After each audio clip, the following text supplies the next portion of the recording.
made sure it matched the business card, and she, had the printer guy that she, made sort it out. So whenever I was sending out invoices, people were always very like, oh, okay. Yeah. At the time it was rare. Yeah. Usually an MC would just show up, my money is, then they'll pay him. But I had worked out the process, from invoicing to even receipts. I would send you receipts after you make payments, and it elevated the business a little bit. Of course. And you were not afraid that people would see you as arrogant? Some people did. Yeah. Some people did. Especially when I would turn down money. Yes. That seems to offend people deeply. Yeah. Who are you? That's But some people did. But it taught me something. You establish who you are a lot more by what you refuse than what you accept. Wait. You establish who you are much more by what you refuse than what you accept. Yes. So a lion is the king of the jungle because it doesn't do salad. It doesn't matter who prepares it. Did it ever make you feel bad if people misunderstood? I've been misunderstood many times. Yeah. And you feel bad for a moment, but then at the end of the day, you feel better. Find your uniqueness, embrace it. Don't ever apologize for who you are. Yeah. Right? But that's different from what you do. Yeah. Don't ever apologize for who you are intrinsically, things that cannot change, things that are your genetic makeup. Yeah. Don't ever apologize for it. Right. Yeah, it's like apologizing for being black. It doesn't make sense. It's who you are. Yeah. Find out who you are and find the value there. Yeah. That's where money is. That's where wealth is. That's where popularity and favor is. That's where peace of mind is. Yes. That's where good marriage is. Yeah. Find out who you are. Embrace it. Find value in it. Yeah. And just continue to be it and be the best version of it. Okay. Thank you so much for joining me today. Chude, I love you, bro. Same here, man. Same here.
Market is in chaos.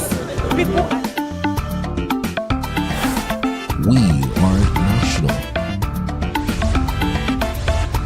Those in support of this motion as amended, say aye. Aye. We have taken it vote by default.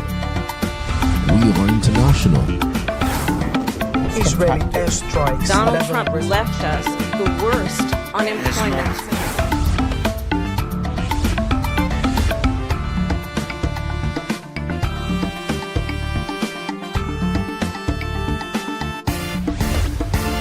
Signature TV, news in your pocket.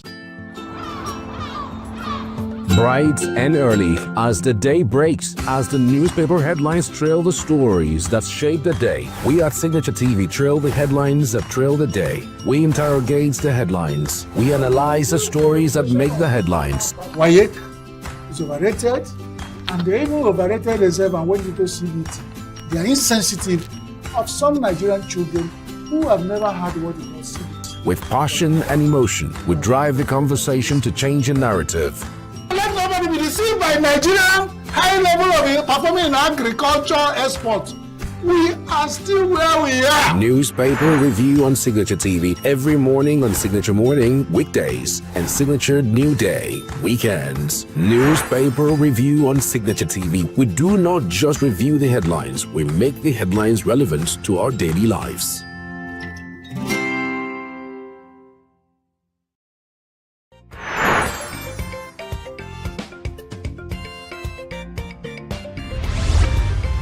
Signature TV, news in your pocket.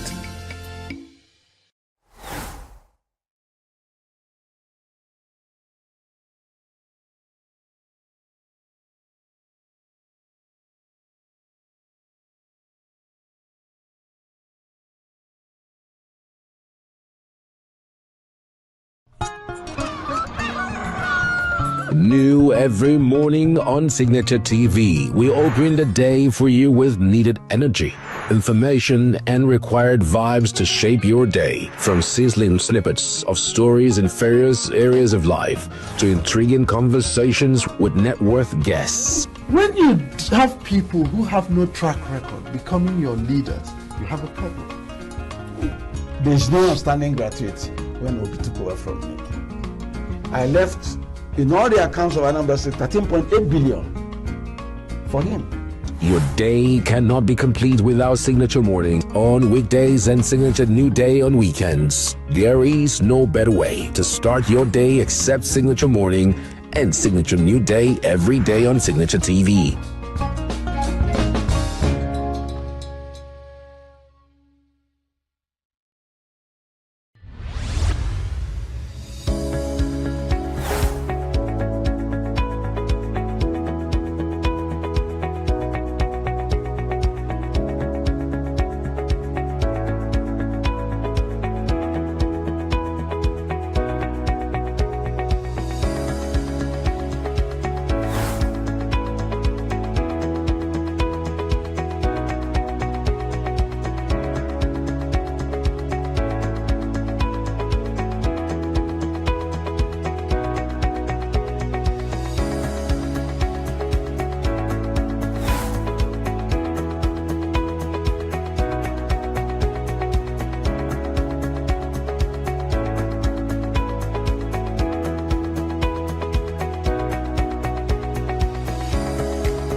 Get plugged into the heartbeat of entertainment on The Hub, your ultimate show on eVibes.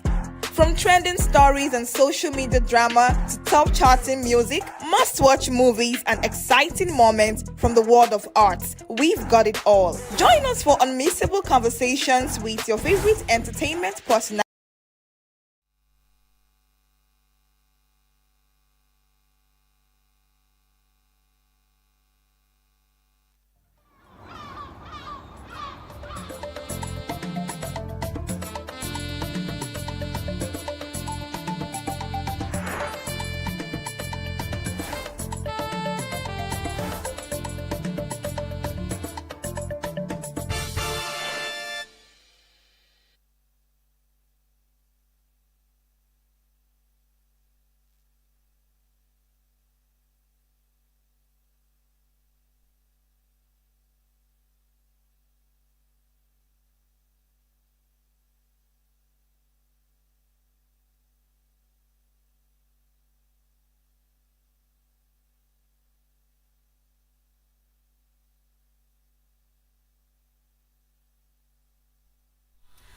Arise and shine, Nigeria. It's a bright new day on Signature Television.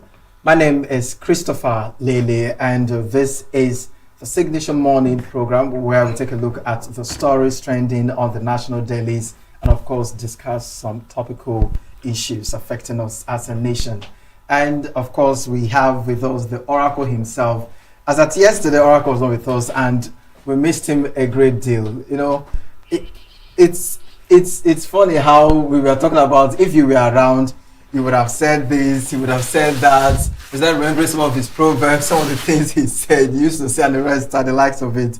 And yeah, we are having you on the show. It's really nice and great to have you with us, Maduka, Chris Maduka, the Oracle himself. Chris, you are Oracle in the making. So if you are Chris, that's a long way to be an Oracle. No, he's on the right track to be. He needs to celebrate like 40 more Christmases. I'm happy to be here. Again. Good so happy to welcome you back, viewers, and my little absence was missed, so shows that I am making a part. Of course you are. It makes me want to brag. But that's by the way. Let's go. Oracle, it's good to have you back. We really missed you. You know, there's always need to have that elderly touch, and I didn't have anybody to.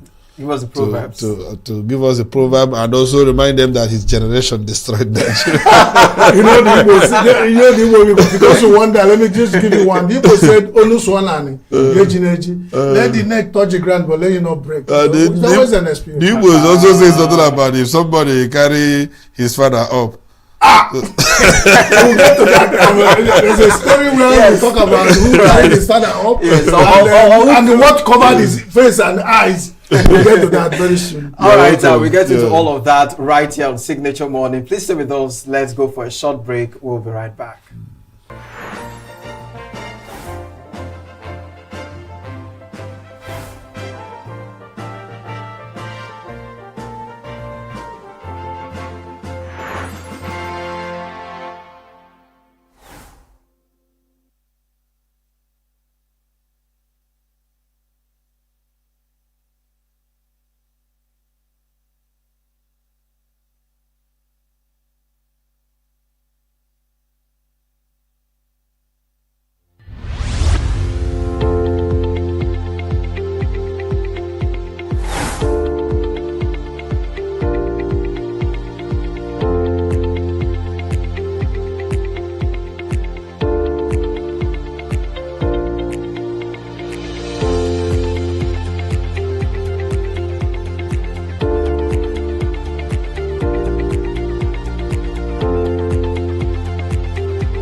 Now we go straight to the paper on the desk this morning. I have the Vanguard newspaper. That's the first story we shall be looking at. The first paper on the Vanguard. The major headline here says the registration of ADC others was judicial rascality.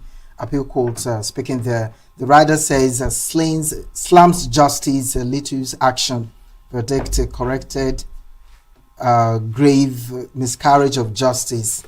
ADC speaking there. Verdict corrected grave miscarriage of justice. That's from ADC. 2027 polls must be won at ballot, not in court. Article saying that very one. Plot to stop Adeleke thwarted a governor's camp. Speaking there, Nigeria risks losing Africa's tech investment edge. LCCI warns. Banned sachet alcohol. NAFDAC uncovers hidden factories. Fresh production. You can find that on page 7 of the Vanguard newspaper. Nigeria at war. Tinubu has no strategy to end it. And this is coming from Olawepo Hashim. You can find that on page 9.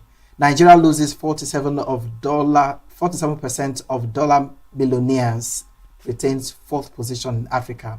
I take that again. Nigeria loses 47% of dollar millionaires, retains 4th position in Africa. Gunmen kill army colonel in Abuja, shoot wife. Rather says mob kills UNIJOS graduate over alleged phone theft. Fresh Benue attacks leave 16 dead, many injured. Commercial celebrates 10 years, launches Women's Impact Fund. Oyo receives 2 surveillance aircraft to boost security. You can find that on page 14 of the Vanguard newspaper. Nigeria demands justice, compensation after Afrophobic attacks. Federal government sharing that thought on page 37. Tinubu orders manhunt for Kaduna killers. All right, once you grab a copy of the Vanguard newspaper, you get details of these and a lot more. My major concern here is the mob killing a UNIJOS graduate over alleged phone theft, an iPhone 12. This is a really sad one, and the young man is into modeling. I saw the picture of him this morning, where, of course, with his other colleagues, in the modeling stuff. Just when I thought this year, I don't know if you've seen it on your statuses, on stories, where you see anybody that stole anything being carried about, you'll be dancing, or you'll be doing stuff. At some point, I felt really cool with that because that was possibly fake. Yeah. Instead of jungle justice, but why is it always either this? That will shy you away from involving yourself. No, but that's how it starts. At the end of the day, once they display you that way, the police will come and pick you. It's still jungle justice. I know it's a part of jungle justice, but I would rather prefer that there is nobody to killing someone or hurting someone. No, you cannot. There's nowhere to draw the line. Immediately you begin to embark on just jungle justice, there's no control. You don't know how angry the mob could get. You understand? So the decent thing to do is citizen arrest, hand over to the police. Every human being deserves to face the law, to face judgment before, conviction or before punitive measures. Okay, and in Nigeria, this jungle justice has become a way of life, and it's always the poor man who dies. It tells you how much hatred the poor man has for a fellow poor man. We've never heard about any politician who embezzled local government funds or state funds being mobbed, asked to dance, or killed. We hear about gigantic sums being recovered by EFCC. Where are they dancing? Where are they being killed? The people who are caught and disgraced and humiliated and dehumanized and even get killed are the alleged petty. You remember the Alofo? Where some young men lost their life recklessly. Jungle justice. Thank you, my ginger. Too many. I think, my ginger, you at least are almost saying what I want to say. Any environment that allows for more action, in the first place, you ask. If you have a sane society, before the mob will gather for 5 minutes, the police will always be there. There will be response. We are used to have where they even say anything about Nigeria is ceremonial. Operation Rapid Response. They will buy the cars, they will park in a corner, collecting money. But if you park in a corner, let me use ENUGU for instance. If I buy you, government spends money to buy vehicles for police, they call them Rapid Response. They go to certain corners of ENUGU and park. Some of them will be sleeping. And then in Oboete, some event of somebody stole fish or crayfish, and the crowd gather. Before they say, oh, no, show, ole. The police should be there if they are rapidly responding. This society is going down gradually, and we are watching. Look at a progressive, promising young man, how he died because some people. Justice in the hand of mob is in the hands of rascal. It's just like they use rascality. The kind of word if I say, Chris, you're too hard. But the newspaper today use rascality. And we're going to come to that soon because I thought we were going to start with that. But like Majinja said, this society should be growing and not to degrade. We are going down. You know, in 2026, we are still talking about killing a graduate. Oracle, you talked about even the rapid response. In many cases, the police would come and would not do. Remember the Deborah case? Police was there. The Alo 4, police was there. And you cannot tell me that why this went on. Nobody bothered to tell the police. In many instances, the police will be there and look away. Or sometimes get overwhelmed by the mob. So, I mean, why does it continue to happen? Why does it repeat? Because nobody is ever seriously held accountable. It's true. Nigerian people have not gotten to that overwhelmed position of when this kind of thing happens. Police come and they will not give way. If police comes, they will give way. But like you said, did the police have that willpower to even go for responses? If I heard about jokes and whether they are true or not of when somebody called police station, he said, I'm in distress, and then the response will be, how come we're not radical enough to go after the kidnappers, the bandits, the herders, the terrorists? If we are this angry to molest and kill our fellow citizens, so let's also ask ourselves what really could have been the reason why people, would rather prefer jungle justice. Destitution and frustration. Remember, we talked about it here several times. You just be driving on the road, and somebody is thinking about hardship hunger in Nigeria is on the road, and you horn. The person will turn and want to stone you just because you call. That's a simplistic. And then you go to the when you say you just go on the road, little thing that over time Nigerians will laugh at. You will see pressure, frustration, fight. Mr. Maduka, if it was frustration that would make Nigerians kill fellow Nigerians, that frustration should make them to start eating each other. I don't think it's frustration. If you cannot be what differentiates a human being from an animal? If you could get frustrated and then strangle another human being, we'll be seeing that in homes. It would have been more rampant. Your wife gets you angry, you strangulate her. Your child upsets you, you strangulate him. But it's not frustration. That's happening these days. How many of these? I said it here. I said it. It's been happening. The problem here is that we have weak institutions. This part of this crime. This crime is based on the fact that you have sick, twisted individuals, which you can find in any society. However, in Nigeria, it's easier to get away with these things. Now, this is very sad, and we are not promoting this kind of act. It is not what should be done. But then again, why would people carry these things like this out? I feel one of the reasons is because they don't trust the system. Punishment. They feel the system will not do justice to anybody I still do not agree with that. Maybe that's why if you do not trust the system and you are seeing politicians who are living big from resources that are available to you, you don't trust the system, you are frustrated, but your frustration is only effective on a fellow poor man, a vulnerable person. So it's not the system. There are people who it may be a contrived situation. We are trying to rationalize it. See, I have said it here that crime is synonymous with man. The difference between a sane society and an insane society is lack of law and order. Mad people are on the street.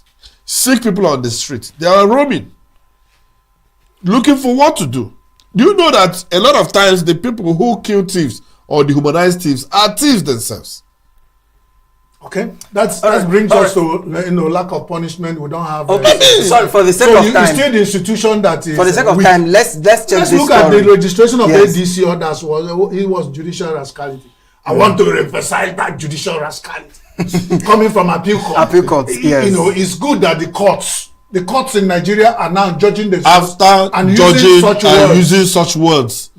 Who gets punished? I've said it here repeatedly. The courts dish out this rascally according to the court judgments.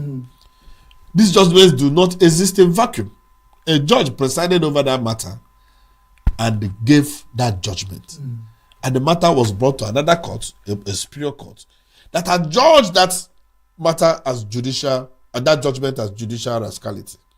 What did the NJC do? NJC will take action. To the it judge. just happened. And the very court that entertained it, that said this judgment was rascally. It is likely that the case itself was abuse of court process. What was done to people who institute or engineer these frivolous issues? We are in election season. Nobody took ADC to court until it was 3 months to election. While we are trying to pay attention to issues of national importance, the political debates, people now instituted some frivolous cases that the court has adjusted. Rascality has become a culture of a society that anything can happen. It's still weak institution.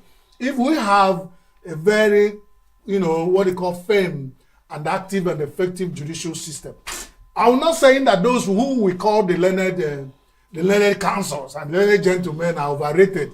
Because among them, you find if rascality can happen among learned men and women and gentlemen and counsels, it means that rascality has gone into the peak and apogee of it. Anybody can be rascal if the learned people are playing with rascality and abuse, and nobody is questioning it.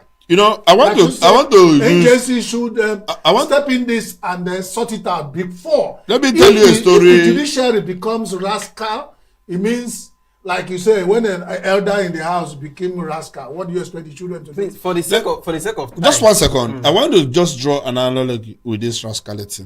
I mean, that is not a light pronouncement. When I was in primary school, I came first position with a perfect result. My teacher wrote, very intelligent but rascally. My auntie, who was also a teacher, saw the result and the statement. She was like, this is not possible.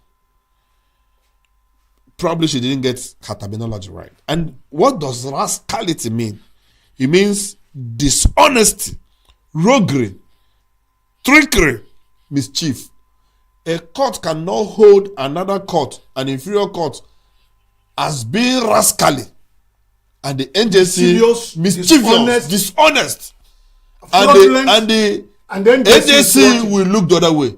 And the people who brought this matter to court to waste the precious time of court. The court should come down hard on them. 50 million to pay, 50 million to pay, That's not enough. That should be more punitive. They should have been given 1 billion so that you deter others. You don't go and waste the cost time. Guys, we have other papers to look at. Remember, we still have a conversation coming up at 8:30 where we take a look at statements from Yes Wike and that of Fugbara regarding the Rainbow Coalition and what's happening with River State politics. And time will not allow us to do anything today, but let's look at Guardian newspaper. Gubernatorial candidate parties unsettled by running mates hurdles. That's the major story on that. Maybe you should look at the punchy punch, like you like to call it. Okay, the punchy punch says FG overshoots borrowing limit as new debt reaches 12.62 trillion. It's good we repeat that. Government misses revenue target. Government misses revenue target by 4.4 trillion, despite higher non-oil earnings. And then fresh loans bankrolled 36% of 2024 spending. Budget office report. Budget deficit balloons by 47%. So, is this a failed state? I mean, all the indices are in reds. If you ask me, Who do I ask? We are here together. You want to put me in trouble. Maybe Lele will find a politically correct balance. What is wrong is wrong. And I've never been in support of the borrowing system. We are saying, I gave the legendary story of the children who were eating mushroom. They caught them with mushroom in their hand. Meanwhile, it was mushroom that killed their great-great-grandparents. It was mushroom that killed their grandparents. It was mushroom that killed their immediate parents. And they have mushroom in the village that said, children, stay away from mushroom for now. Do you know that when the villagers came the next day, they saw these children crushing mushroom, and they were like, they asked them, what killed your great-great? They said, mushroom. What killed your papa? Mushroom. What killed your mama? What killed your great-grandparents? He said, what are you holding? They said, mushroom. He said, your cases. Like those days we used to refer to Azikiwe. Your case is a broken bottle that has no mequatalism. That is it. Nigerian case of borrowing. We are addicted to borrowing. Again, I don't think, like I used to say here, I'm not really like against borrow. I like to see it from P2B's perspective. You know, the question here is, what are we borrowing to do? That's why we are talking about borrowing here as negative. If the borrowing all the time has become positive for us, we'll all be smiling. They say, borrow. But why everybody is... What are we borrowing to do? Yes. To buy vehicles. The budget for buying SUVs, 1 trillion. is almost $1 trillion. Also look at the religious centers too. Buying carpets. Yes. For religion. That is why we are borrowing money. Building houses for imams. We are not borrowing for education. We are not borrowing for infrastructure. We are not borrowing to invest in entrepreneurship. We are borrowing to consume, to maintain those in power. That is the ridiculous thing there. And then we borrow when you look for nothing else to do. You go and refurbish VP's house, go to the barracks, and then spend buy yacht for the president. Buy yacht, and escalate for. And then somebody was saying, at every governor you see moving on the road, he moves with about 36 convoy. The National Assembly ESCOs and president of national, about 40 vehicles go to presidential convoy. You have over there was one the classic one that we had about 129. That was at the first early stage of his coming to power. But Tinubu, our president, was moving with over 129 cars in the convoy. So when you check, and none of these cars, none of them is less than 50 million, at least the cheapest should be. So check about it. And we are talking about what we do with our borrowing. Of course, Nigeria, you can see what we do with our borrowing. You can say it. So that's why borrowing in Nigeria looks like an anathema, when it's supposed to be something that will build our economy. So until we solve the fight will continue. Because my father said, if you want to stop fight, first stop the pushing. Because once the push has started, fight don't take off. All right, so let's take a look at the Nigerian Tribune before we wrap it on the news review, paper review this morning. Obi's one-term pact will shortchange ENUGU. President is speaking there. Another story that says 28 days after duty / prices of imported vehicles remain high. Sorry, that's an investigation. So the Tinubu's presidency will do what to Ndibu? Once you find the presidency speaking for Ndibu, you become very maybe happy. Tinubu's presidency will overchange Ndibu. No, you know what happened. Once you see us rock speaking for Igbos, profile Igbos, and single them out and speak of what benefits them and what does not benefit them. Nigeria has come to a good time. I've had this year as an Igbo man. So can you imagine? Let's continue. Southern Middle Belt leaders insist on South retaining the presidency. Rather says back state police demand new constitutions through federalism. They should just mention article now. Which one is this round? Repeated currency devaluations deepen poverty. Ex-World Bank chief speaking there. We are stabilizing Nigeria, Tinubu tells Catholic bishops. Again, suspected armed raiders kill 15 in Benue. Oyo government receives 2 security surveillance aircraft, and we only sat 4 times in 7 months, Ondo Assembly members reveal. Another story here says APC chairman inaugurates 292-member campaign council for Osun Poll. Appeal court nullifies order deregistering ADC accord 3 other because of time, maybe the surveillance aircraft Good when thing. you're 702 is allocated to your beautiful news. Yeah, Good. good thing you But mentioned.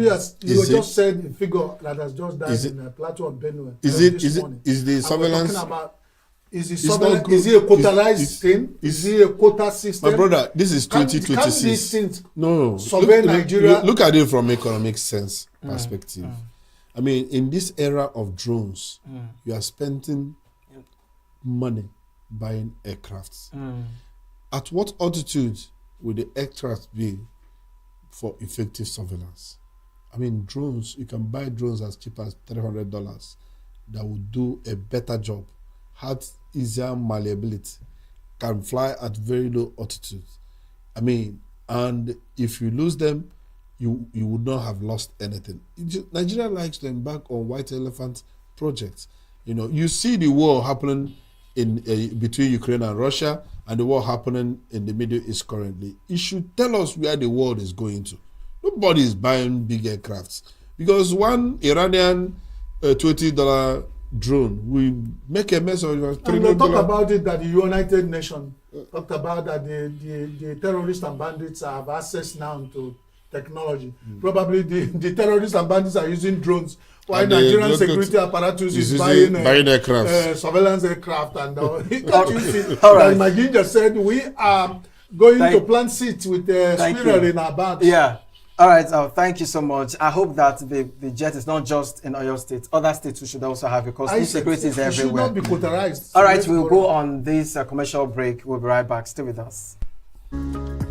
The Ministry of Defense, Federal Republic of Nigeria, in collaboration with the Office of the Senior Special Assistant to the President on Community Engagement Southeast, invites the general public to the Southeast Regional Security Summit 2026, scheduled to hold on Thursday, 30th of July 2026. Venue, International Conference Center, Umuahia, Abia State. Time, 10 a.m. prompt. Theme, Collaborative Approaches to Strengthening Security and Regional Stability. Special guest of honor, Senate President, Senator Godswill Akpabio. Keynote speaker, Lieutenant General Azubike Ihejerika, retired, former Chief of Army Staff. Host Governor Alex Ote, Executive Governor of Abia State, proudly supported by other governors of Nigeria's southeastern states. Convener, General Christopher Gwabe Musa, retired OFR, Honorable Minister of Defense, Federal Republic of Nigeria. Announcer, Planning Committee.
We are national. Those in support of this motion as amended, say aye. Aye. We have taken the vote by default. We are international. Israeli airstrikes. Donald Trump left us the worst unemployment.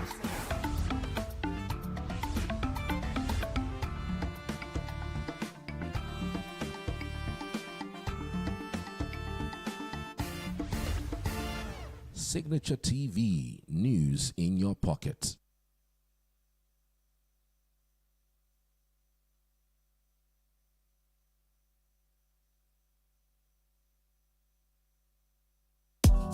Tired of the snow?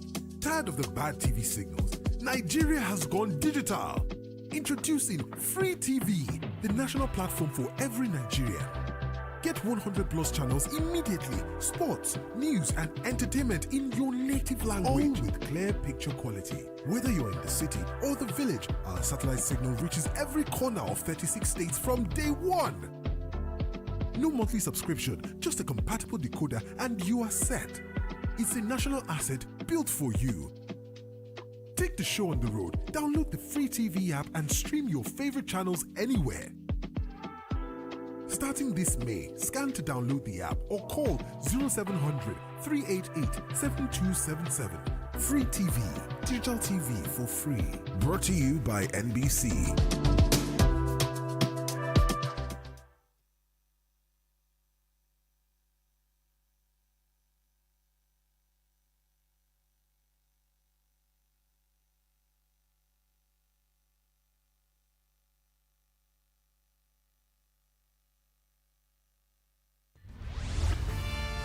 We are local.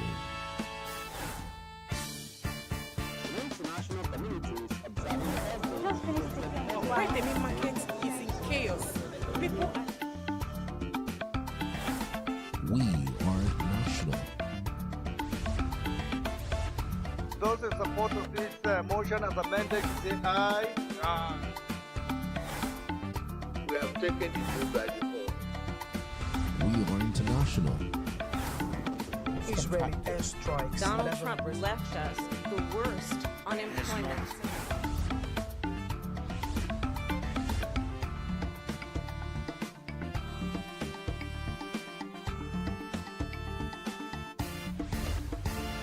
Signature TV, news in your pocket.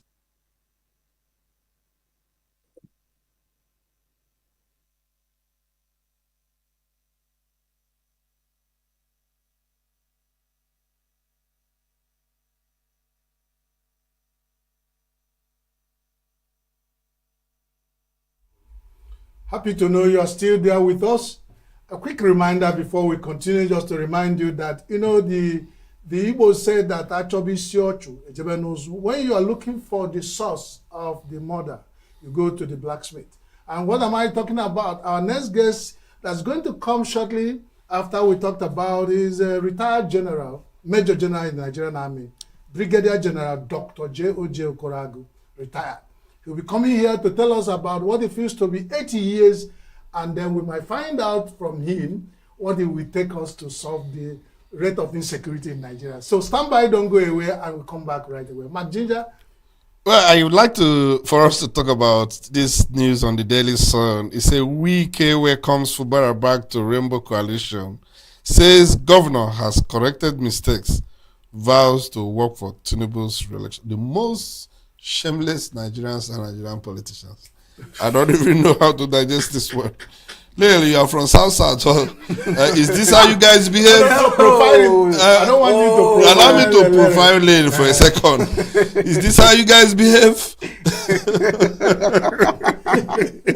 It's a good thing that you just brought this up right now, because we're having the next conversation where we'll squarely talk about this and have someone from River State to help us understand what the citizens, those River States are saying, or what they feel about what is going on. Yes, what is going on. So the Minister of the Federal Capital Territory, FCT, Owike, declared that River State Governor Siminalayi Fubara committed no wrongdoing by reconciling with his political camp, insisting the governor had no other option than to return to the political family that produced him.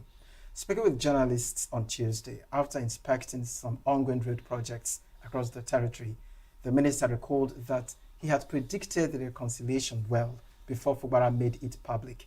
Wike added that Fubara's public declaration of reconciliation would strengthen efforts to mobilize support for President Bola Tinubu's second-term bid ahead of the 2027 general election. Let's take a look at the video. Media chat, I did say that the governor had no other choice but to return to the same family that produced him. There was a way I was told that he has made that declaration. We welcome it. We're not shutting our doors. Everybody's welcome for us to work together. But I can tell you, nobody has any alternative. as far as the state is concerned, is Tinubu all the way.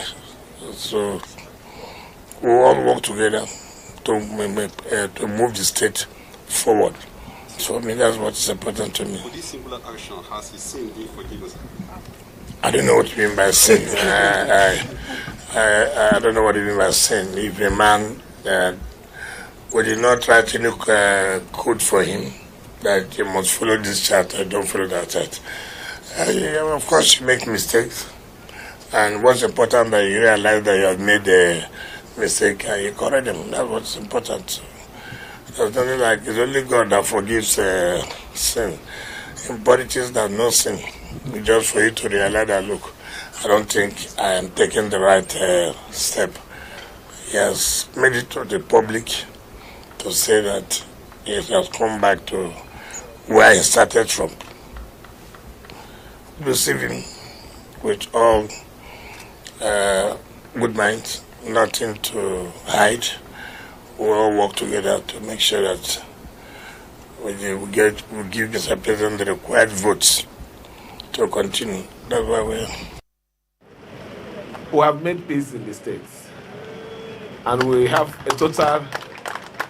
And I am supporting our Rainbow Party, our Rainbow Coalition.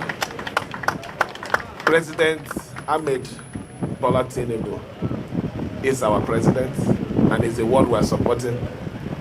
Okechinda is the governorship candidate that I am supporting. And anybody who believes in me will support. And every candidate that is under the rainbow. For those of you who are saying, hey, let's stay. We want to collect something before we run. There's nothing to collect.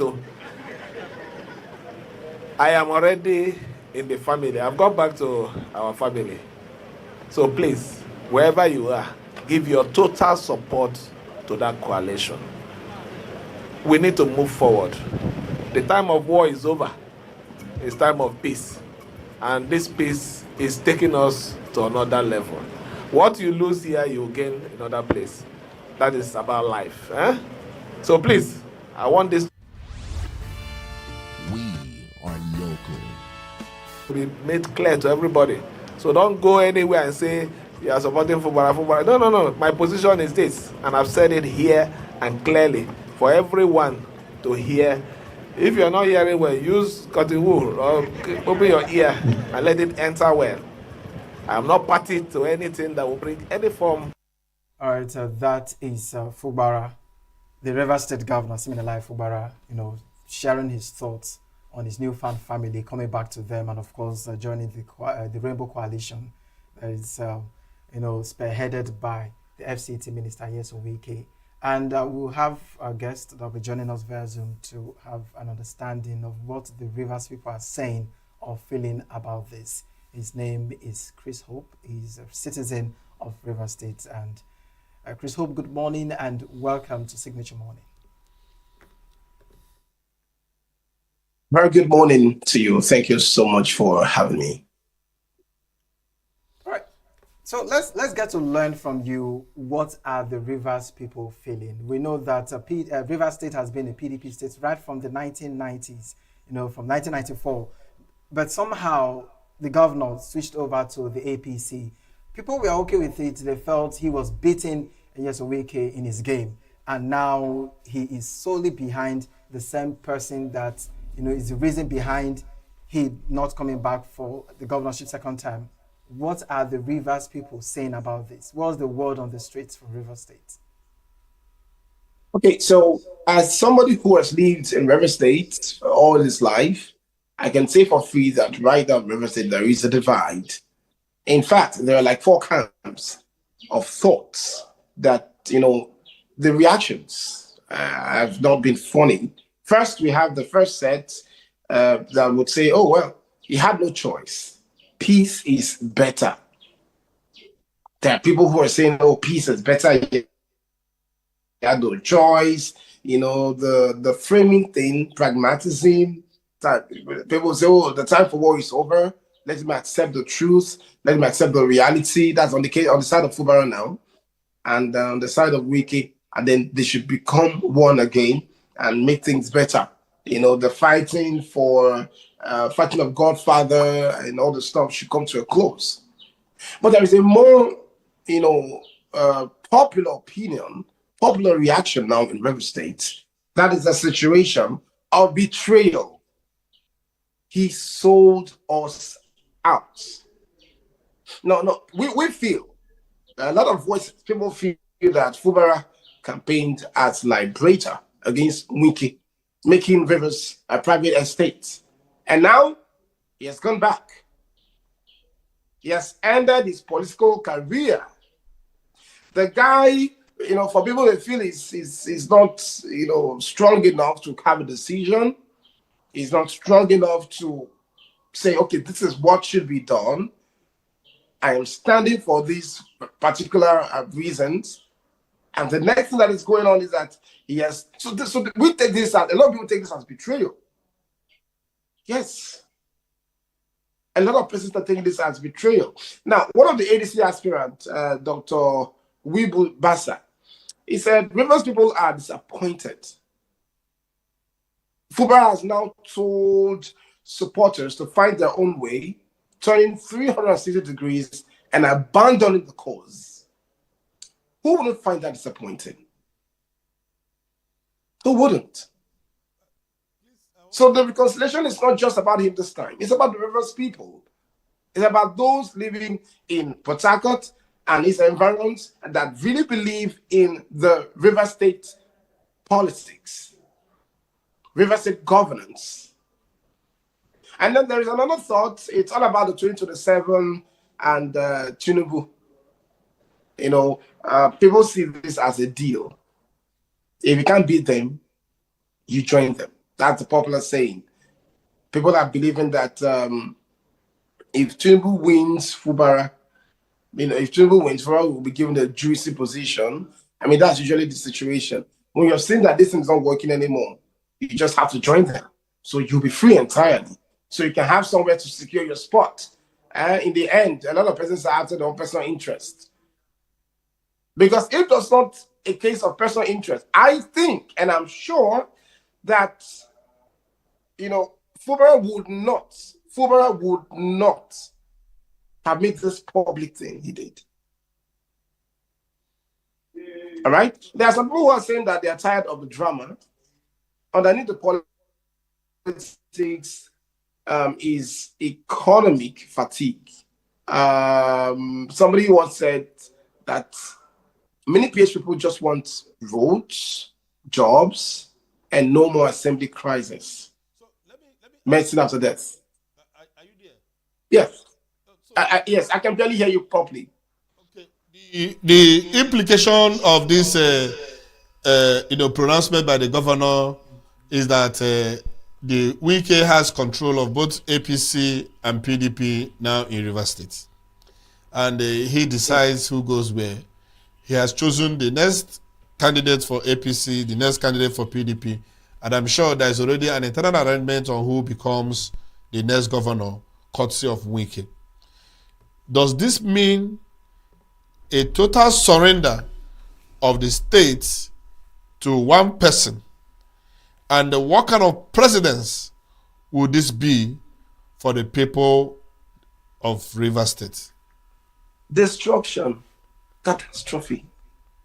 Because if we eventually allow Wike, which is already happening, to continuously decide everything, then we're in trouble. Real trouble. How can we live in a state where one person controls every affair? That's a problem. That's a challenge.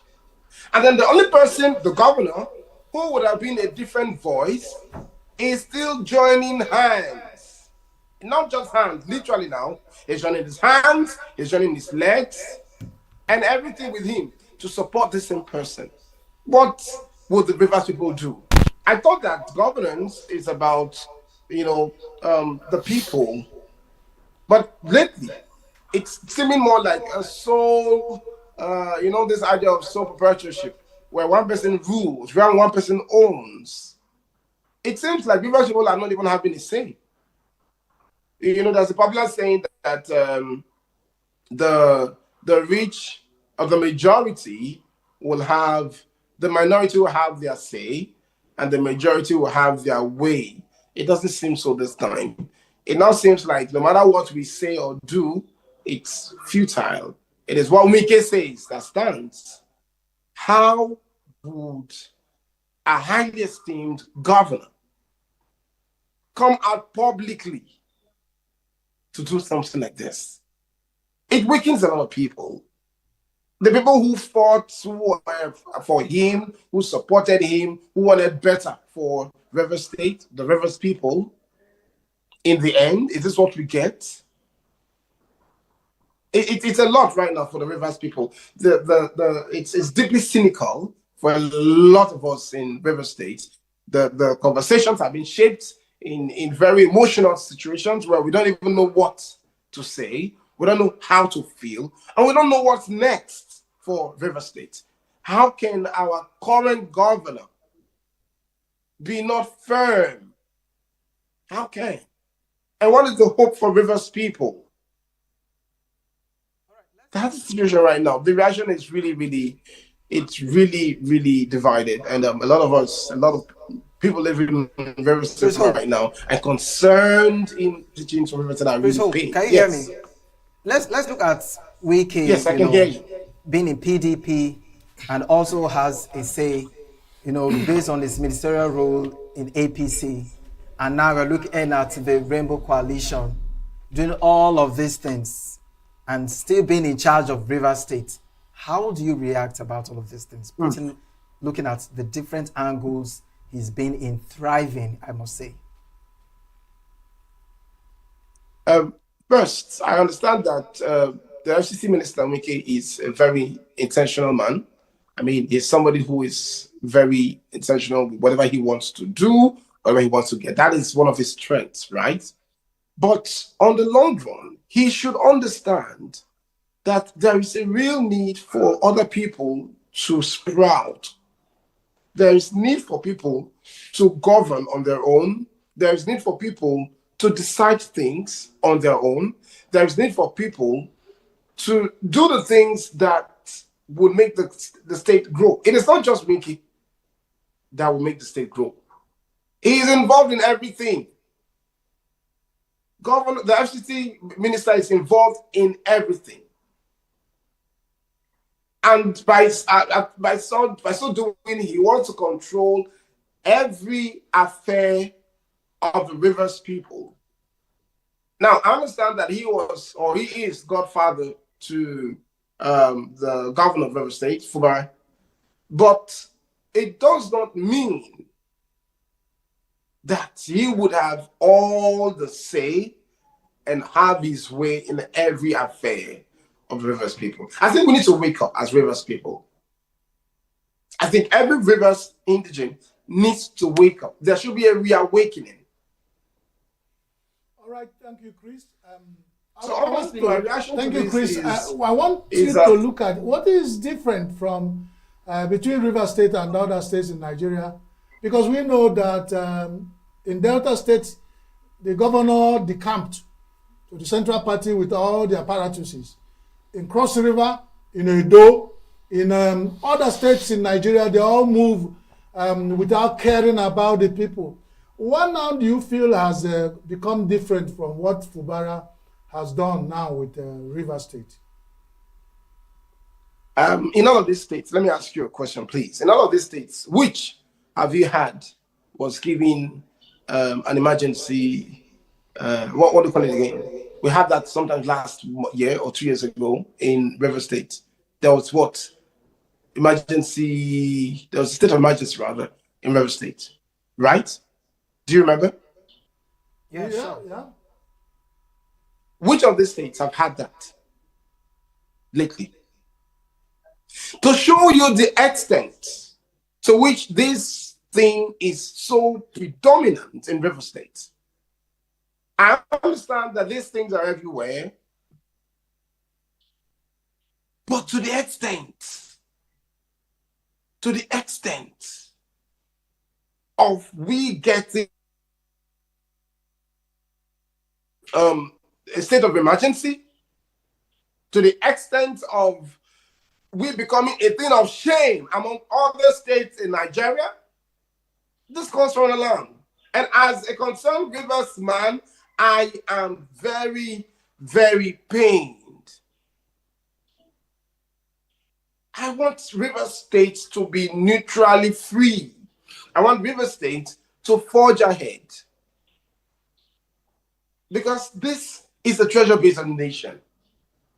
If we continue like this, what happens in the next 4 years? The state will be ruled from the perspective of one person. Can we have a fresh perspective? Can we taste something new? We all deserve that. We all deserve that. Just like you're enjoying what you're enjoying in Enugu State. We need more in Rivers. And we need a level of independence. Yes.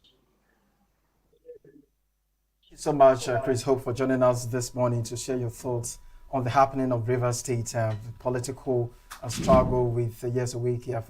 No longer a political struggle, because they seem to be a family now, and everything seems to be sweeping well. Family. A family. Thank you, Chris, for joining us. The young man Chris has done so much, to tell us the feeling of the people of Rivers State, which is, I enjoyed his standpoint.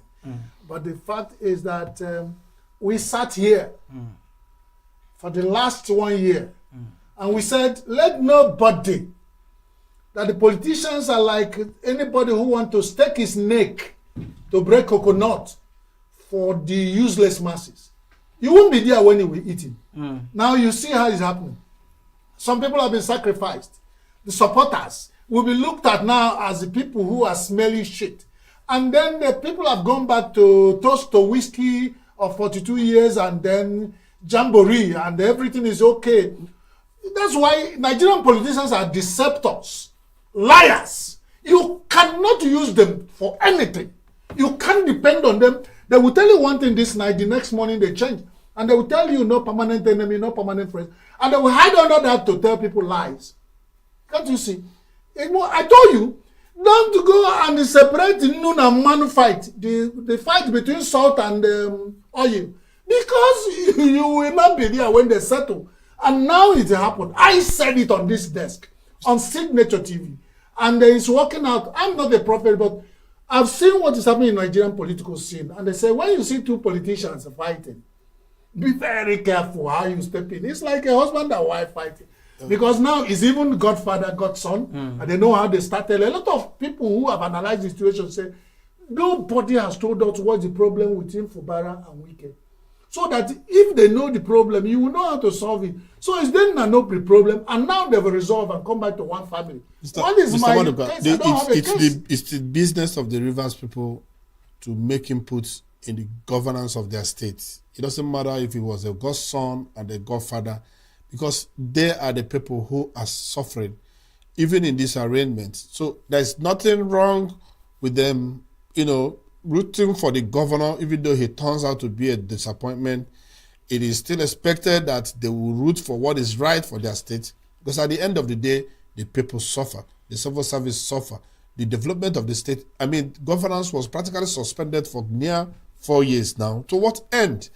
Fubara is one of the most unstable political characters I've encountered, but I do not wish Rivers State this kind of president. And the presidency is terrible. That they don't have so much of an option.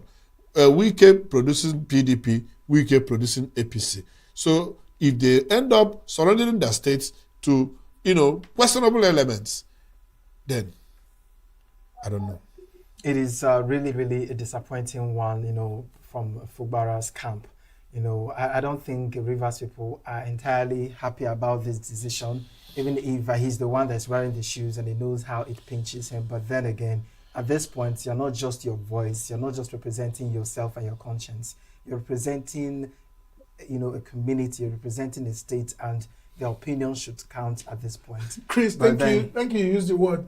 If you get now, just imagine get to Rivers State now, and a rally is called, or a meeting. You go there and see millions of people. Yeah. Meaning that Nigeria has gotten to even the followers, Nigerian followers of politics, ordinary people, the masses. I don't know whether it's the weaponization of poverty that have made them. Anywhere, you go to the biggest stadium in River State and call for a rally. You will see people, even in these push and pull, there were people, strong people. You can look at and say these are very important personalities, either on either side of it. And now they're all reconciling. The common enemy we have in Nigeria, I keep saying it and people do not know. If there's common enemy, is the politicians that we have as common people. And until we realize that, we know how to take this country back from them. Because they will always come back and tell us, you know what? You remember what they say, what a man tells a woman on top of a bed. After every 4 years, they'll come and water you and fire you. I'll do this and then I'll go to a bank, buy you. Mr. you are very experienced in some of these things. No, I am. Right. I've been married for so long, so I know what a man tells a woman. You've been on top of the bed for so long. Okay, you've been sleeping on the ground, with your little years of experience. It's a good thing that I've been sleeping on the couch. I've been sleeping on the couch, and I don't know what you guys are talking about. Let's go for this short break. We're coming back to have a conversation with our guest this morning. That is Brigadier General Joseph Okolagbo, who will be helping us to understand something related to military, of course, security, and of course, and leadership. That's politics. He just celebrated his 80th birthday. We'll go straight into that conversation. Stay with us. Don't go nowhere.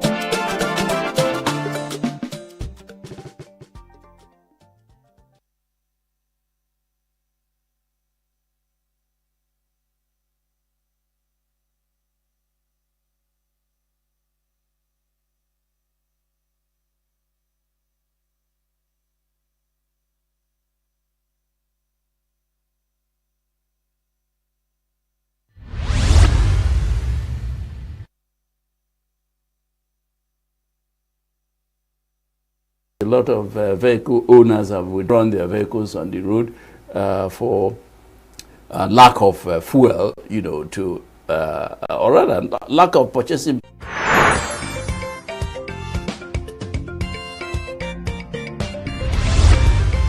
Signature TV, news in your pocket.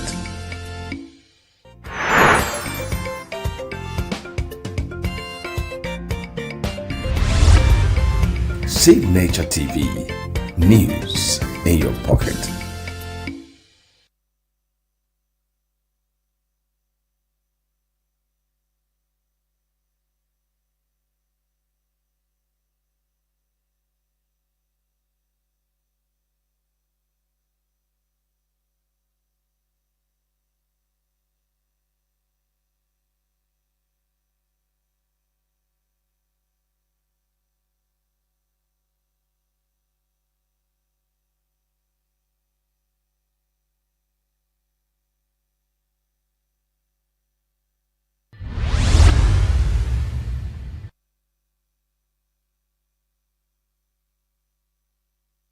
Registration is essential to control certain things.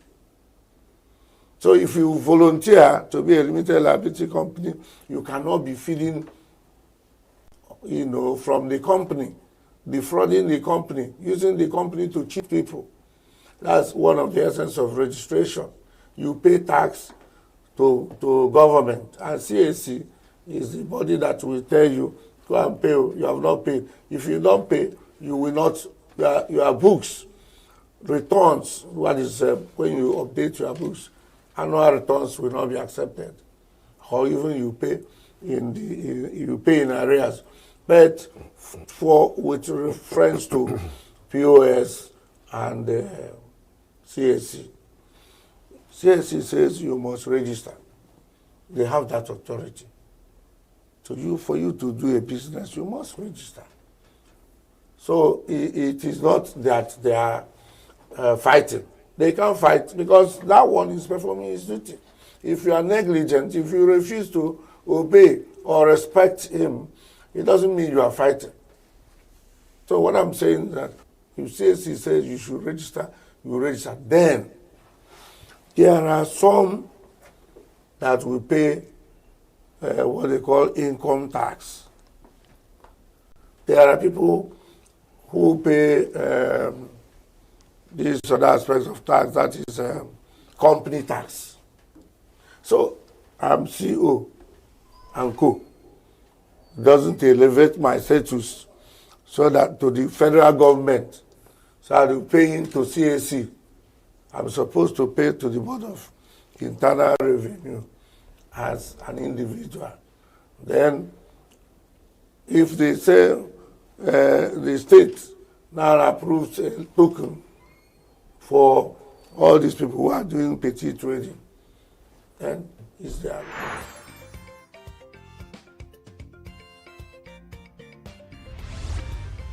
Signature TV, news in your pocket. You see, go to Asaba, even in Enugu as we speak here, there are so many movies, big, small, medium, young persons doing their stuff. The girl who is into makeup, the girl who is into that's the industry, that's the entrepreneurship. And they are eking out a living and living good and fine. Like you said, it has provided, so it is left for policymakers, I don't want to say government, policymakers to look at these low-hanging fruits, pick them, clean them, amplify them, and add to what they are doing. So it was only President Goodluck Jonathan who attempted through Okonjo-Iweala to add value, to understand the power of this industry. You see, the power of the creative industry is so amazing. Then it's so crazy, it's so funny when they talk about oil brought in this,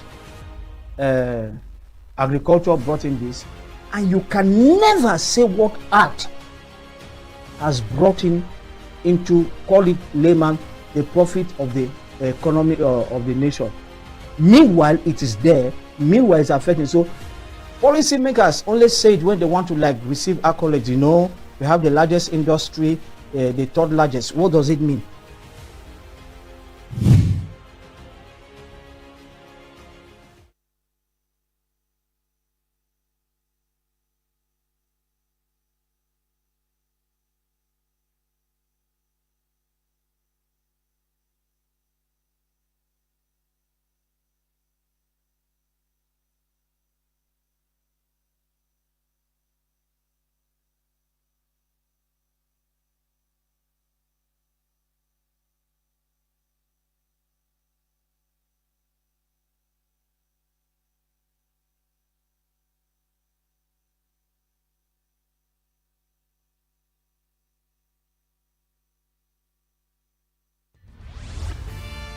We are local.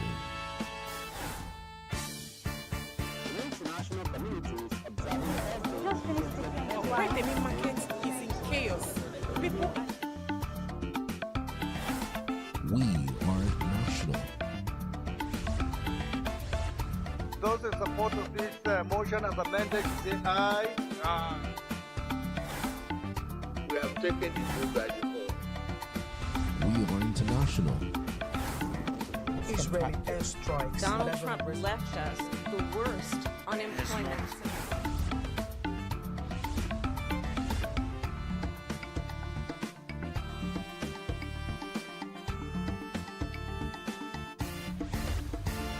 Signature TV, news in your pocket.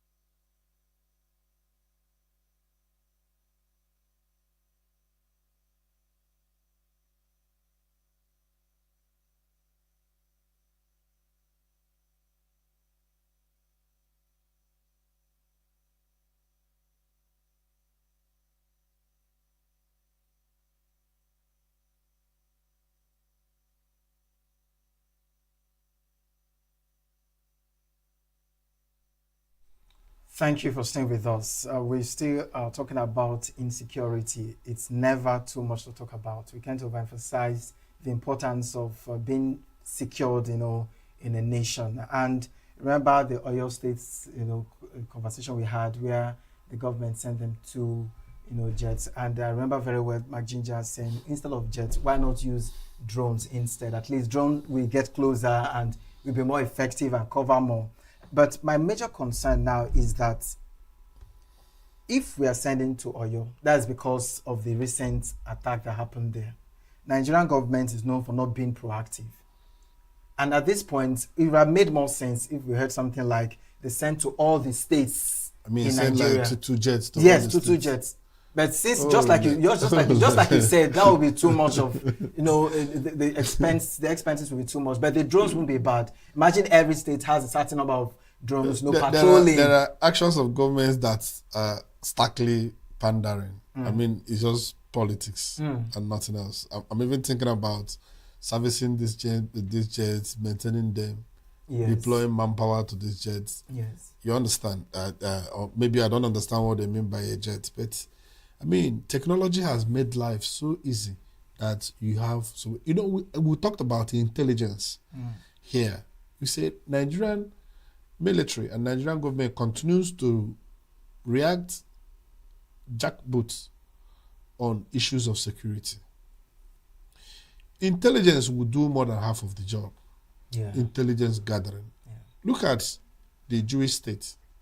The Jewish state has invested so much on intelligence that they have people in Iranian military, in Syrian military, in the Iraqi military. They could carry out espionage practically to any country in the world. That is the power of intelligence. It makes it easy. Look at how they took out the Iranian spiritual leader. Because they took over the cameras installed on the, the traffic lights, and monitored movements of important government officials. So intelligence is the best way to fight this war. And the tools are not even expensive. I talked about drones. Drone technology has changed warfare. I gave the Middle East example, the Russia-Ukraine example. Why is Ukraine still in the war? If you're talking about massive military wares, Russia would have outclassed Ukraine by all means. Now think about this. The gunmen kill army colonel in Abuja and they shoot wife.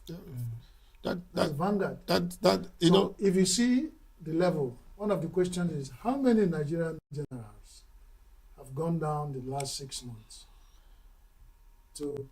have been taken off by in Nigeria we now use words to trivialize these killings. You hear such words like "pie." It sounds like when you break a granite with your teeth, it sounds pie, and that's it. No human life in Nigeria again does not count, and we still find out and say anything you now say is like you're crying foul. Nigerians are dying like. And the numbers, and the headlines, the newspapers are not even catching it. The people, the citizen journalism is not catching enough of death in Nigerian street. I have been in this place sitting for the last 2 years talking about Nigerian newspaper headlines every day. We are counting numbers, and it got to a point where Nigerians are not talking about. They will just say only. When 200 Nigerians are killed, they say only 200 again, just to tell you how trivial it is to talk about Nigeria. So Nigerian lives have lost value. If the government in place, with their body language, they show value for life of Nigerians, we will know. Yeah, and we'll feel it. It's not that when I say it's like I'm against anybody. The little policemen we have left, they are just in Abuja with starched khaki and well-loaded AK-47 guarding the lawmakers, the politicians, and all of them in good offices. Some of them cannot travel by road to their countries. They are all comfortable in Abuja. And that's why they are treating this security thing with kid gloves. And the budget for security since 2024, I don't know how many have been released. So how can you be talking about this level of insecurity in Nigeria? You are spending so much to launder image. You can't give it to security. So you are spending so much to kill a narrative. Still against the insecurity. You don't. If they say Christians are killed, they want to go and fight it. If they say Muslims are killed, they want to go and close the mouth of people from speaking it. But Nigerians, like we keep saying, are dying.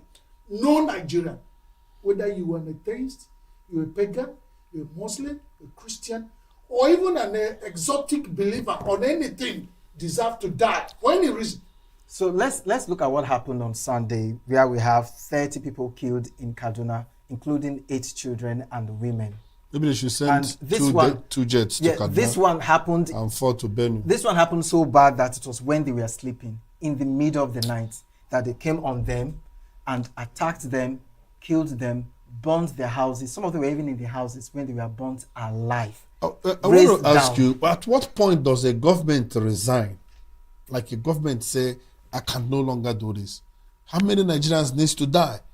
In what condition would Nigerians die for it to, for someone to feel so remorseful, and feel ashamed? I mean, of his the president is busy additional threats that the killers in Kaduna should be tracked and held accountable. But people are dying everywhere. People are dying every day. We've lost count of how many people have died in this regime. At what point does this government accept the fact that they can no longer offer Nigerians anything else concerning security? This is so painful. Well, we'll go on a break. Stay with us as we come back for more conversations right here on Signature Television, of course, on Signature Morning. It's like the guest says. We are local.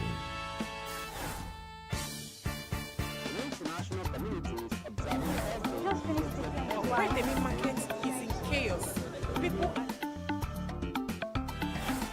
We are national.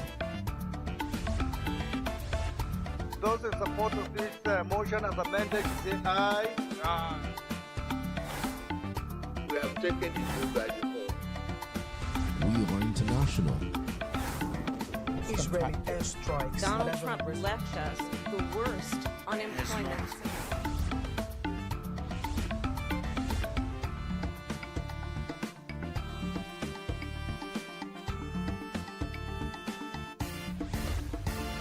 Signature TV, news in your pocket.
Any market is in chaos.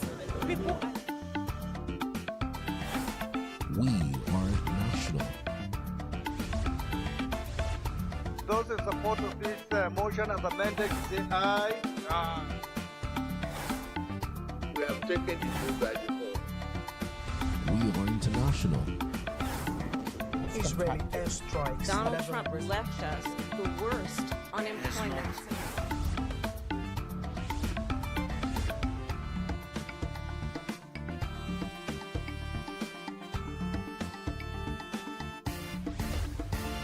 Signature TV, news in your pocket.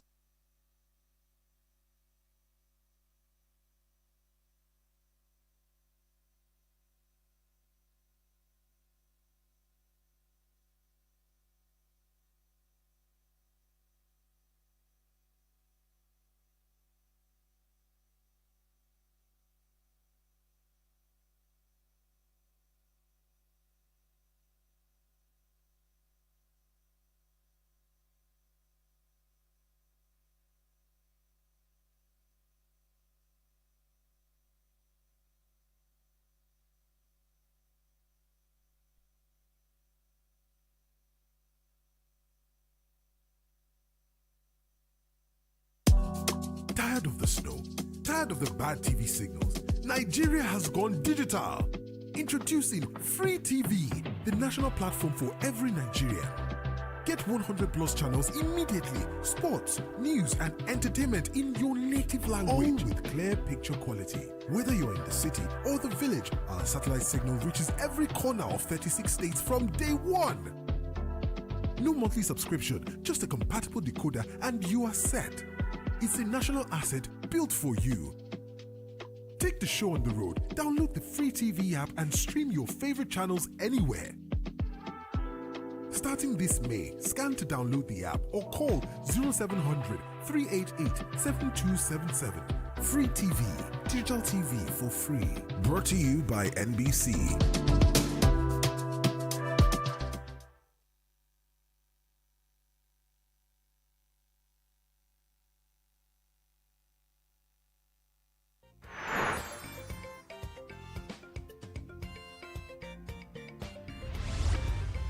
Signature TV, news in your pocket.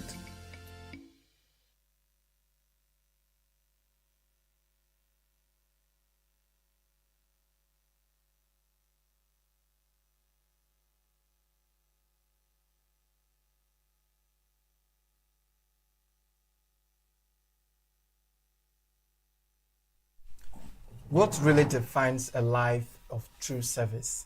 Is it the battles fought in uniform, the sacrifices made in silence, or the courage to continue serving long after leaving the battlefield? At a time when Nigeria is grappling with insecurity, economic uncertainty, political realignments, and growing questions about national unity, what wisdom can 8 decades of experience offer a nation searching for direction?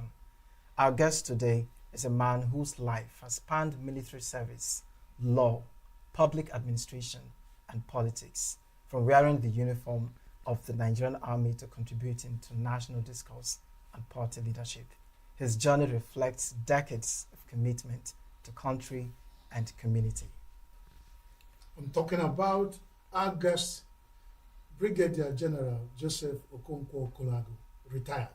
And they're talking about retired. Do generals retire? You're welcome, sir. He is a career military officer, a lawyer, administrator, and a politician. Actually, a member of the board of trustees of All People's Congress, APC. You're welcome to be our guest, sir. Good morning. Welcome, General. Welcome. And this salute you're giving us, you must first tell us what's the secret of looking this beautiful, healthy, agile, suave, and rapper at 80. At 80. Well, it can only be God if I have to start that way. And before I say anything, I always ask the Holy Spirit to guide me and say, God, take control. In all honesty, I like to state that Right Honorable Martin Silo surprised me because I didn't even know what I was coming to do. He called me and said, hey, whether he told lies or what, I didn't know I was having a party, but I must come over to this. I've been hearing about Signature Television, but I never knew that such an exquisite outfit exists just behind my house. I live here. That's good. You're welcome. That's why I say he's a person of many parts and unique. I would say that. To the glory of God and to the glory of my parents who are now with their Creator in heaven, I came into this world on the 26th of July, 1946. I may not be chronological in my presentation and thoughts because, again, the best way to know a general and a soldier is to spring a surprise. It's the reactions. So I'm also on test. Martins is putting me on test, but I'm going to do my best. I will give you my best, the best I can. Yes. Like I said, I came into this world on the 26th of July 1946. As documented and told by my parents.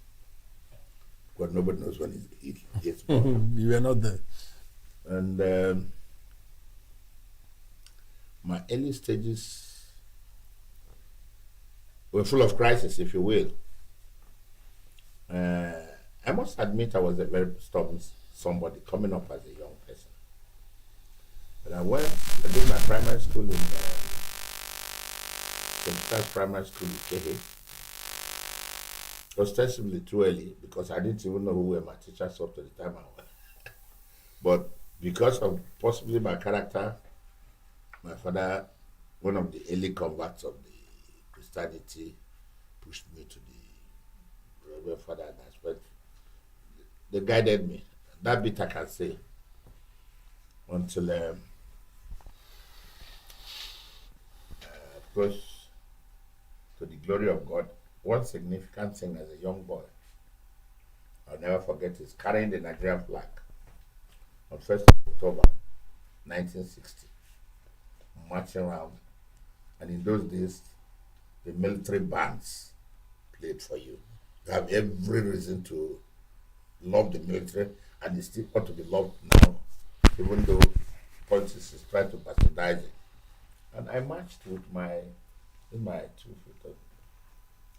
1st of October, 1960. Excited about independence. Whatever was independence, we didn't know then. Then I got into that bit about my primary school. But I went into secondary school in 1963.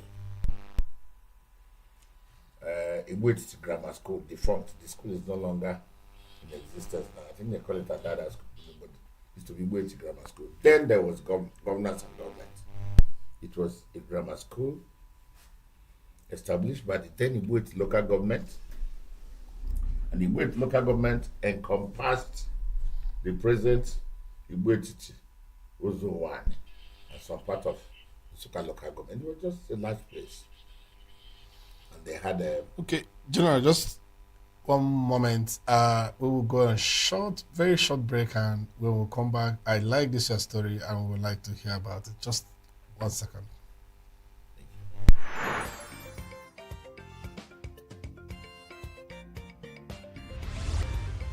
Signature TV, news in your pocket.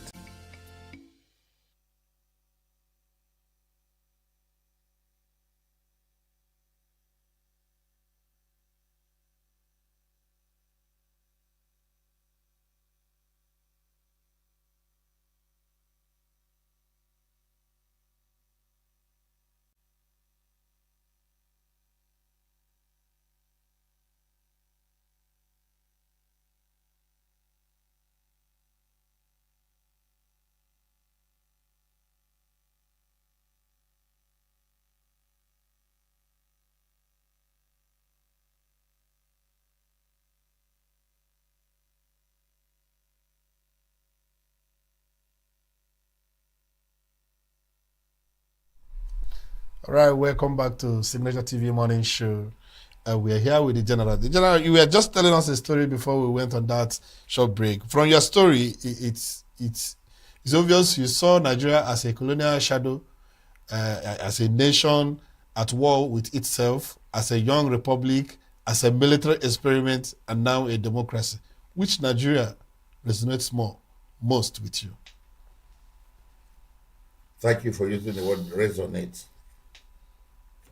The Nigeria that resonates more with me is the pre-war Nigeria. Mm. Pre-war Nigeria. Because then, I don't know, whatever is called democracy now, we were independent and democracy was practiced. And everybody was involved. And people had pride in doing whatever thing they did. For me, and that's why after the war, because I must tell you the whole when if you want me to continue, the truth is that from secondary school, I went into secondary school in 1963, and while in the school,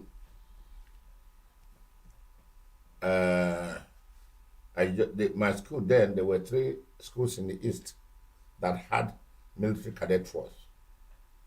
The first one was Government College Omahia, the second one was Government College Afibo, and the third one was my school, Igwe Grammar School.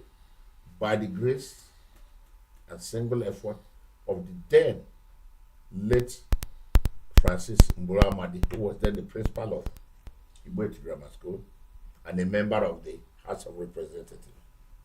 Politics was not a profession, I must tell you people.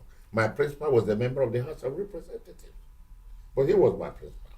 He attended whenever there was need, and that's the kind of thing that is even practiced in the US today. This present democracy or whatever is totally. My principal was a member of the House of Representatives, representing my constituency, but was still a principal of the secondary school until death cut him short in 1964. And then he actually appointed Reverend Father Ikeme Odobro as his vice, because Ikeme was a young priest who had just come back from I don't know where, but employed by the Eastern Region Ministry of Education, but a priest. So they posted him to Igwe Grammar School. And so, by accident of fate, the young priest became our principal when Amadi died in 1964. And that's the story of my early age. That principal, Mula Amadi, Reverend Father Charles Odobro was held us tight until the war broke out. But one significant thing that changed my life was while in the cadet force. There was this practice where at the end of every year, the Eastern region, the Northern region, and Western region brought all cadets to one particular camp to exercise. It is now beginning to understand why, because we interacted. We never knew Hausa, Yoruba, Igbo, anything. We never knew any of those things. Because this present, whatever, lexicon, whatever you call it, are just the creation, post-war creation. But we didn't know. We progressed. So, in 1965, the Eastern contingent to which I belong, because I had already, it was the source of recruiting officers into the military in those days. All cadet schools, they go there to pick people who to go to the defense and can take exams. But the aim is to activate your interest in the career, the military career. So I started wearing boots as a soldier from 1964 till I retired, or they retired me in 2002. I'm coming. Yeah, because the point is, it's a long journey. We were in Lanlate, somewhere around Abeokuta, the president of Ogun State. I don't know what area now. Lanlate could be either or whatever, but it's an exercise area between Nigeria and Dahomey, the President Republic of Benin. That's where we were on January 15, 1966, and there was a coup. We were boys, we didn't know what was called coup, but, for me, it just gave me an insight into what the future looked like, because we were bundled overnight to be guided to our respective homes from La Latte. We don't know the area, we're not involved. We don't know who took part in the but the only significant thing I still remember is that my commandant, Miji Boba, a very bullet-looking major, then all of us was killed. Looking at model. Yes, was killed in the Katako when there was a Katako of July. So he was one of those people who were killed. But be that as it may, that's my contact with the military, I think, influenced my life till today. The only significant thing which I like to tell everybody who cares to know is that the present principal, my principal who saw me through, is 95 years. He attended my 80th birthday. Odobro. He attended both the church mass and then I'm a very lucky person because even the bishop, Bishop Anselm Umoren, came from Abuja. People just honored me in life. Nando, if you will. He attended it, and his reason for attending it is that same man gave me 24 lashes of cane on my buttocks in 1965 because I broke bounds. Broke bounds to go and play music. He didn't think that was anything for me, but that thing straightened me and probably sharpened my interest in the military. So sorry, let's ask you, let's get to learn about the military. The military few decades ago, were they better equipped compared to today's military? And absolutely. Also, do you even need to ask that question? Come on, that's a silly thing to even imagine. Yes, because what I'm asking is yes. Current situation of insecurity in the country. Do you see it ending anytime soon? I wish, because it's not a question of if I see it or not. I wish and pray it ends soon because I'm not enjoying it. And the God has blessed me with so many talented grandkids that I would like them to enjoy what. I mean, this is a country where you walk the street and pick gold, man. You don't lack anything. By the way, I'm a product of the Eastern Region Scholarship. This does no longer exist. All right? Because people are more interested in the military. You need to also appreciate how governance, when that I'm a product of Eastern Region Scholarship. My secondary school. My father never paid a dime. Okay? But since you cut me short, so be it. But I mustn't, the military, that's why I was going to, but when the war broke out, when we were brought back safely to our respective district, one Captain Boulier, you may have known him as Colonel Boulier, of the 5 majors, came to visit his uncle or cousin. This Odobro was my principal. And all the military cadets were they say fall in. We dressed in uniform and he addressed us. He was in impeccable, I don't know whether he was a captain then or second, they must have been a captain, yes. Dressed, cross belt and, starched well, khaki green and that kind of a thing. That started my interest for the military. I wanted to look like that man. So you want to know why I'm in the military. Boulier came to my school to visit Odobro.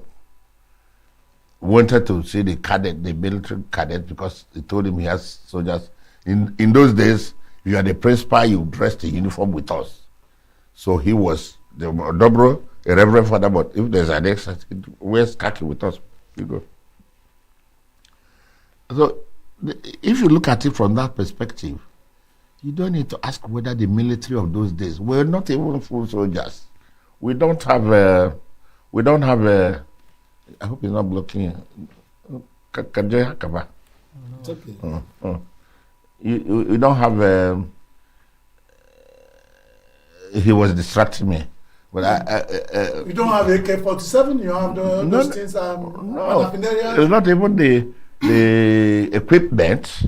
We had everything we needed.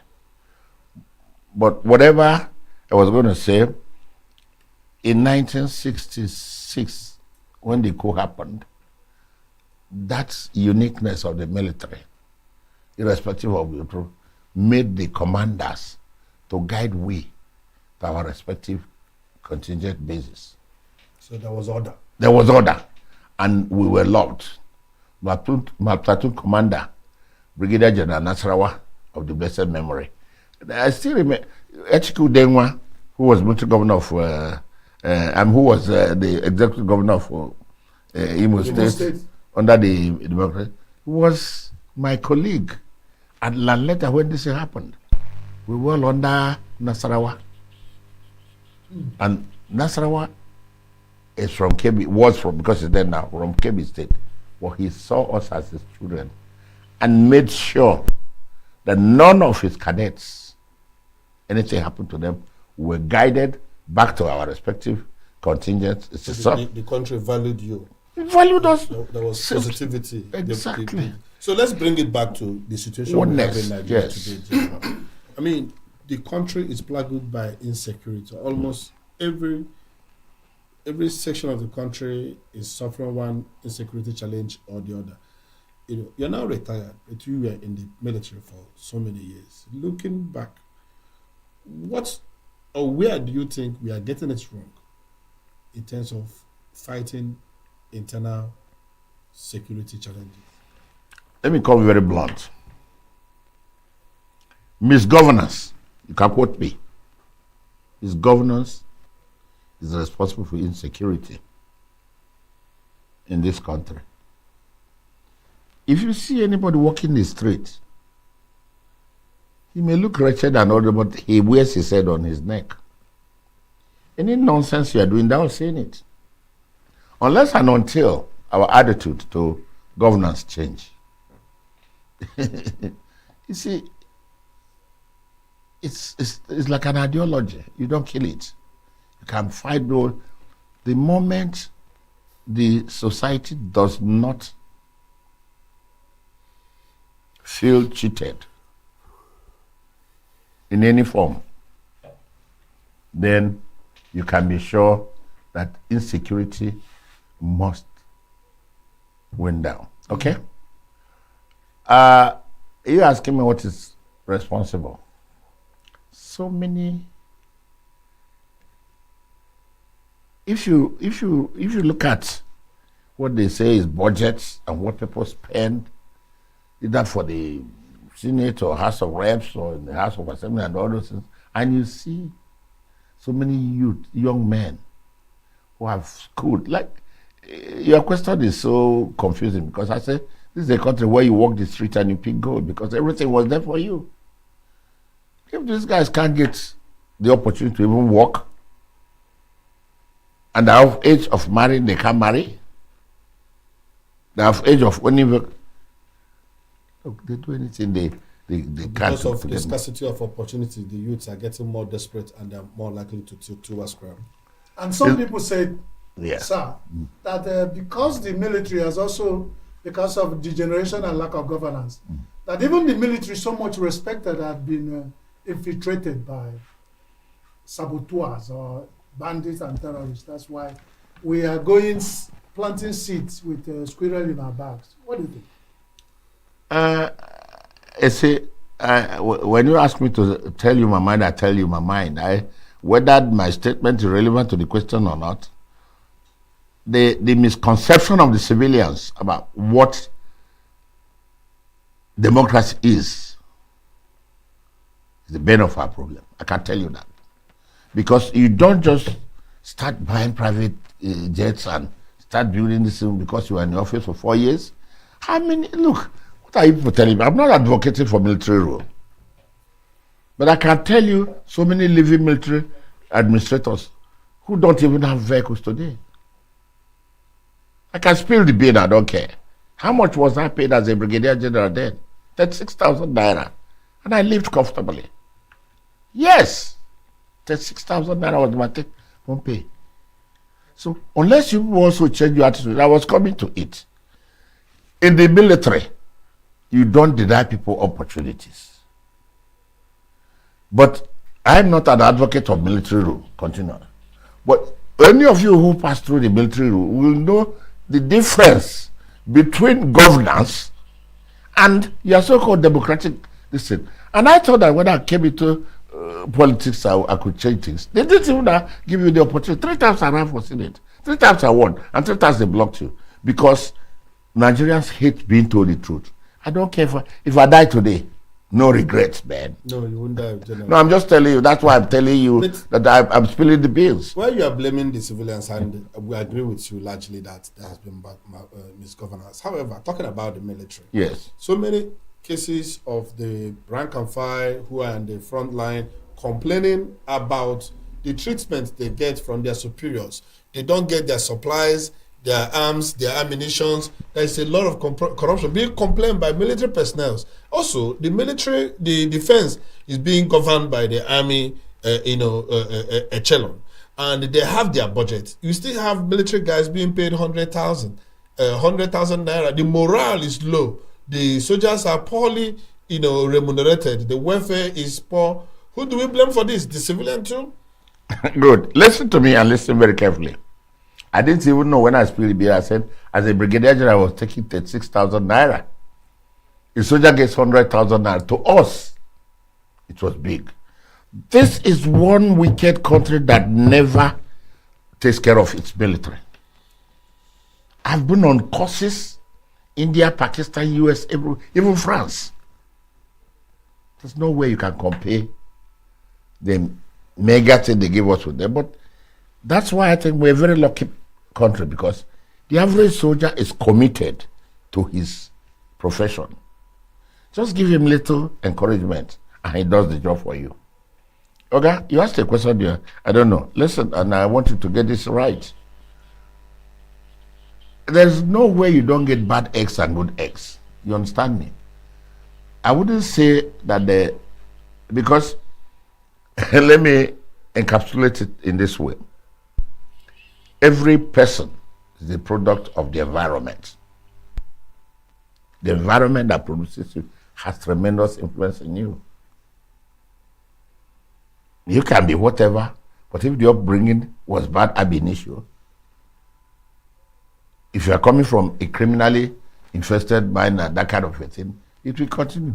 So, for soldiers complaining about welfare and that kind of a thing, individuals are bound to complain, but are bound to feel otherwise.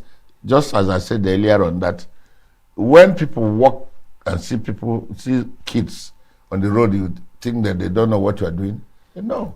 You think that the political influence on the recruitment of the military has hampered the development of our military and the ability to fight insecurity?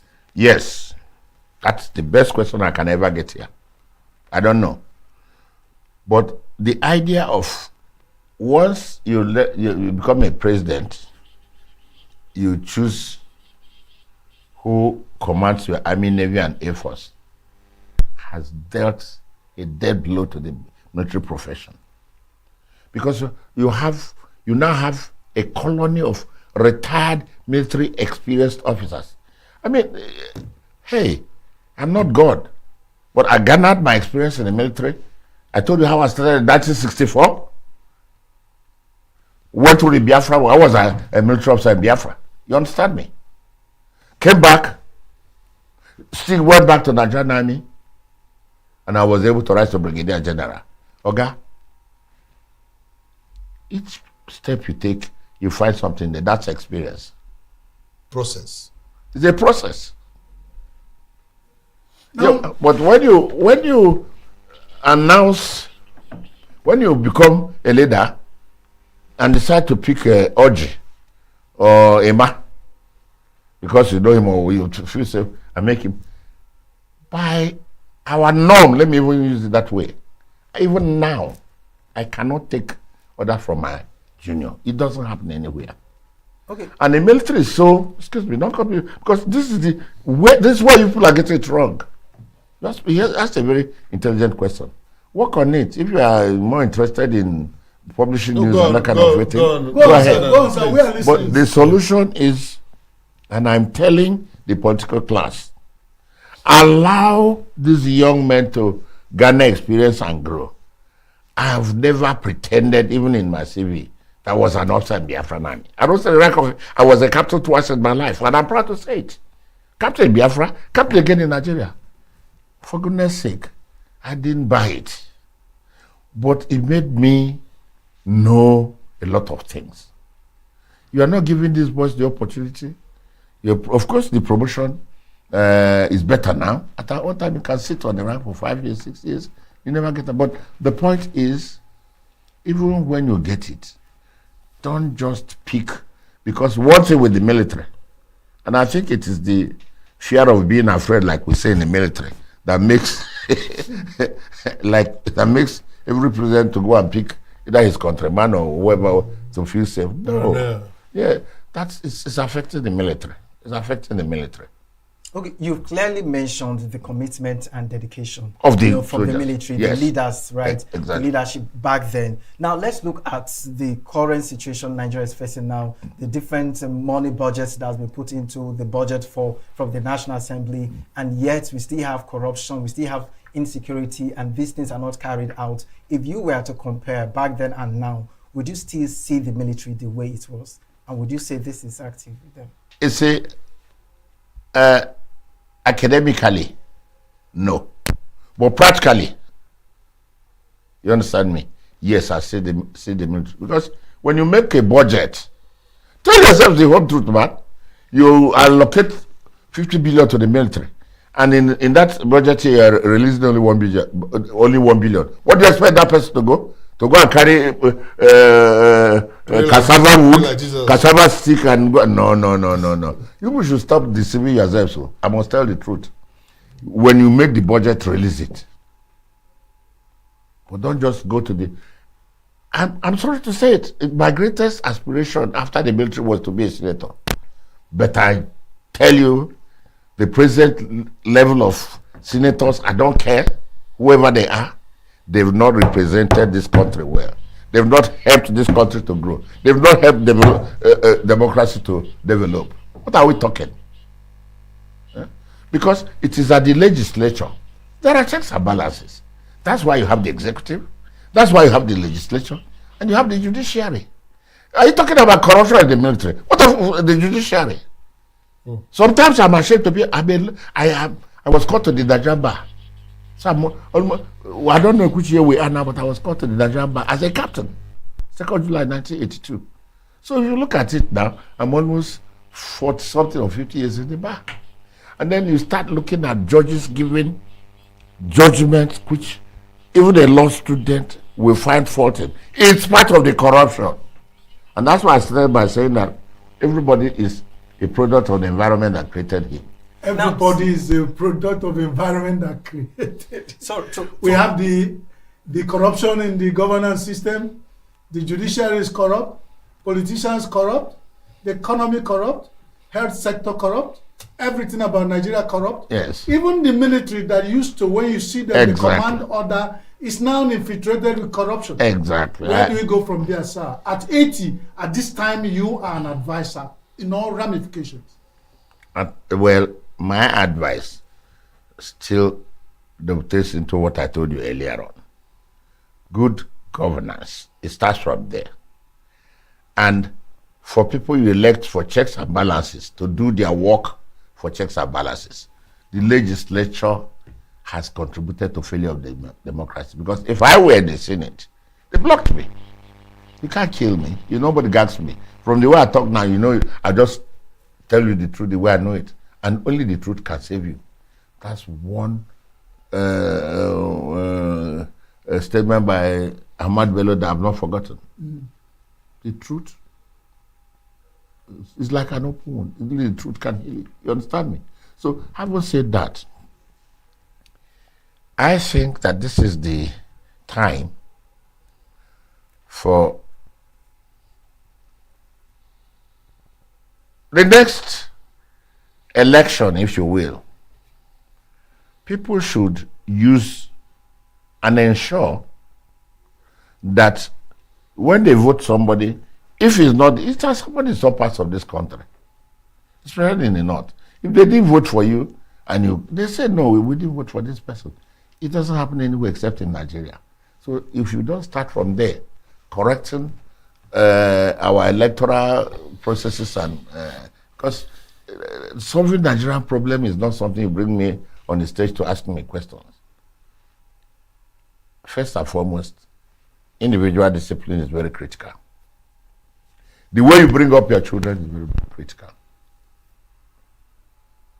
Because if your child comes home with something that you didn't give him, you should know that he has started pinching or stealing, and you don't correct him.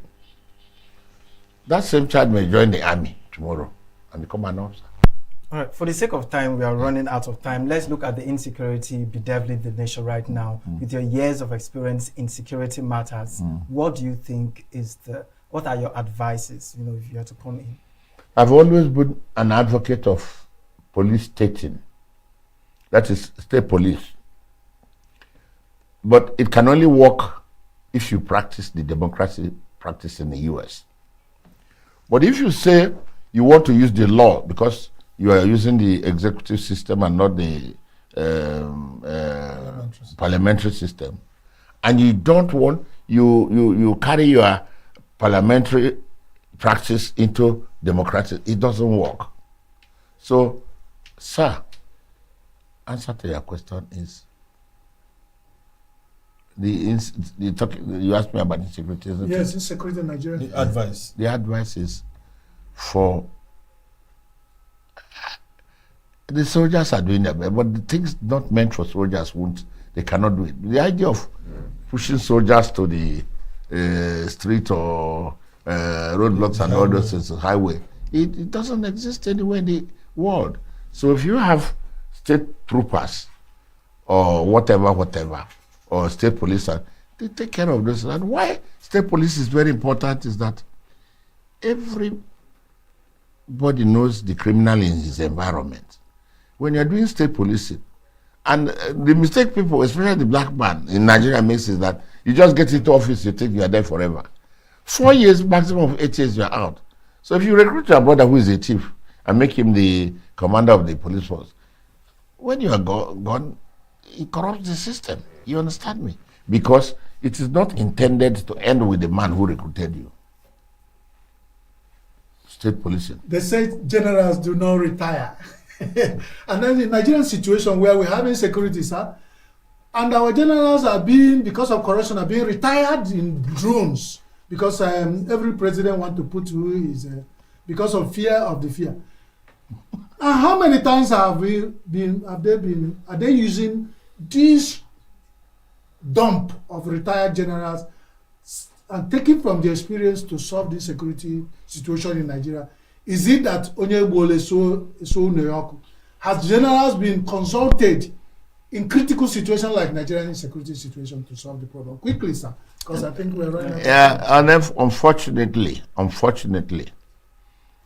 for me, I have never been asked my opinion on anything. Too bad. I have not. Even though you can take my teaching, but don't take my person. Unfortunately, they don't. And that is the tragedy of our military. Again, in advanced countries, you have a pool of retired generals who kind of, you consult, things like that. Look, everybody just sees insecurity as a way of making money in this country. That's the thing. So as long as you don't see insecurity as dangerous to your life, but a means of making money, look at it. It has already, I don't know, but we hear stories about soldiers, even. But again, it's poor maintenance of pay the soldiers well, pay workers well, pay people well, because the amount of money stolen can be used in taking care of everybody. And I tell you, if you do it, you will kill insecurity in this country. good governance, proper remuneration of workers, whether you're a khaki or not, respect for individuals. For me, I have had my own being, and I told you, this country, I love it. I marched with my feet on 1st October 1960. And if I die in this country today, I think I'll die a good death. I have fought the country. We gave up. And the reason why that problem is not gone is the same injustice, tribalism, and okay, look, I'm an Igbo man. You understand me? I can tell you, for a long time now, the Igbos are not involved in the government of this country from the federal level. For goodness sake. If you think I'm too big to be a second-class citizen in this country, what to be? I tell you, anybody who cares to, no. Unless and until you include justice, equity, and fair play in what you do, insecurity will continue. Thank you. You spoke like an octogenarian and an advisor. And a general for that. You're welcome, sir. And that's where we draw the curtain on this segment. So you say you're very close to us, so we'll be coming home for advice. So I hope you open your doors for us. No problem. For those who have joined us this morning, hope you enjoyed yourself. Having a Major General retired. Brigadier General, please. Brigadier General. J.O.J. Okoladu. J.O.J. Okoladu. That's a wonderful name. You're welcome, sir. Thank you for being with us, Chris. Yeah, this is how far we go this morning to discuss what's happening in Nigeria. My ginger? Well, it's accelerating reading a general's life in 1 hour. 80 years in 1 hour. That's a superb one. Thank you for being there. Hope to see you again next time. Good morning. Thank you, gentlemen. Yes, sir.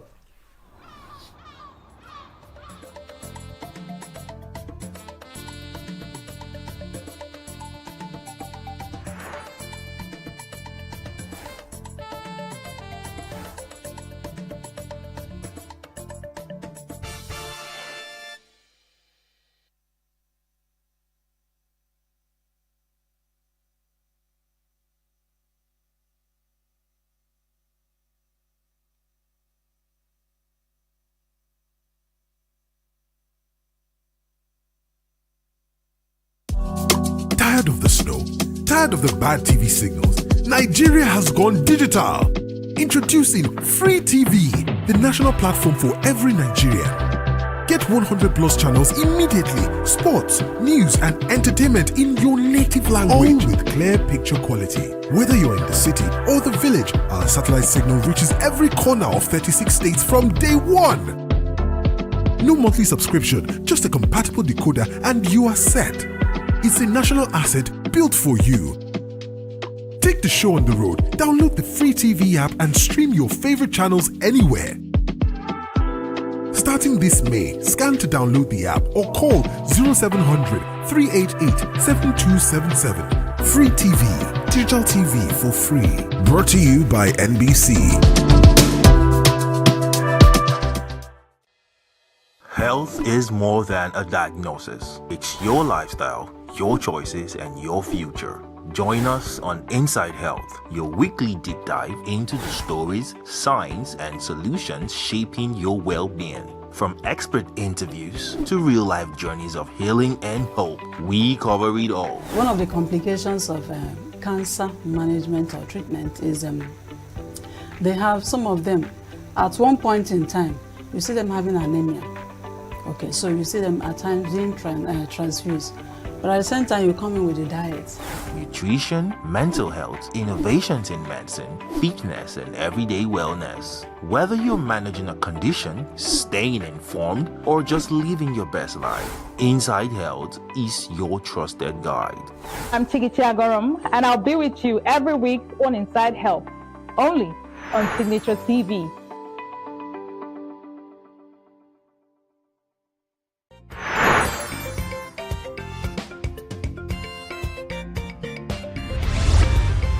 Signature TV, news in your pocket.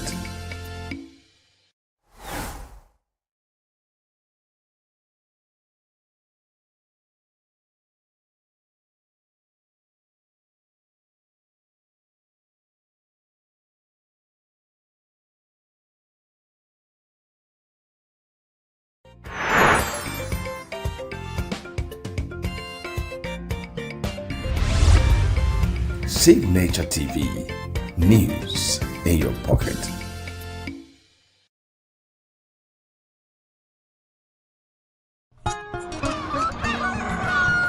New every morning on Signature TV, we open the day for you with needed energy, information, and required vibes to shape your day. From sizzling snippets of stories in various areas of life to intriguing conversations with net worth guests. When you have people who have no track record becoming your leaders, you have a problem.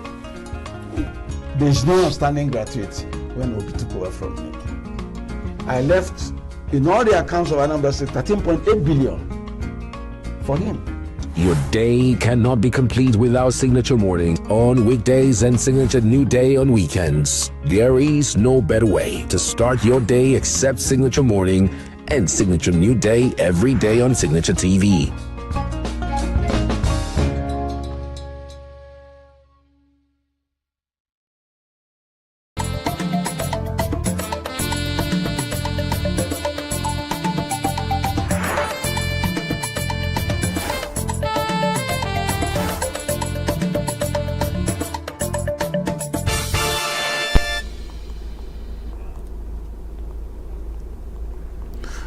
Let me welcome you to Abuja this morning. My name is Mwabo Zenjok. Let me also thank our colleagues in ENUGU who have been hitting it hard since early morning today. This is Signature Morning coming to you from our ENUGU studio. And this morning, let me tell you what happened on the 25th of August in Abuja. The People's Democratic Party, PDP, held its 107th National Executive Council meeting. And they came out with a resolution that has not become contentious, but it is getting tongues wagging and getting some of their members issuing statements and taking positions rather contrary to the outcome of that NEC meeting. The NEC decided that the presidential ticket of the PDP in the 2027 election will go to the South. A very strong position. But some members of the PDP have come out to say that decision cannot stand. One of their presidential candidates, presidential hopefuls, presidential contenders for the ticket, says he already has a petition in his hand, which is taken to the November Congress of the PDP, elective Congress of the PDP, that will be taking part in a battle. And he says the constitution of the party doesn't contemplate that the NEC will usurp the authority of the National Convention to determine where the ticket will go. In the course of this conversation, we will raise how this very factor has turned the PDP right in the middle. PDP zoning its ticket to the South and matters arising. That's the issue this morning, and my guest is a PDP strategist, Otumba Shegu Shomi. Otumba, you are very busy with your phone. It appears that you want to connect back to the national headquarters of your party. You are welcome to the program, Otumba. It's a pleasure. Good morning. You are welcome. Veteran, how are you? I'm fine, thank you. And you? Well, within the context of what we are all experiencing as Nigerians and what we are, before we came on live, it's okay. I was telling you about this weather, rather cold. Can't you hear me sound like a broken cymbal? Don't you think we should even thank God we are lucky? Some nations are dealing with wildfires on a scale they've never seen. Some nations are dealing with typhoon. Some nations are dealing with earthquake. If we have to manage only rain, and we should thank the man that let's thank the we should thank the man in the heavens, isn't it? We should be doing that. Yeah. Now, Otumba, in the 2023 election, the Congress of the PDP towards that election, one of the contending issues was zoning. Nyesom Wike, then governor of Rivers State, former governor of Rivers State, had said by the constitution and understanding within the party, the presidency goes up and comes down. And that Buhari was just finishing his 8 years.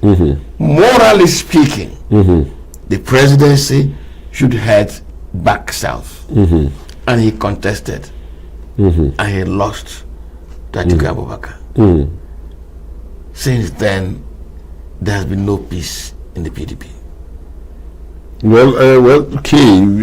That's the public optics of it. Please, can we know the real issue? The real issue is that this democratic dispensation commenced in 1998 and, produced the exit of the military in 1999. Yes.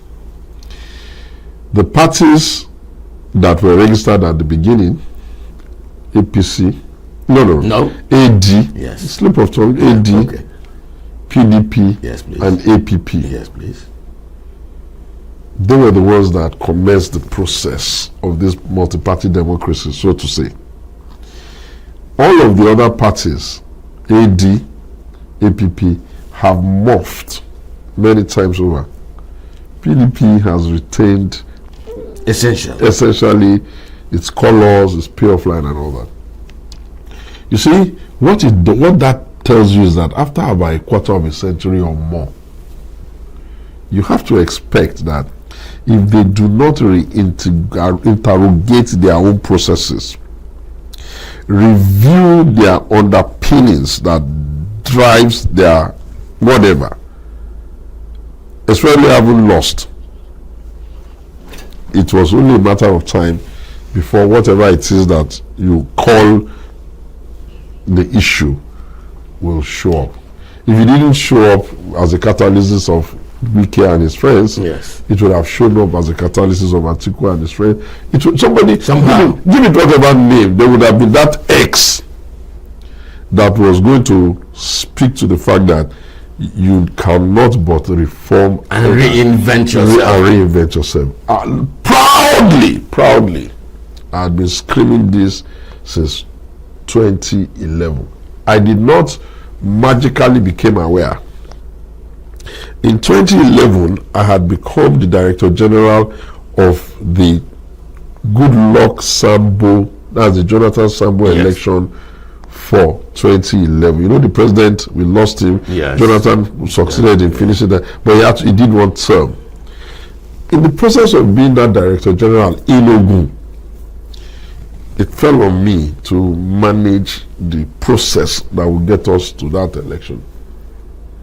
As we tumbled into it, I began to see the fault lines. Is this how within the party? Yeah, is this how we are? Is this what we're doing? This is dangerous.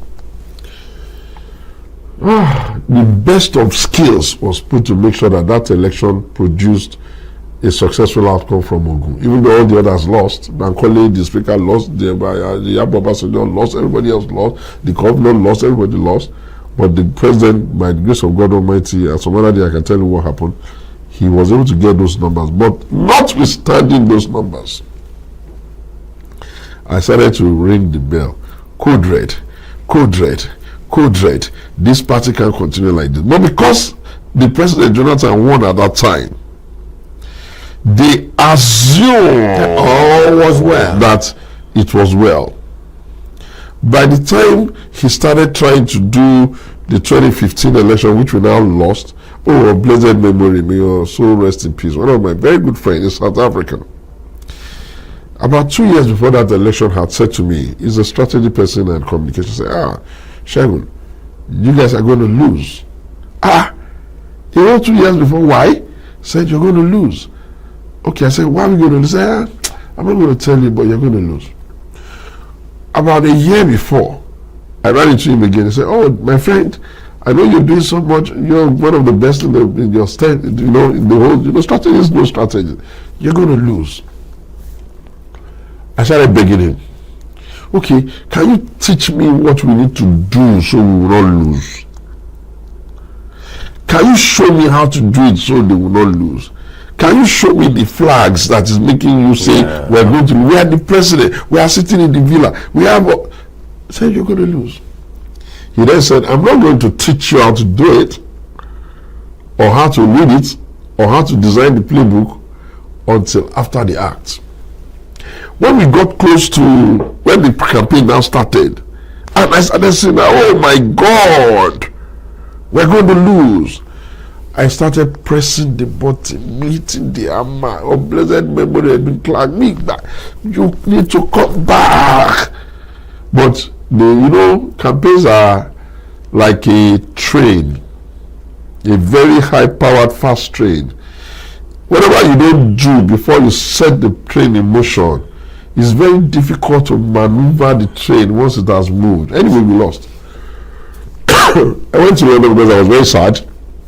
I don't know why I was even sad. I was not in their government. I was not in contact with them, just because of the way I felt. Political parties. After I came back from the UK, I then saw my friend. He's late now. He's so rest in peace. And I said, okay, tell me, why were you able to pinpoint it to that level, and what was the issue? He then invited me to a meeting. We had a meeting in Ghana. He then opened up his laptop and commenced the process of teaching me how to do what you call a picture perfect descriptive analysis that allows you to say this is the outcome. You know what I saw? I saw that our party had become like a big elephant, but with very thin legs. And what I saw was that, unfortunately, it's not that it was their fault. It was the challenge of how they came into being. The military wanted to leave, and they had signposted and made up their mind that Obasanjo, their man, was going to be helped, and the party that gave them, which is PDP, was going to be. So they were the ones that did the hard work for us. Then Obasanjo came into power, being the kind of human being he is. He was the one that bullied us to continue to be relevant and in power. Then Obasanjo wanted to leave, started screaming, it's a matter of do or die, and got us Yaradua. Yaradua, who could have maybe, because he died, so we can be living, who could have gotten us back to the board, because at least he admitted that the election was not fair, unfortunately died. Then we came into the hands of a reluctant politician who was just minding his business, and they kept moving him until on the orchard of luck he became president. Jonathan, to his credit, tried to do a lot of policy, but for the country. Ironically, our doomsday came and we lost. So if you want to blame Wike, if it makes you happy, blame him. If you want to blame Atiku, if it makes you happy, blame him. What size of blame do you reserve for Obasanjo, who in the first instance, being the first person to be president under that platform, who should have understood that the life and times and the wellness of PDP was a life creed for him? He tore his card. If you want to blame him, blame him. Where do you reserve the blame for the founding father, the one you like to call the architect, or if you like, the owners of the Nigerian real estate, the Babangidas and they watch and they blame them? So the point I'm making, my dear friend, is that yes, these are the symptoms. You are looking at the surface. You didn't look deep, and I have tried. Honestly, I have. With due respect, I have. Every one of them that I thought could be persuaded to have a rethink, from Bukola Saraki to Atiku, we are all creatures of habits. And so the habit has come. Now you are now telling me now that, okay, PDP should respect the principle of the pendulum, right? Which is when power goes to the north, it stays for 8 years, then it comes to the. I understand that is our unique way of balancing and keeping our country together. But the question is, the deep question is, can a political party in real sense pretend that it does not have the gumption to know where the population advantage for victory lies part time? And shall a political party, in the true essence of the word, not understand that there could be a zoning advantage to its rival, which may not be advantageous to it? Then, shall the political party say it wants to do equity, if it pretends it wants to do equity, shall that party not know where the equity challenge is? That was my issue in 2023. I kept saying, and you know, with due respect, former governor of Delta State Okoa has himself to blame for this. He was the one who convened a meeting in Delta under the concept of Southern Governors Forum. When they made that pronouncement, the next day in the morning, I rushed to TVC, I think, and maybe I rise on one of those. I said, no! You can't tie PDP to the zoning needs of our rival. They have been in the north for 8 years. They have no choice but to go south. We have been in the south for such a long time. We had the south of 8 years of Obasanjo. We had the south of almost 5 or 6 years of Jonathan. We are losing the place where numbers come. We don't owe them the same zoning. In any case, all the years when we were doing north and south, they kept standing on the same spot. Why? Anyway, it didn't work.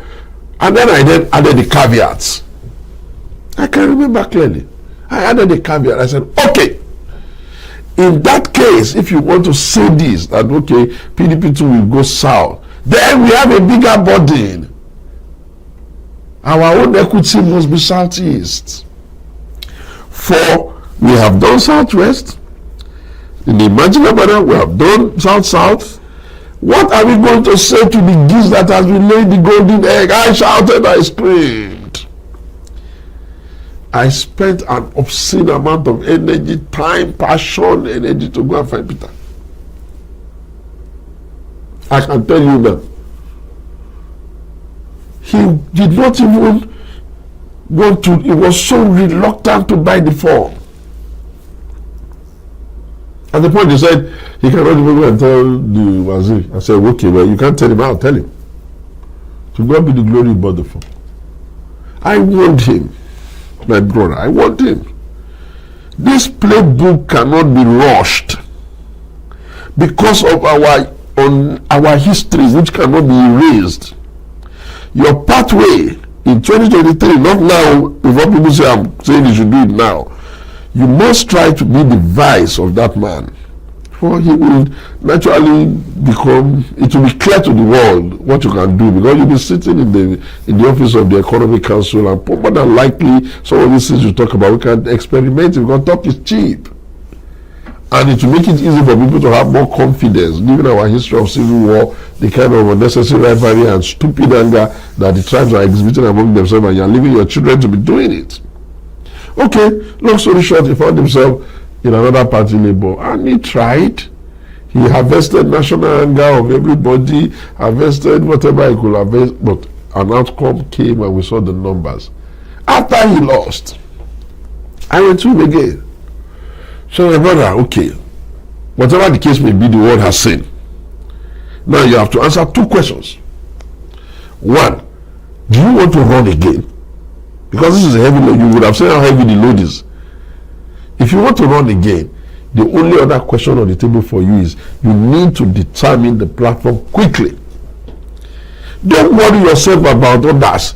Just pick a platform now and stand there. And let us find 36 smart, equally passionate people who want to be governors. Don't worry about the old order. We put them under this your effort, and by the one that owns the word and the one who understands, who teaches, you will have that spread of 25% in the minimum across board. And you yourself, if we continue to feed this your energy and begin to manage it, it will only get better. Because you see, these old ones, they're going to confuse themselves. They are only used to it. He didn't listen. When he was jumping here, I went there again. You are going, you know, I even said, do you know what you have done to the Indians already as it is? You have gotten them back their pride. Don't dilute it. Never mind. For you to go on a journey of this nature, you have to first of all accept defeat before you work for victory. If you don't do it that way, defeat will make you so scared. What is there to be afraid of? Look, okay. The point is that, let me like this one sentence. The point is that we have found ourselves in an unusual mess with this democracy, and it will require painstaking, smart, sensible, and moderate effort. First of all, to save the democracy, and more importantly, to save the delicate, fragile nation we call Nigeria. And it was when I saw that, okay, what else can I do? I started a movement called The Alternative, running around the whole country. Sir, well, I deserve the national award. We'll come to that. Now, the issue is that the PDP seems, at least looking at the symptoms, because you say this is symptom that definitely PDP would have had a challenge one way or the other. Yes. Because it didn't look at the fundamentals and saw how things were shifting against it. Now, one of the symptoms is this pendulum. Yes. By now taking a clear decision on it, has the PDP attended to a major distraction? No, I think that by this decision to go south, yes, at least they have recovered and they have begun to find a way back to the kind of Nigerian institution that they are. In due respect, the People's Democratic Party of Nigeria is a Nigerian institution created by Nigerians, owned by all Nigerians who identify with them, and can never or will never or must never be seen as a fiefdom of an individual. To that extent, it's a good decision. Now that they have taken that decision, in my opinion, if they like, they listen, if they like, they don't listen, we must now painstakingly begin to work it out, knowing fully well that political parties are not designed for the victory at the next election alone. No. However they want the victory at the next election, they must accept the reality that sometimes the law of the ground in the country may not produce that outcome. The crudity of our politics may not produce that, but it doesn't matter. They must understand that political parties are designed to outlive election. No, outlive even the players of today, and be passed on as a battle, a platform, an institution, an idea for all times.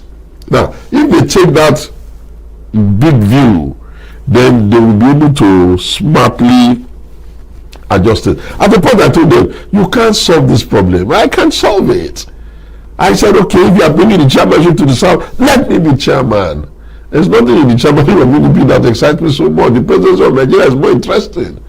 But I knew that not diagnosing the problem well will not make them apply the right solution, and the outcome will be frustration. Unfortunately, unlike before, when we were the only pan-Nigerian party, our rivals are now pan-Nigerian. Alternative. Our rivals are also pan-Nigeria. We have created a scenario in the country where, whether we like it or not, the APC, because of the effort of mainly two men, may the soul rest in peace continuously, and may the grave be easy for him, the former president and the present one, managing and tightening and all that, and other players too at lesser level. They've created a pan-Nigerian party. If they are not careful, our rival, that's the APC, if they are not careful, they may implode it after this man, because Buhari's gone now, nobody's putting them together in the north before. If they are not careful, they will use their childishness and, you know, in unnecessary anger. If I don't have my way, highway, they will implode it. The PDP, if they are careful, may evolve and do what you call a leapfrog. A leapfrog that carries away from the morass of a time that they could have easily been firm and decisive and they may now, begin to shape up. They may shape up, but they can only shape up if they are not trying to. There's one. If they are not trying to cheat themselves. Yes. Because men like to be smart. Yeah, there are two issues when you say cheat or even undermine their own very purpose. Is the Bauchi State Governor, Bala Mohammed, good man, has come openly, good man, and said, "I drop anything presidential ambition, good man, because the party is more important than my personal ambition. Let us reinvent the party." Absolutely. However, Hashim Olawepo, when did he come back to the party? Has issued a very strong statement. Okay, so now just because we have to hear him. Just hear him. And he's coming from both constitution and law. He said the People's Democratic Party had no anticipation that people will be denied the opportunity of determining from where or who is going to be their flag bearer. That the National Executive Council of the party had overreached itself, and only the National Convention has the power and authority, and that he has a petition in his hand heading to Ibadan in November to challenge this outcome. Thank you. I know Olawepo is my friend. As a matter of fact, in 1998, before the parties were formed, Olawepo, myself, Ayo Thomas, and a few others, who were the young people of that time, who could have insisted, because they offered it to us, that they should register a party for young people after when they were starting. I had said at that time, no, we have not learned anything about managing democracy. The only thing we know is luta continua and the military. Activism. And that activism may undermine the growth of this democracy. I know Alapo well. In those 20-something years, I've been standing in the PDP. Where has he been? Okay, suddenly, he wants to be back. Yes, the party is a free joiner, free entry organization. And free exit. Yes, people are exiting and coming. I think we need to do something about that. But if Alawepo says that he does not understand, he does not accept that zoning, the first problem I will ask him is that in what capacity is he going to be making that position? Because I know this is gravitas up to the gravitas of a NEC that set up a zoning committee. But it says the Constitution says. Just let me be helping you, because whatever I say in the Constitution, please. He doesn't have the gravitas to undermine a NEC committee that has given approval for them to set up a zoning committee. He doesn't have that gravitas. When the zoning committee has now been set up, and they said they are putting the presidents, they have done an assignment. I don't know whether they did it well or didn't do well. Don't ask me about that. And they said they want to put the presidency in the south.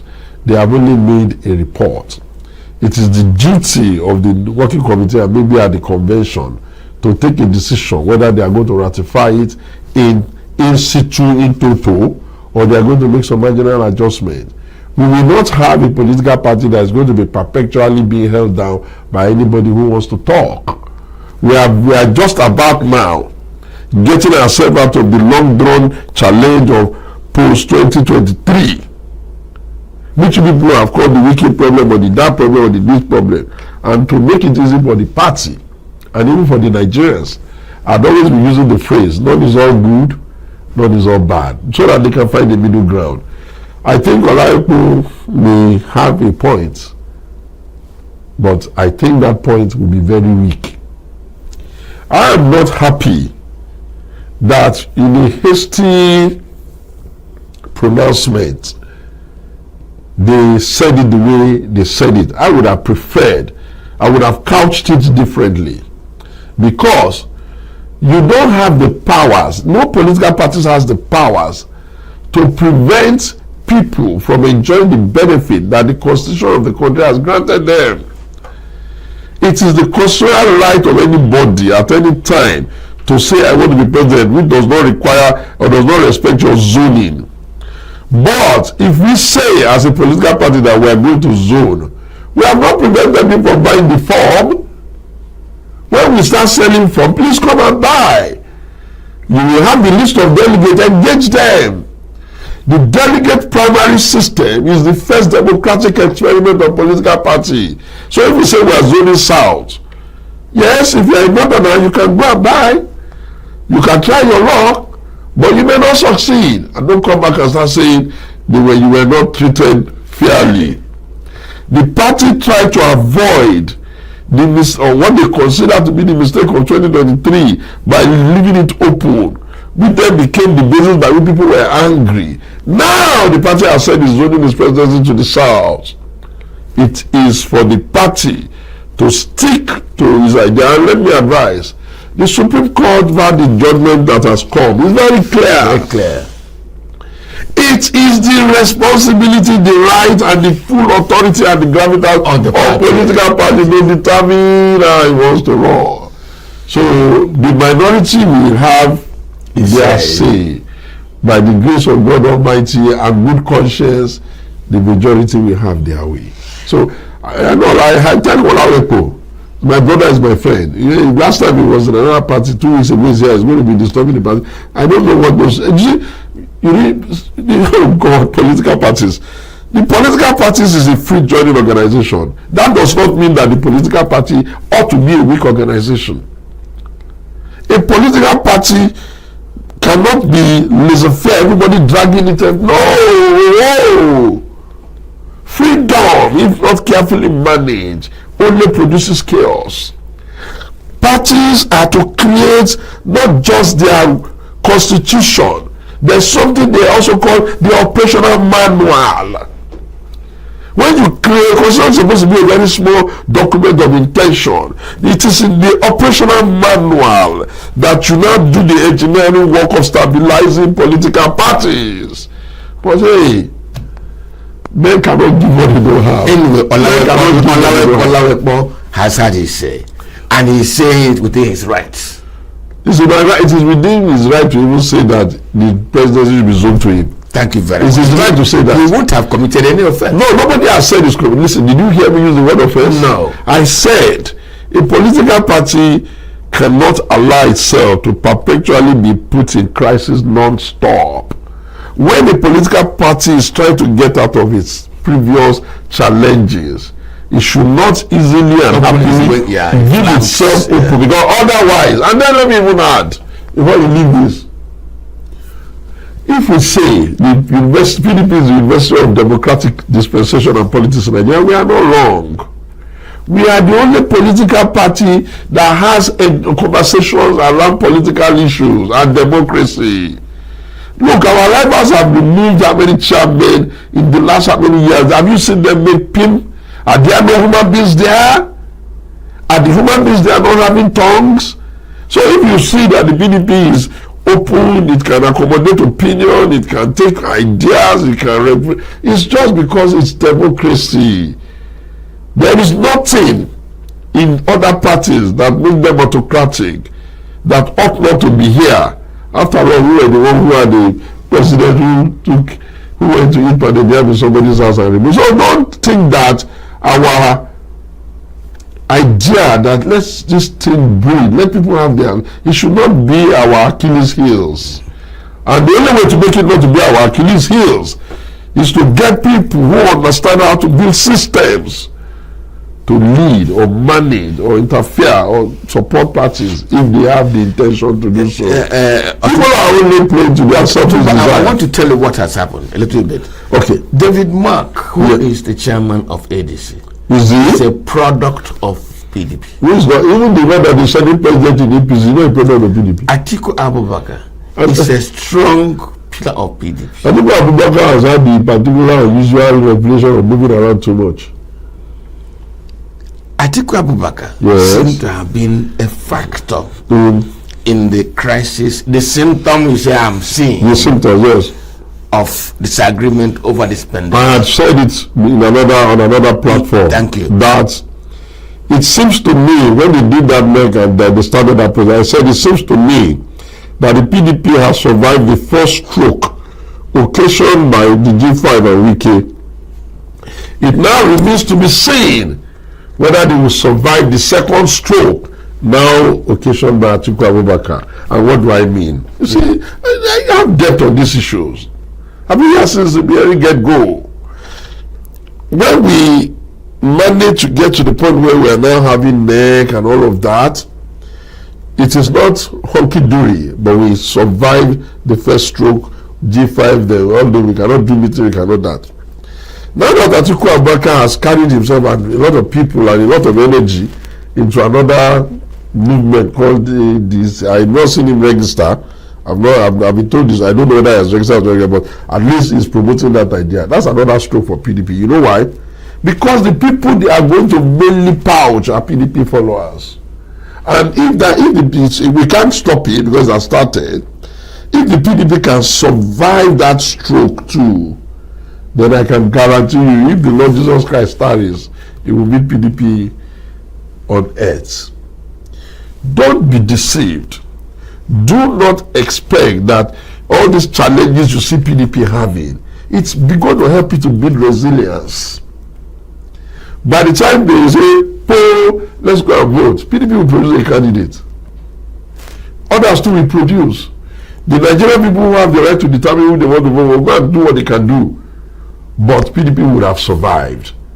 And if it is what we are seeing from off-season election or the previous election, we at least know that PDP may not or may not win the APC in the next election.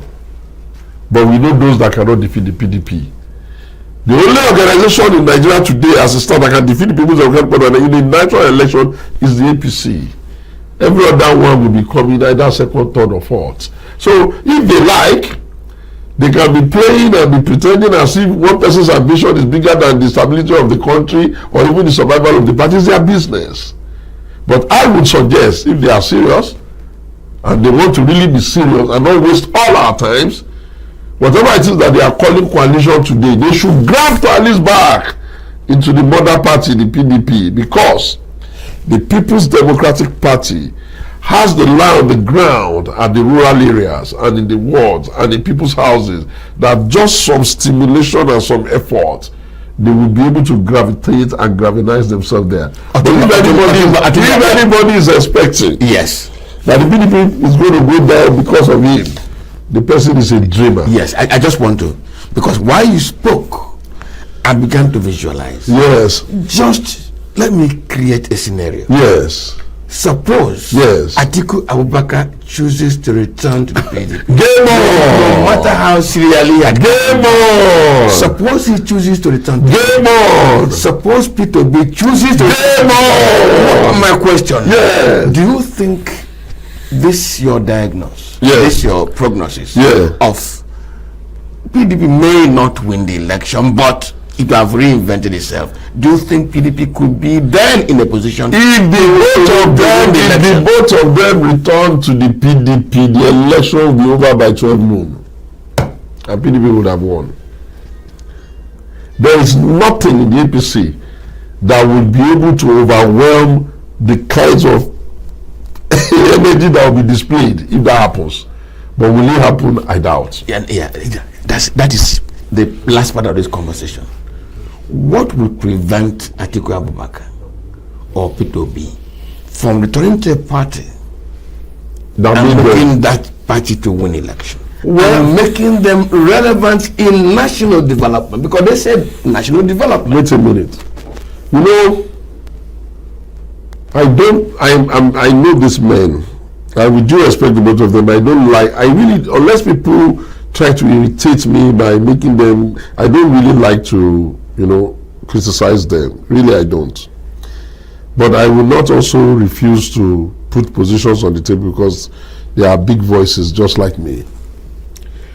I think Peter is my greatest sorrow, because I truly believe that this Nigerian nation cannot keep telling Igbo children to wait. And I had hoped that Peter would have seen that the journey of that emancipation did not start with him, and that bigger other Igbo leaders have also contributed in some little way, bringing us from 1966 or the Civil War to where we are now.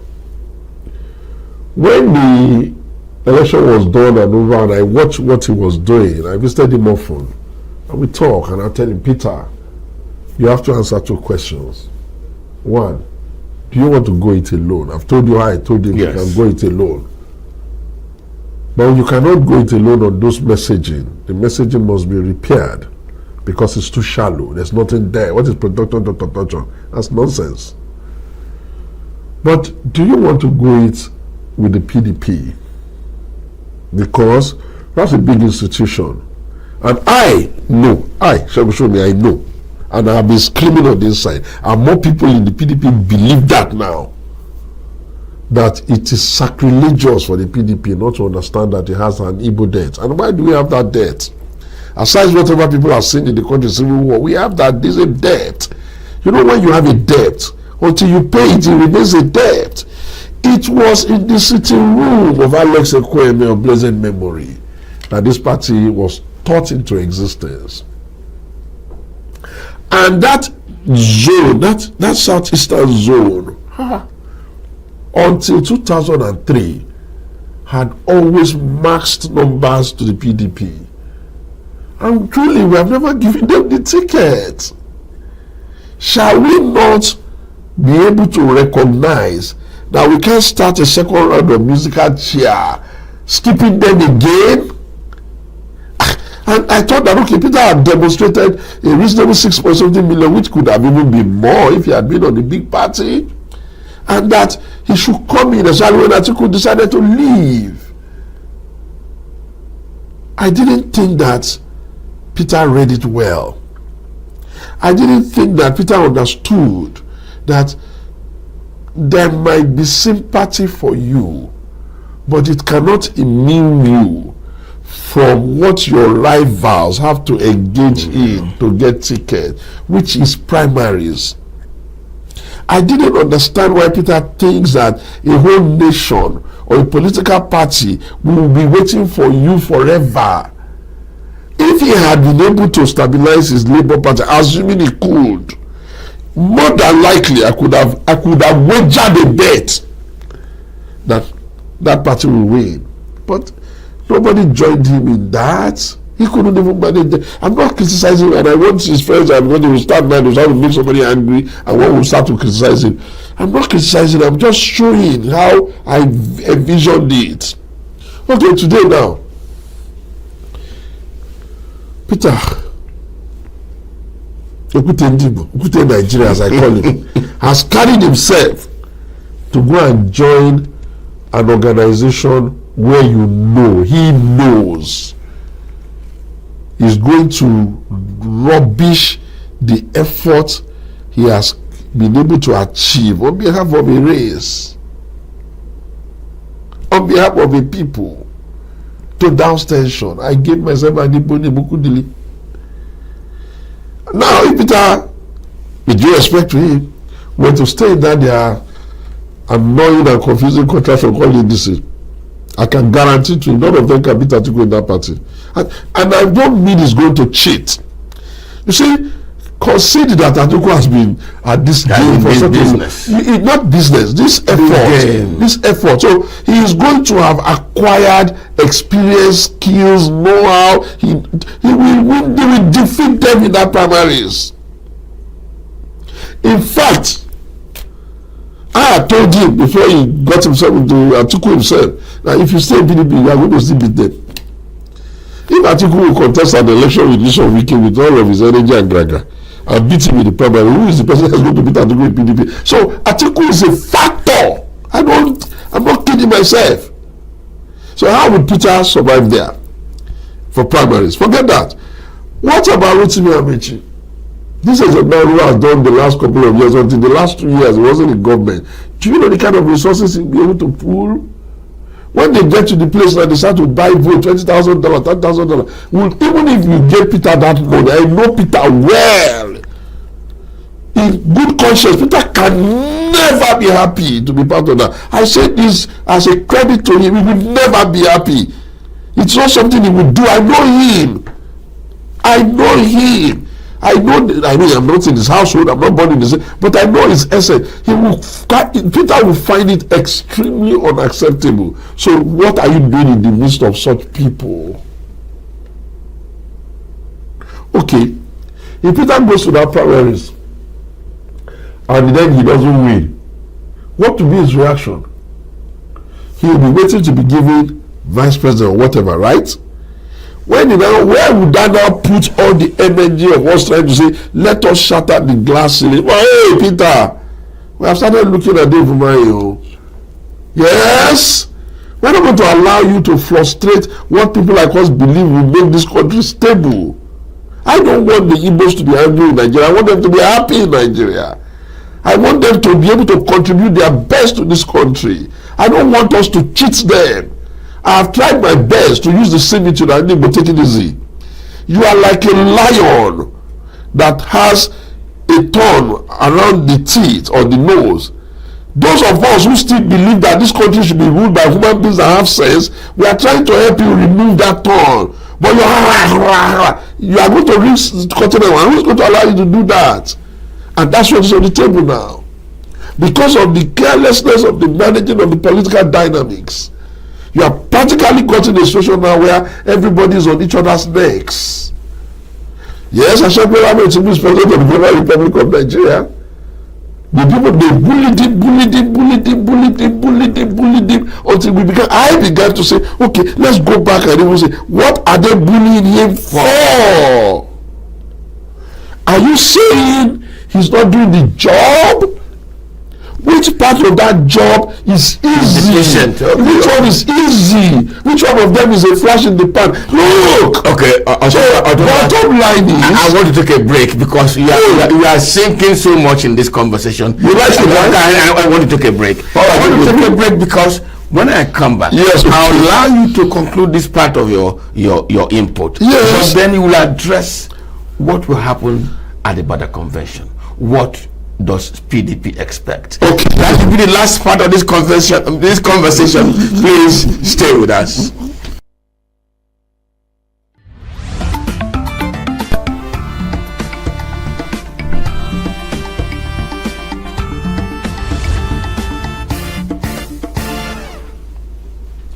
Well, Otumba Sherumi is still with me here in the studio.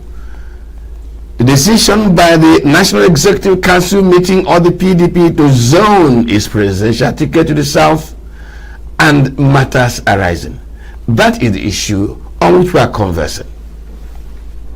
Before I took this break, I told Otumba we are going to look at the November 15 or so PDP National Convention.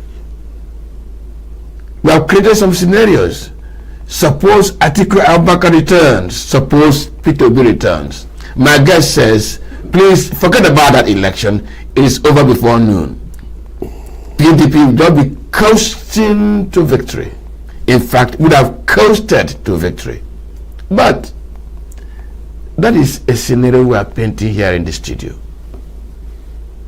Atiku is still in the ADC. Peter Obi is undecided. Last statement I can quote is that he said he was still in the Labour Party. But Labour Party is shredded, if not torn right in the middle.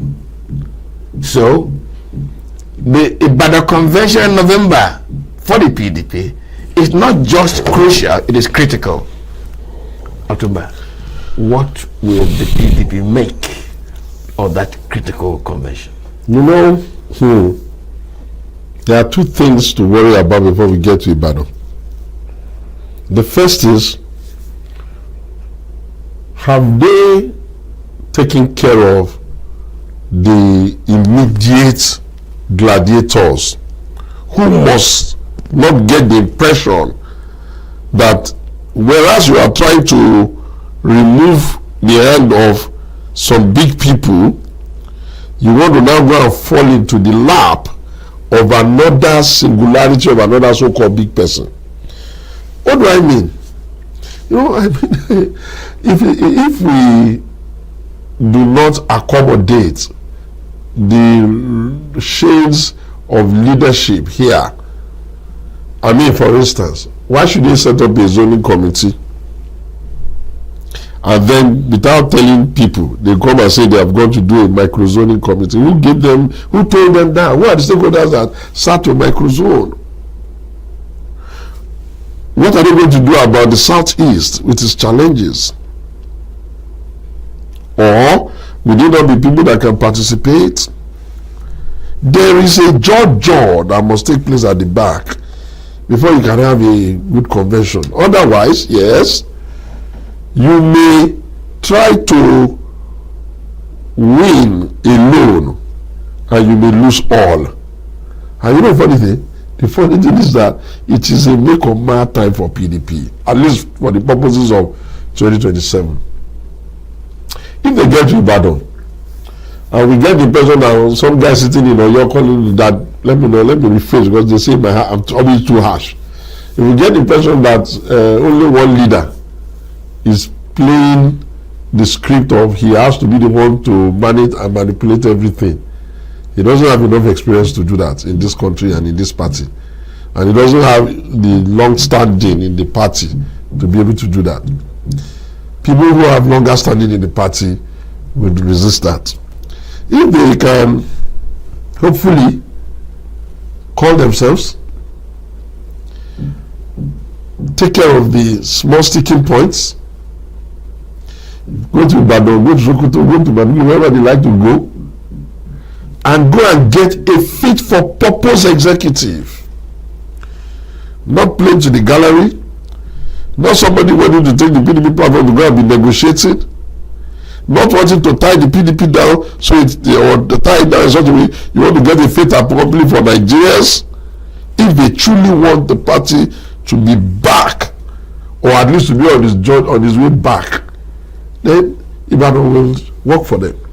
But if they desire to be clever by half, I'm afraid a lot of people are waiting for Ibadan to finally say we've given it our all, we are not doing again. And if that happens, I can guarantee you a great number of them will go to APC. Some of them may just say, okay, let's go and try it out with ADC, and the result will be it will be an empty house. We created the limitation of 36 states in Nigeria, created the delimitation of 774 local governments, created the delimitation of 126,000 polling wards. We did all of this so that we can build from the bottom up. The PDP cannot run a big organization of almost 27, 28, going to 28 years on an assumption that one person is the party in the state. How much more you now want to run an assumption? How is the party international? Until if you don't build the top coach, the head of the train, which is the party, you will never be able to pull all the coaches over the line. Otumba, let me tell you what the NEC also said. They said they will retain the zoning arrangement in the national executive. Let me tell you the gossip, not the fact. Damagu is said to be a Wike sympathizer. Is Wike not a human being? Senator Anyanwu is said to be a Wike sympathizer. Is Wike not a human being? If those people are retained, has Wike not really taken over PDP? Okay, thank you very, very, very, very much. I'm not aware that Damagu is a Wike sympathizer. No. As a matter of fact, politics. As a matter of fact, Damagu has always been an Atiku sympathizer. One of the grounds he has is that the only one time good came to him, it is the Atiku people that he had been sympathizing for and supporting all the that are against him. That was how they lost him. And even if you ask me, if you know Ayaw very well, Ayaw is even much closer to what's his name? Bukola Saraki than to Wike. Ayaw, anybody will have some access to Wike at some point, even all of us, because Wike was made himself that available for us all. I wanted to go and run secretaryship because he did not insist that he should resign. Because he said me. So I left at his discretion. He went and ran. He wanted to run for governor. Everybody abandoned him. Now they were fighting him because of Wike, because he stood firm and did not do maybe what may have made Wike happy. Now Ayawu then goes to do election. They all abandoned. There's nobody I didn't beg among them that look, this is not about Ayawu. We need to get back to the party in the southeast. They didn't answer. Ayawu loses an election. Wike, who probably felt it was done in by the party, and Ayawu, the secretary, will carry some of the flags, was the first to say, okay, I will not be watching you. Let us now repair and rebuild. Why does Wike seem to have the ability to repair relationship, and all the others seem to have the intention of staying on the vexatious issue forever? This was how I was begging them when the crisis in River started. Gentlemen, you are not handling this crisis well. You can't be looking at the numbers and be saying you want to be irritating Wike, instigating him, instigating them. Two people are fighting, you are instigating them. In the end, you are going to lose out. Well, in the end, what happened? Is Fubara now the governor of River State? You see, he's sitting in opposition. If you tell them, why don't you let us look at it this way? The next is Wike is sponsoring. If the person that Wike is sponsoring will be sometimes saying, no, sir, we can't do it this way. They are being sponsored by their own friends. You know, it's like you want to make somebody a devil on behalf of everybody. But you know, that is the story of life. Jesus Christ had to die so that you people can now be continuing to do what we shall be praying in the name of our Father, forgive us. You commit the same sin again, our Father, forgive us. You want a sacrificial lamb. And I have said it in the public before, PDP. If you think Wike is your sacrificial lamb, let's take it to the cross. Let him take it to the cross. Thank you very much. October, show me. I keep insisting that he is a PDP strategist, a very deep thinker, that is truth, and I think he wishes his own party very well. I wish Nigeria very well. Very well. I think honestly, I think he does. I've been conversing with him in the last 59 minutes. Not even 55, authorized by my producer. And the issue has been zoning by PDP. Matters arising. Has PDP resolved its crisis? Can the PDP reinvent itself? Will the PDP do well in the 2027 election? He's telling you his mind. Bet it, in fact. Take your take or take your pick. And I think you can bet on it. All remains for me to thank Otumba Shengushomi. Our leader, be this we not get our no down. Every time you call her, thank you very much. And then the conversation continue tomorrow, after, and my name never changes. It's Mwabweze Njoko. Can I say good morning?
Signature TV, news in your pocket.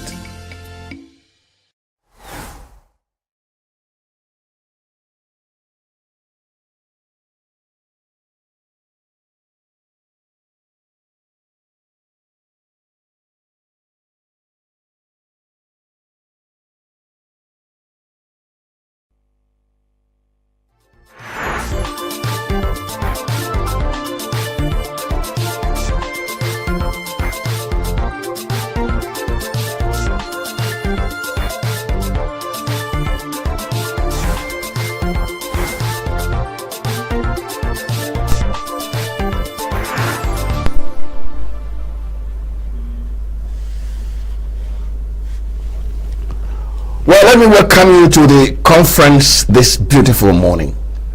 My name is Nwabu Zenjok. In the last edition, we looked at so much money going to the subnationals. So there's so much money as it were to play around with.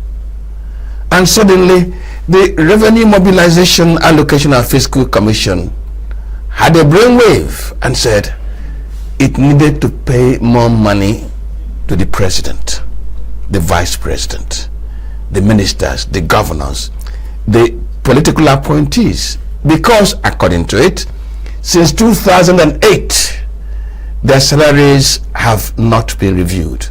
And according to that commission, things are now tough, warranting a review of what our political appointees take home.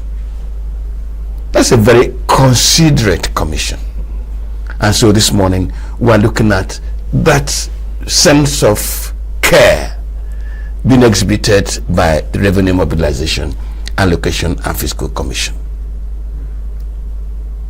Is it right? I will answer that question. I have my guests this morning on the conference, and let me start from my left. Barrister Dr. Eze Chikamnayo, former Commissioner of Information and Strategy in Abia State, and at present is publisher of Nigeria Today magazine. Chikamnayo, you are welcome to the program. Thank you, my brother. How is it moving away from government and coming to join us here? It's a natural transition. I'm still in the information channel. Commissioner for Information, publisher. We are still dealing with the same. Yeah, from getting the flag to giving the flag. Exactly. Let us see the transition as we convert this morning. Yeah, exactly. And on my immediate left is Andy Ezane. Andy Ezane, we've been teasing him off camera. Former Chief Press Secretary to the Chairman of the Independent National Electoral Commission, a product of University of Lagos. I'm very proud of saying that it's a product of University of Lagos. Echo for sure. Andy, welcome to the program. Good morning, Chief. Good morning, viewers. Good to be here. While we're off camera, somebody said to me that all the political magic and the language of how to accomplish that magic was designed by you and your colleagues in INEC. Isn't that true? No, we did a lot of designing, but not really magic. We did not design any magic. We worked according to a process. Maybe the process was not understood along the line one way or the other, but there was no magic involved. So we didn't understand the process. We are wrong. INEC was very right. Don't mind, we'll know how right INEC was. Thank you. Thank you very much. And I have on my extreme left, in red with me, Tochukwu Okorie. He's the Executive Secretary, Provocate. Thank you. Provocate Transparency and Accountability Initiative. Okorie, you're welcome to the program. Thank you. And incidentally, today we're looking at accountability That's important. and transparency. That's important. Thank you very much. Andy, I'm going to start with you. The Conduct Commission, Revenue Mobilization, Allocation and Fiscal Commission, just showing incredible milk of human kindness, consideration. And it says, since 2008, the remuneration, the salaries of political office holders for the president downwards have never been reviewed. And that things are now tough, warranting a review. do you cast your vote for this kind of very kind consideration? Well, it is not a very straightforward question, and it wouldn't get a straightforward answer. The fact is this: yes, they may be correct if they say that from 2008 there had not been a review. Then if they come from that perspective, then they will be justified in trying to have a review. So to that extent, you can say yes, it may be right for them to do that. But you cannot do that review in isolation. You have to do that in the system that you are working, in the environment that you are working. You are not, things are not tough only for those who occupy political positions. For those who are around them in the environment, for those who are outside their gates, have you also reviewed, where they are living? There are those who are in the formal sector, there are those who are in the informal sector, there is the minimum wage and the rest of them. You have to do a comparative analysis. It is when you find out that what the political office holders are taking home does not compare with what others are getting in terms of all they have available to survive, then that is where this your kindness is going to play out. But if you find out that even if you take it back to 2000 or 1998 or 2008, as you said, that what they still have and the access they have to means of survival is still way above what the people who are around them and in the environment are having to survive, then that's your motivation for trying to review that actually becomes very tedious. It's not quite right, So I think that is what the issue is. If you are going to do that and you are going to find out that what you call minimum wage and what others are going is still far behind and they cannot sustain them, then for those who are on the elite level, who are occupying political position, who are leading by example, it is a very wrong way to start. Invariably, you would have started usually in the society, usually in the world, when you need a lifting hand, you start from the vulnerable ones. That actually is what makes sense. That, I think, is what the issue is. Okay, let me summarize Andy without removing much from what he said. The Revenue Commission seems to want to increase the gap between the haves and the have-nots. Precisely, yeah. Does that occur to you as what they're trying to do? Okay, thank you for the question. Thank you, viewers, for watching. I would also say that there is no straightforward answer to that question. The gap between the rich and the poor has kept widening. It's a fallout of policies, not just this one, several of government policies. But let me say that what RAMFAC, I hope that's what they call it. They call the acronym, RMAFC or whatever. What they have done, in my view, is purely political. They have merely included categories like the president and vice president, governors and governor, and to kind of camouflage the real purpose. It is purely political. It is to give more money to certain persons within the structure that they envisage should play a role in 2027. To make them happy, not just to make them happy, to put more money in their hands so they can also do the logistics, election logistics, as it is usually called. All right. I mean, we are all Nigerians. We've all been around, these things, and we know these things happen. So the truth is, there is no sincerity or purpose. And I want to align strongly with the first speaker. If anything at all, you are asking Nigerians to make sacrifice. The president has said severally, you cannot make an omelette without breaking eggs, and so Nigerians should understand that we are repackaging Nigeria, so everybody should make sacrifice. So where is the sacrifice on their own part? Where is the sacrifice on their own part? And nobody should tell me that, okay, what they had before this increase, what they had was not enough for them.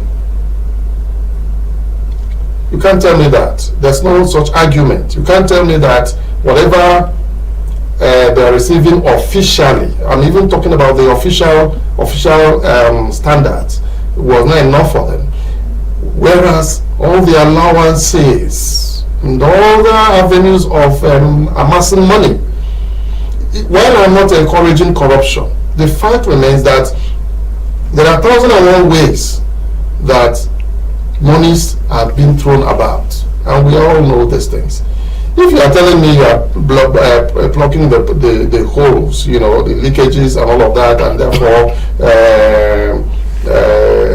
president or political office holders' access to money has been shrunk, and therefore this and that, it will make a logical sense to a logical mind. But in this case, we are saying, let me put it as a question: are we saying that they don't have enough to buy food and all of that, new cars and all of that? So what are they doing with new cars? As a matter of fact, one of the strongest arguments against, for those who criticize government, is that this is a government, so to speak, that before they came into power, one of their strongest criticisms of government was that government was over bloated, profligate government and all of that. And then you now have the opportunity to come to the saddle, and I can't even say whether this government is more profligate than their. I can't answer the question either. Maybe I should push it to you. No, I can't answer the question. I've always quoted Charles Dickens on this program.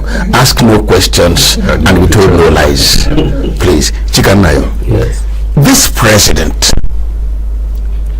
has said again and again to us, all of us, we are in this together to salvage this country.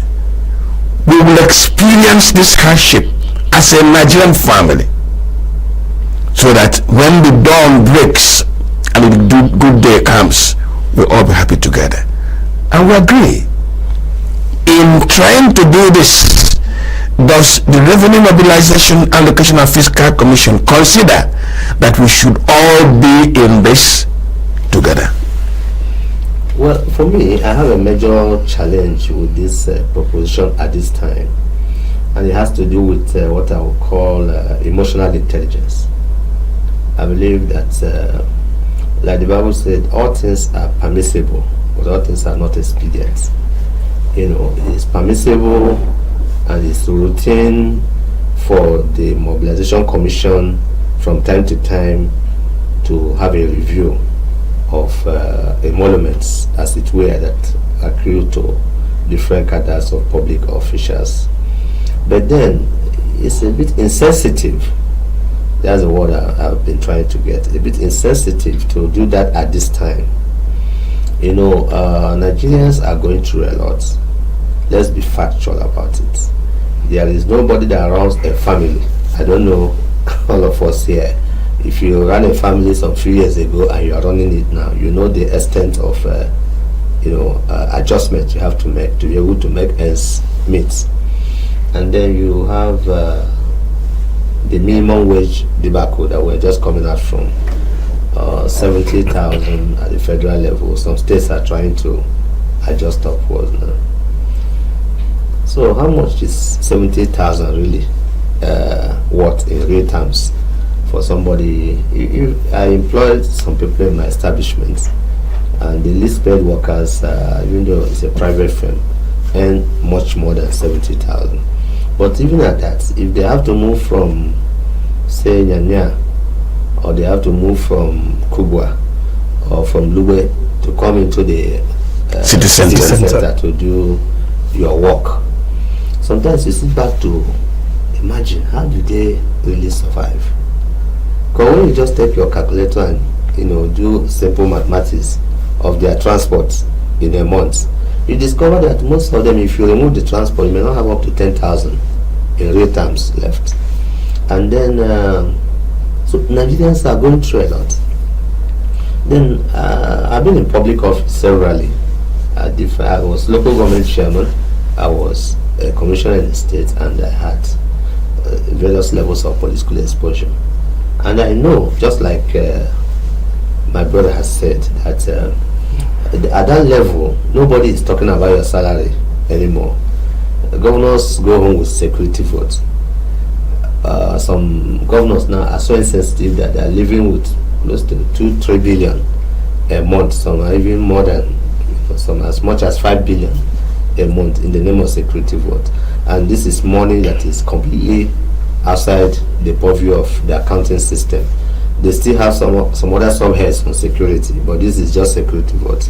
So for such a governor, what are you increasing his salary for?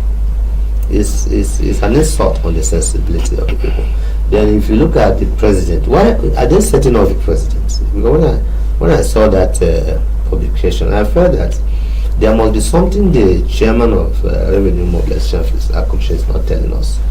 Because when you're serving somebody, you have to situate it in a context. Is it saying that if he comes out tomorrow and propose an increment in the salary of Tinubu, he has not succeeded in throwing Tinubu up for a whole lot of unnecessary criticism, opening his flanks? So does Tinubu need an increment in salary? I'm not sure President Tinubu proposed that to him.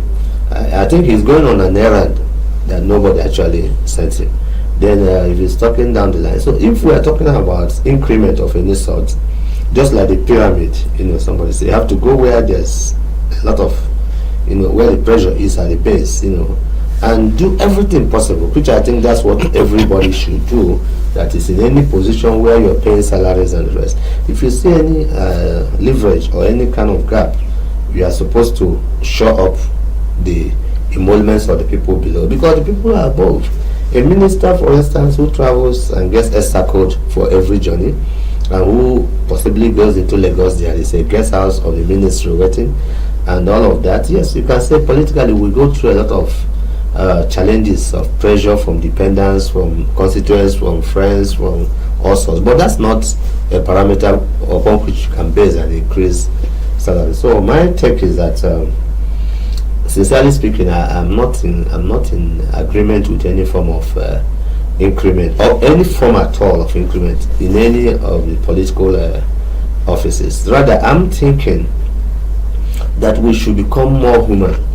The entire political elite, myself inclusive, in Nigeria, need to go into some level of introspection. We need to lock ourselves up in a room, as it were, and then if we can't lock ourselves together, we need to go individually and advise ourselves as to the level of disconnect.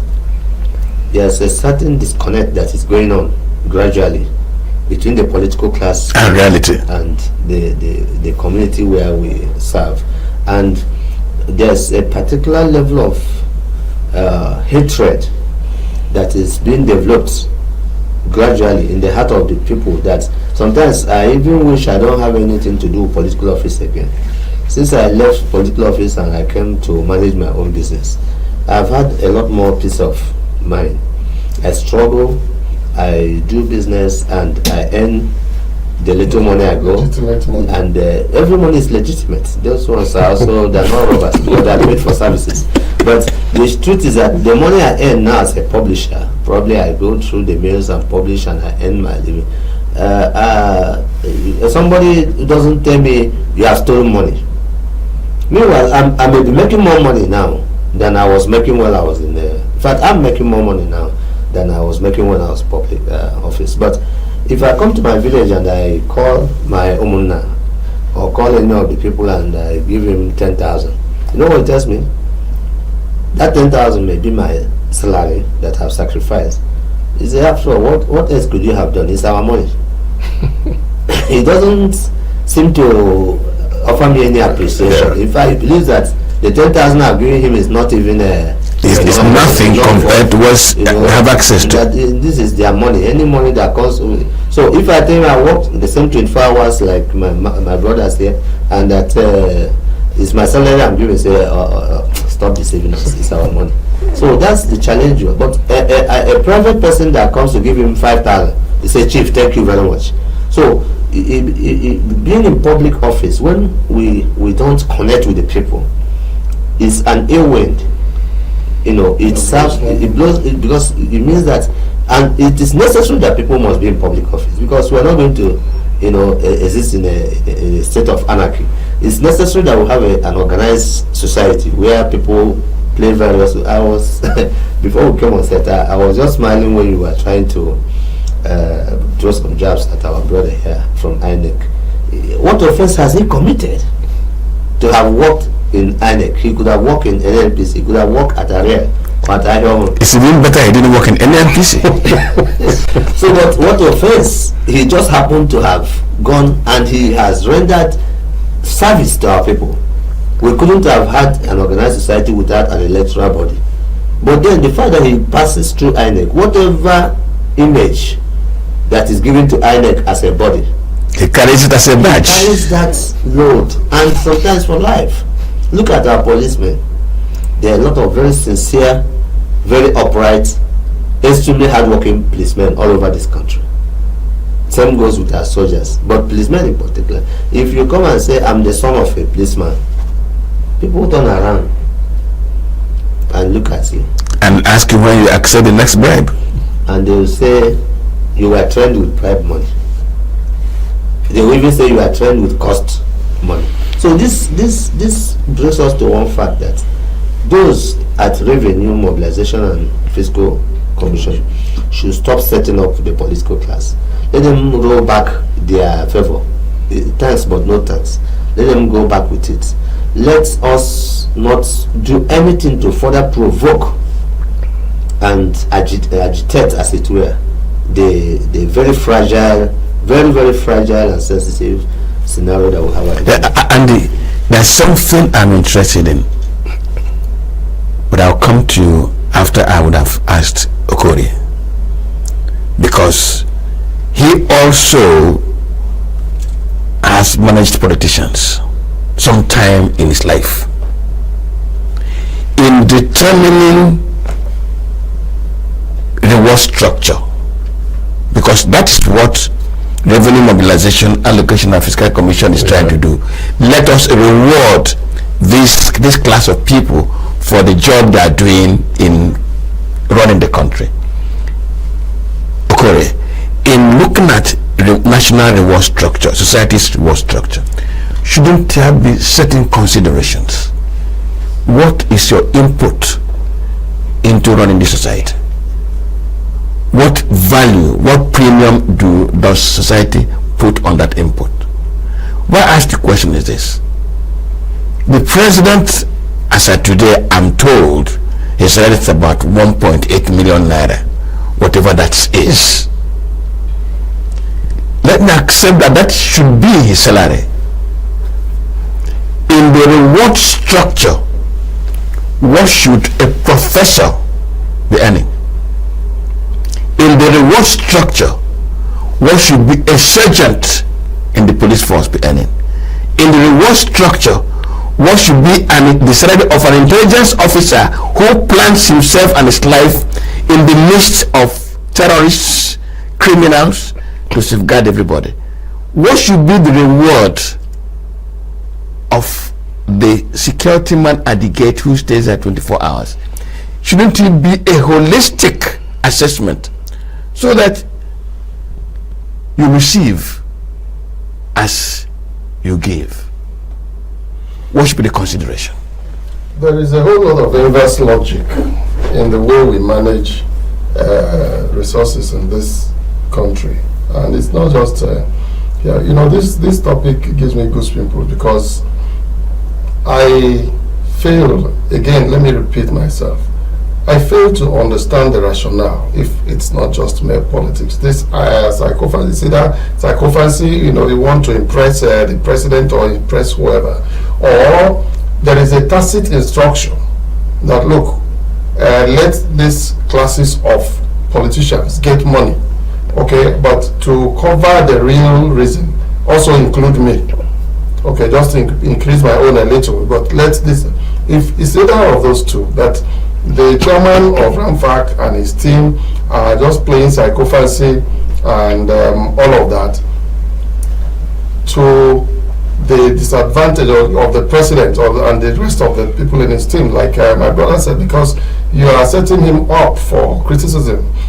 Because I find it difficult to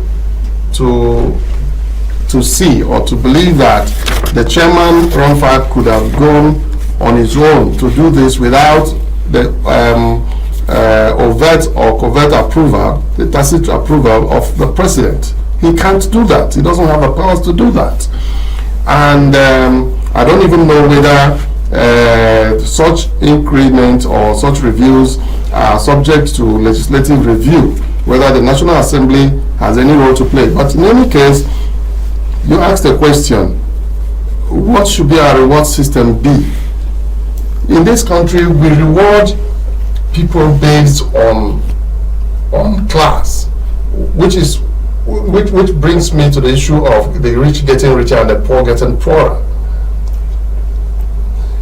He has talked about security votes at certain level, and if you look deeply, you will see that that concept of security vote has even started trickling down to even ministers having security votes, directors having security votes. Everybody at the budgetary that has any level of budgetary control will award himself security votes.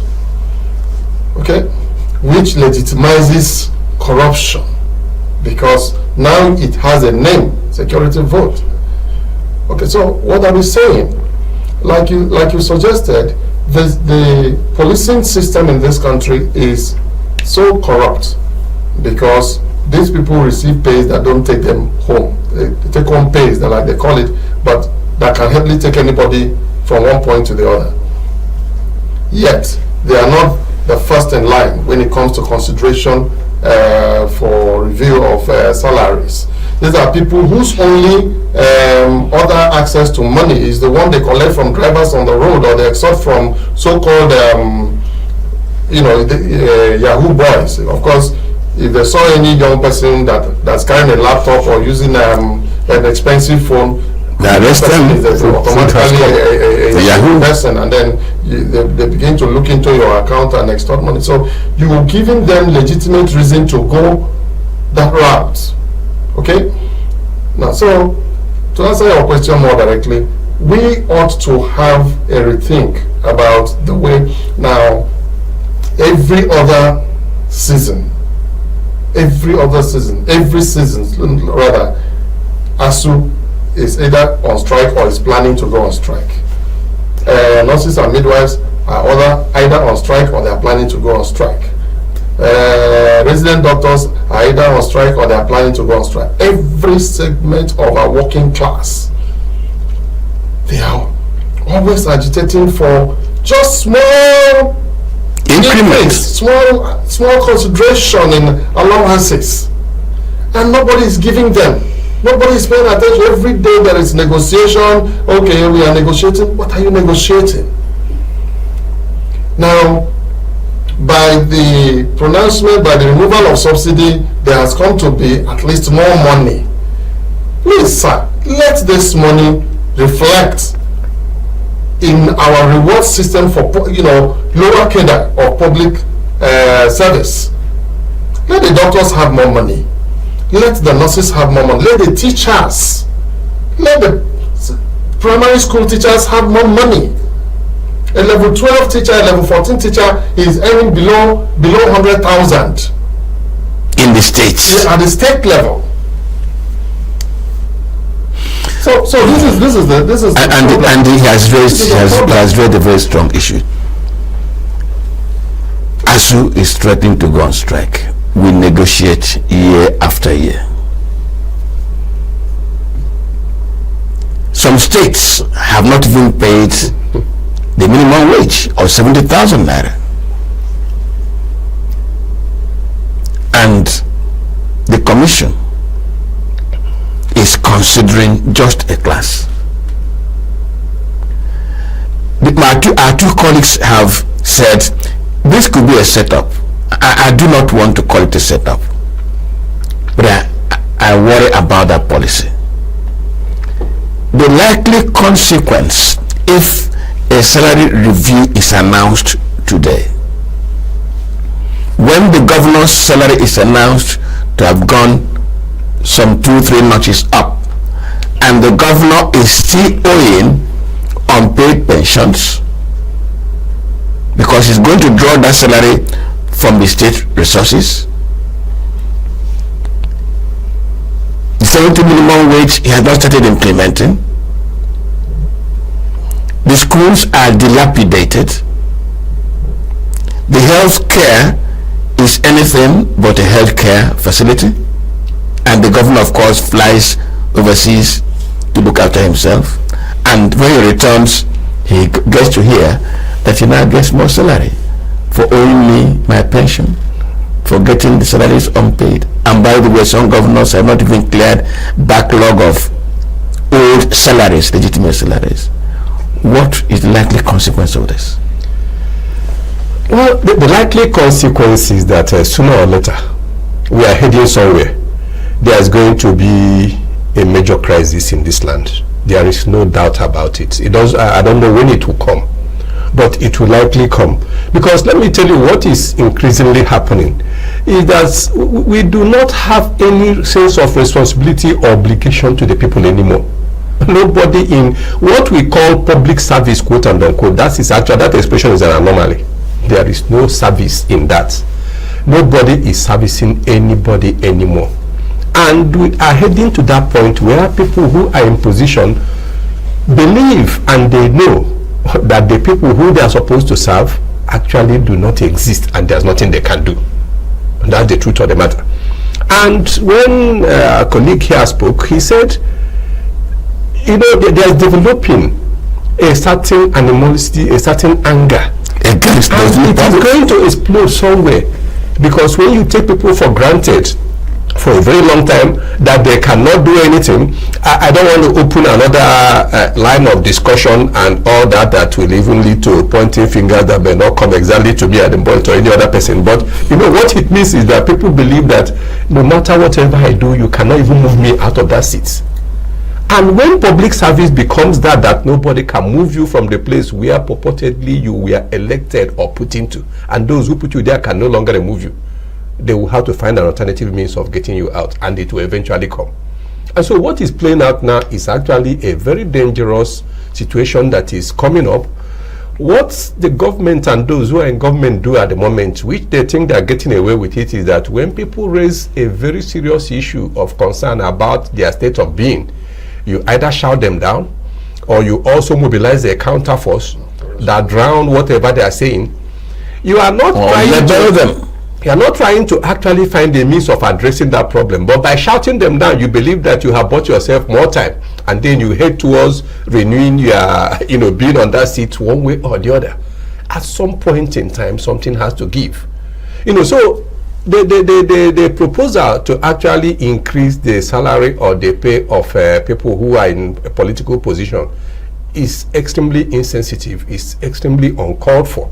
And if indeed we owe obligation in public service to the people around who put us there, I don't see how anybody can actually think of this now. This is the least thing that we should be thinking about. I also have a different perspective on the labor union and the rest of the unions, asking for give us more money, give us more money. I'm not always inclined to that give us more money. You bring more money and the more money gets you nothing.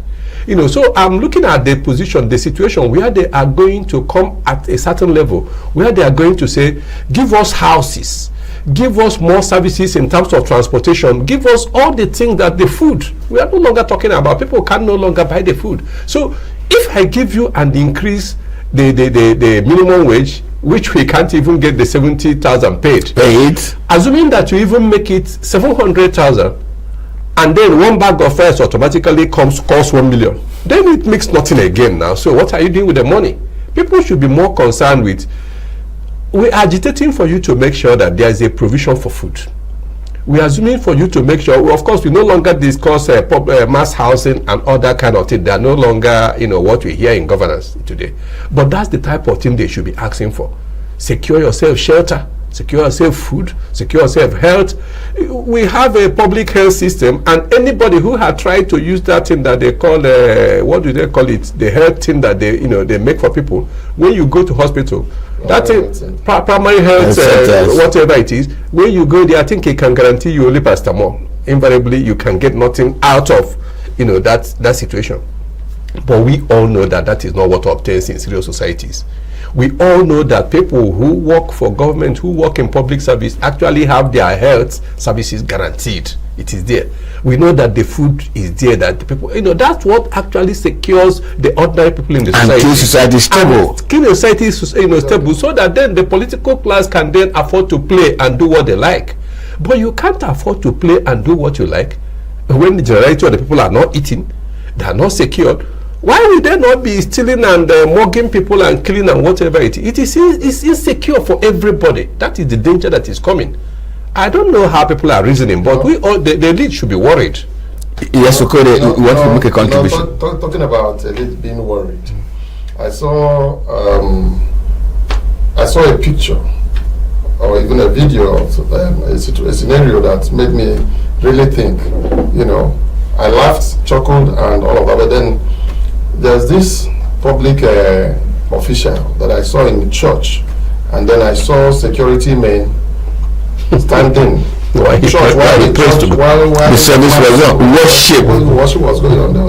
They were doing like this, looking this way and that, Inside the church. Inside the church, the big oga was seated, and the boys all over from the door to where he was seated. He's seated like this. Somebody is standing by his side, and he's doing this way. Why is that? And let me also remind us that insecurity was exacerbated, especially in the southeast, because certain category of persons felt shortchanged. Now this is not about ESN or IPO and all of that, because I know of a story of people just targeting certain kinds of vehicles. It didn't matter who was inside. There were certain kinds of vehicles that they would see. They would say this is a politician, and they will face you with AK-47.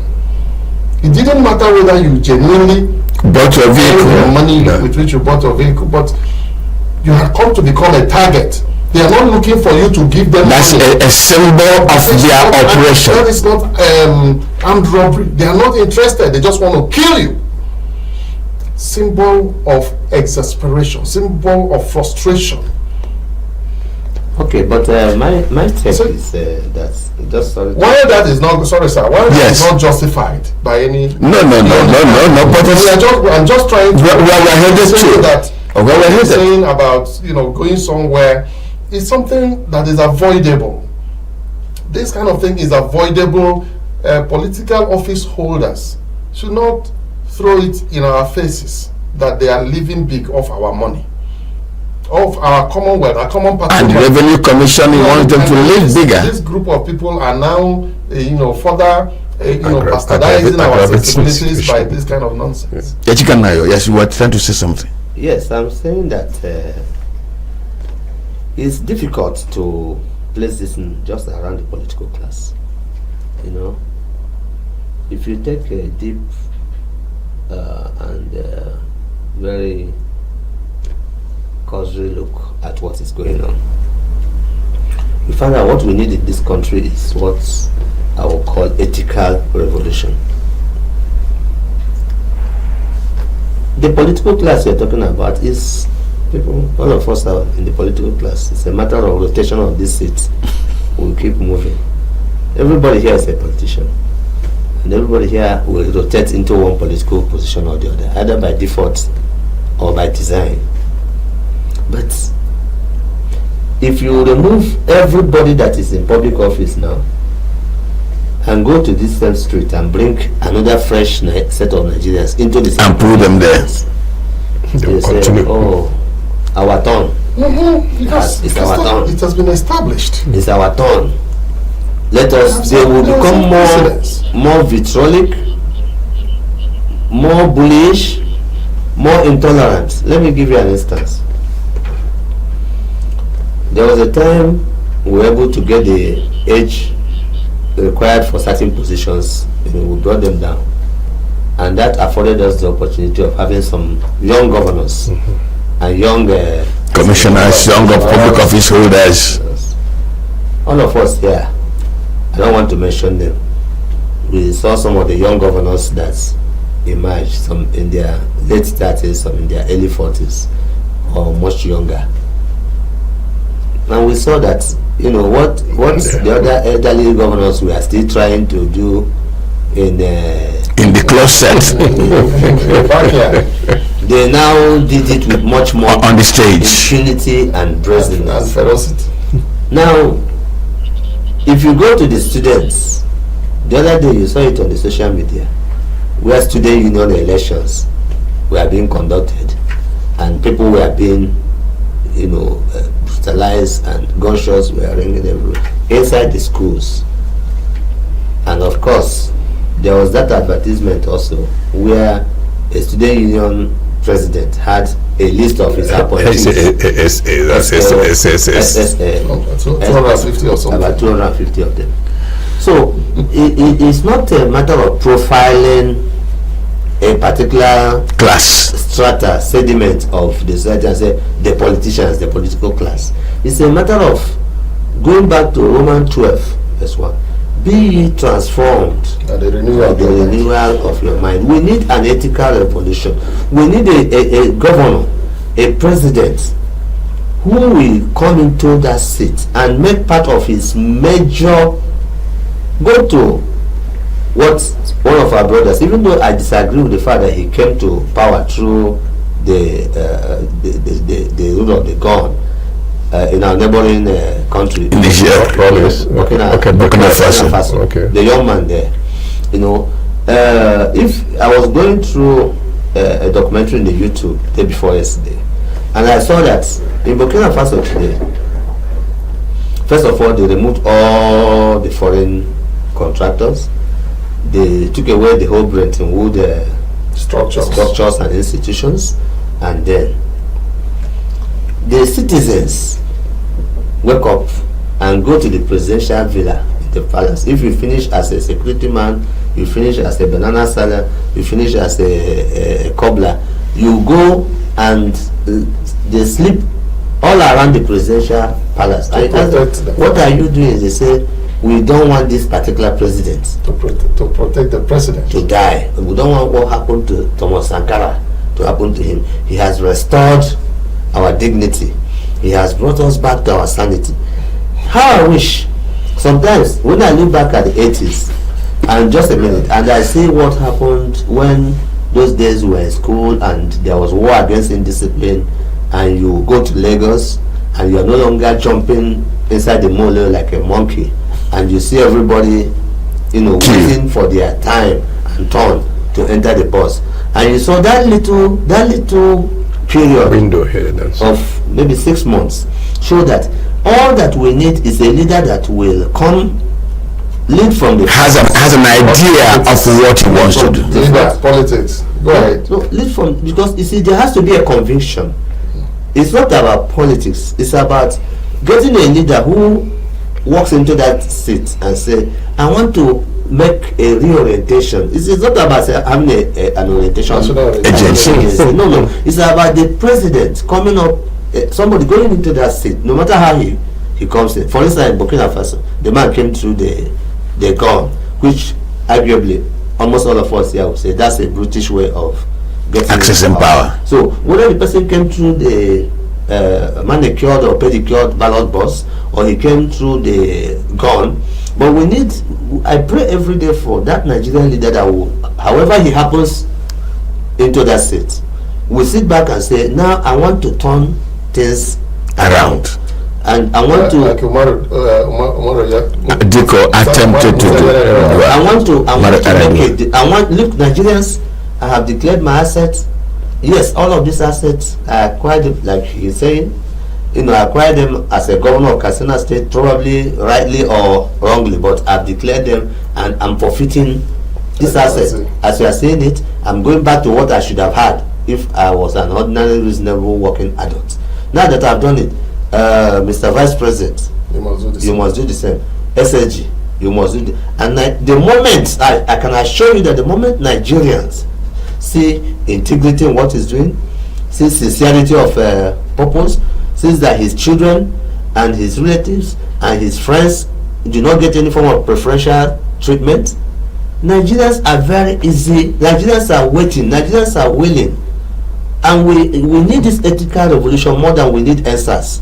We need it more than we need any form of riot or destruction of our public institutions. What we need is a turnaround of our thinking. There has to be some form of surgical, surgery. Yes, the inverted commas, opening and close. The way we think, our mindset.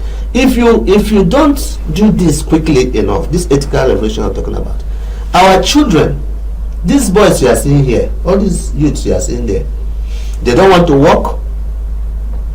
They don't even want to read and study the way all of us know how studies are done. They want everything now. They want everything through the shortcuts, and they tell you, look, see, in Igbo Palace, pardon me, they say, "Acho me gombute." Not small one. I don't want to waste time. I want to happen. So, and now people are being butchered. You see videos of young people killing. Cannibalism is coming into our society. Conscience is being completely seared and destroyed. Any form of consideration for the neighbor is out of the question. There must be that thing that want to happen. Like he said, something will happen.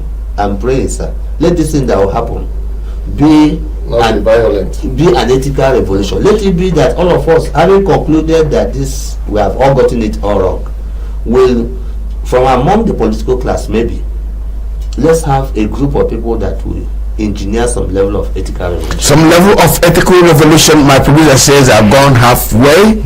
I should take a break, and I'll do just that. But is the step taken by the Revenue Mobilization, Allocation and Fiscal Commission in consideration of the consequences of giving political class more money? Can the political class itself reject this offer? Where does the National Assembly come in this matter? Can the president himself bell the cat and call the commission to order? That will be the second part. Please stay with us.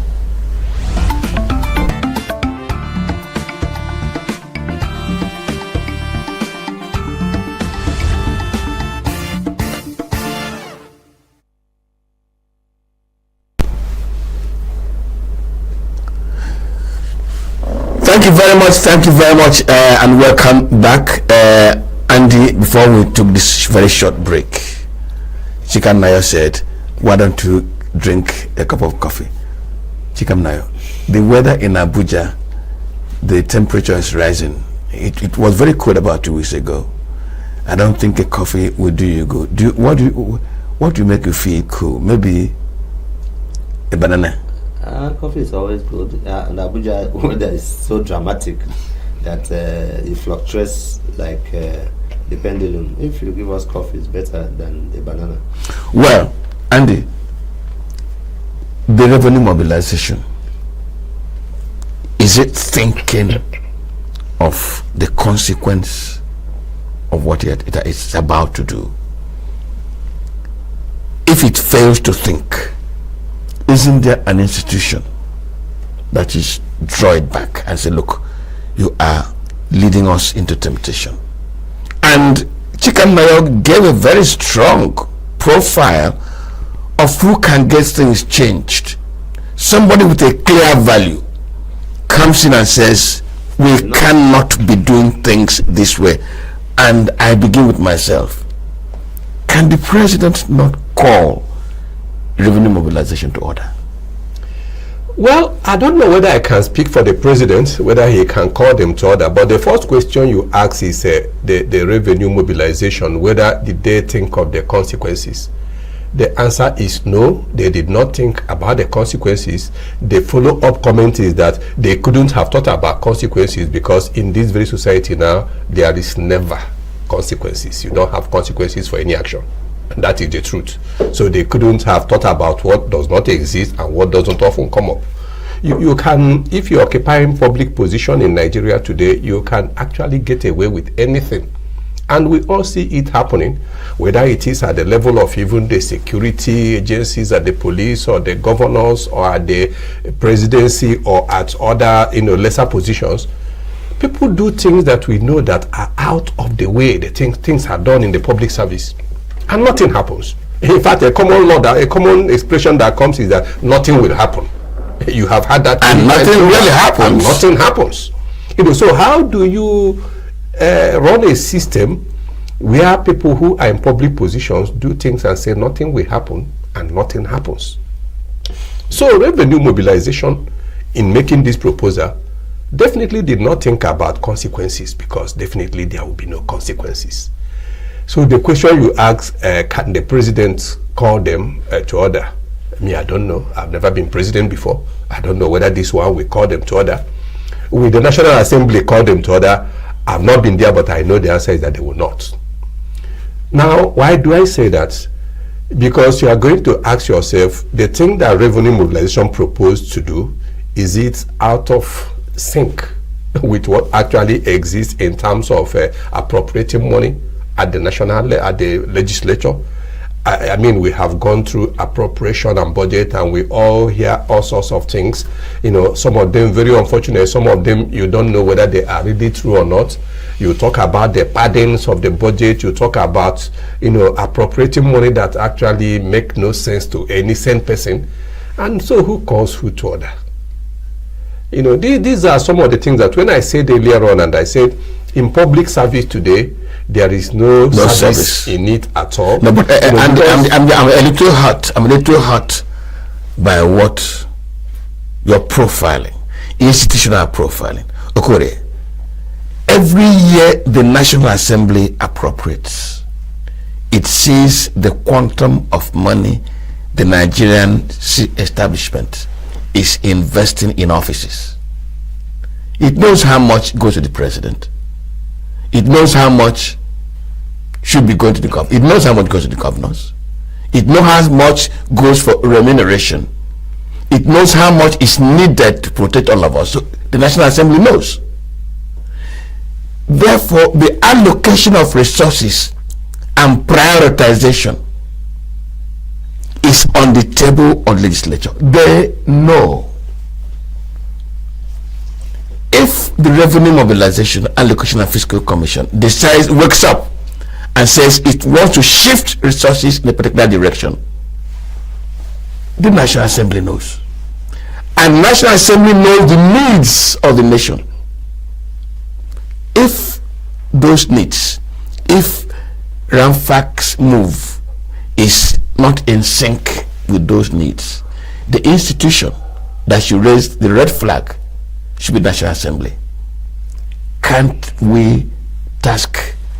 Are they without feelings? Are they without understanding? Or they don't care really? These fears raised by two of our colleagues that something may happen. The buck stops at somebody's desk to start with. But before I address that frontally, there's something he raised that I think needs a bit of a response. Yes, we are all politicians, and the table moves round, and we will all become like. But eventually, I'm happy. Eventually, he still got back to the same point. The solution must come from the politicians, not because in Igbo aphorism there is this saying that when a goat is eating chewing cord, the little goat is watching his mouth. The mouth, and that is our worst nightmare in this country. That's the bane of leadership in this country. Look, he also raised the issue about younger people not wanting to work. Why would they work when all you need to do is carry gun for the politician?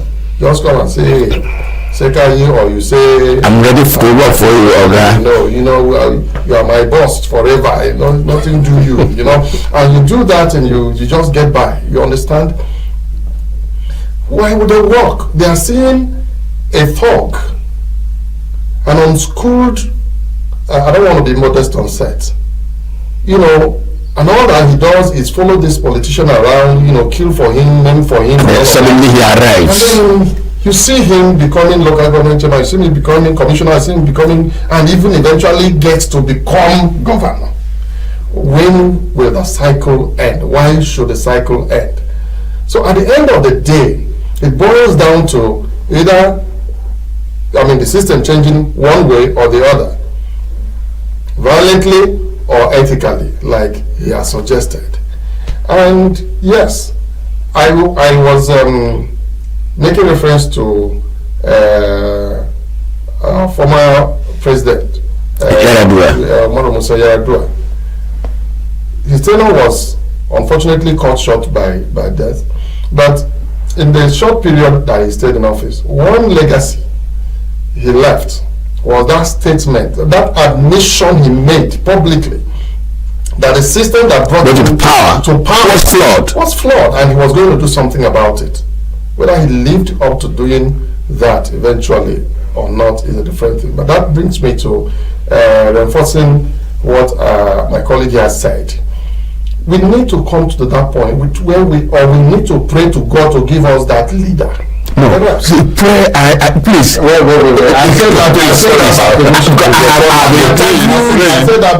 Thank you. Because praying and praying. Thank you very much. Thank you very much.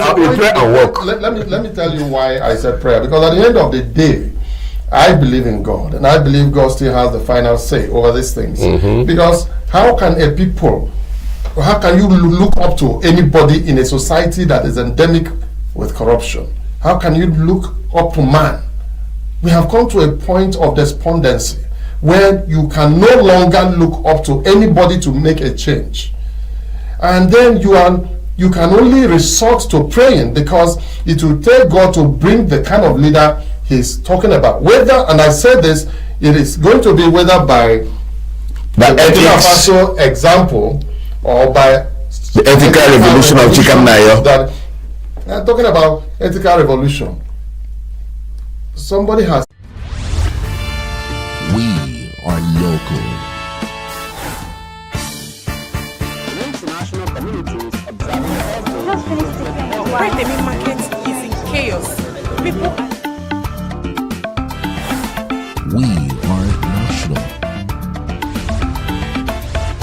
Those in support of this motion as amended say aye. We have taken it by default. We are international. Israeli airstrikes. Donald Trump left us the worst unemployment.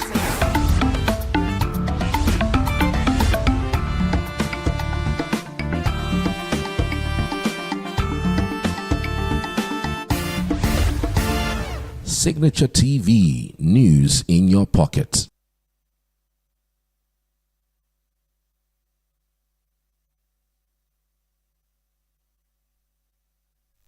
Welcome to Global News on Signature TV. I am Barry Kumar Ado. In the headlines, House of Reps passes State Police Establishment Bill. Federal government demands probe as Nigerian man dies in South African police operation. Trump says Iran war talks taking place during lull in strikes. And major earthquake hits Japan's Kushin region. Details in a moment.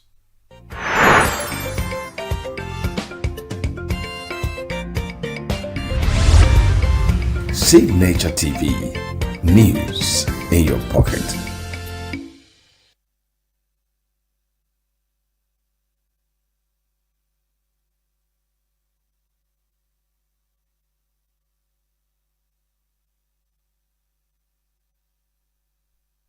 The Court of Appeal in Abuja has voided set aside the judgment of a federal high court which ordered the proscription of the African Democratic Congress ADC, a Accord Party, and 3 others.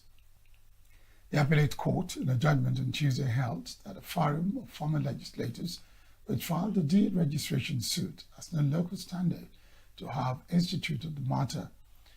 In a unambiguous judgment delivered by a 3-member panel of justices led by Justice Abba Bello, the court held that an order which the Federal High Court issued to the electoral body on June 15 amounted to a nullity. It held that the High Court wrongly assumed jurisdiction and made an order on an incompetent suit that was filed by a non-juristic entity and imposed a penalty of 1 million naira against the former legislators that filed the case. According to the appellate court, there was no valid suit that could have warranted a consequential order that directed INEC to de-recognize the political parties. It noted that the trial court failed to properly evaluate evidence placed before it, stressing that proof that the parties won various seats in previous elections was ignored. The panel berated Justice Peter Lifu of the Federal High Court in Abuja for disobeying an order it had made on May 22, directing him to stay proceedings in the case pending the outcome of an appeal by the parties. The Independent National Electoral Commission says the reported attack on one of its permanent voters' cards collection centers in Osun will not deter it from conducting a free, fair, and credible governorship election in the state. Dayo Keitola, Chief Press Secretary to the INEC chairman, who gave assurance in an interview with newsmen in Abuja, stated that INEC's operational preparations for the upcoming election remain firmly on track. Oketola said the incident had been formally reported to the police and that they had already commenced investigation into the incident and expressed confidence that the police would apprehend the suspects and recover the stolen assets. It is disclosed that as part of preparations, the Commission was embarking on a pre-assessment tour of the state to evaluate operational readiness and engage key local stakeholders. Some suspected hoodlums had on Sunday stormed an INEC PVC collection center located at Oyinlola DC School, Ward 2, Okuku, attacking staff members on duty and cutting away electoral materials, including bimodal voter accreditation system, devices, and PVCs. The House of Representatives has passed a bill to alter the 1999 Constitution to provide for the establishment of state police services. The bill was approved by the Committee of the Whole after the House adopted the report of the Committee on Constitution Review. Chairman of the committee, Benjamin Kalu, said the amendment is aimed at improving community policing, strengthening intelligence gathering, and responding to the country's security challenges. This constitutional amendment provides only the enabling framework, Mr. Speaker. The detailed implementation legislation that will follow will provide ample opportunity to address critical issues relating to administration, recruitment, training, vetting, certification, standardization, operational standards, in funding, accountability, oversight, intergovernmental coordination, and other implementation mechanisms. Tajuddin Abbas said a proposal secured the participation of 211 APC lawmakers, 65 members from other political parties, and 35 members were joined virtually before it was approved by voice vote. The House and Committee of the Whole considered the report of the Committee on Constitutional Review on a bill for an act to alter the Constitution of the Federal Republic of Nigeria 1999 as amended to provide for the establishment of state police services and for related matters, and in so doing approved clauses 1 to 26, the explanatory memorandum, and the long title of the bill.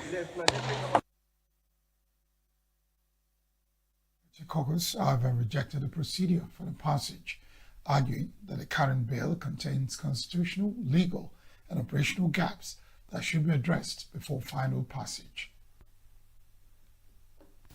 We want to also add that the minority caucus is not against the creation of state police.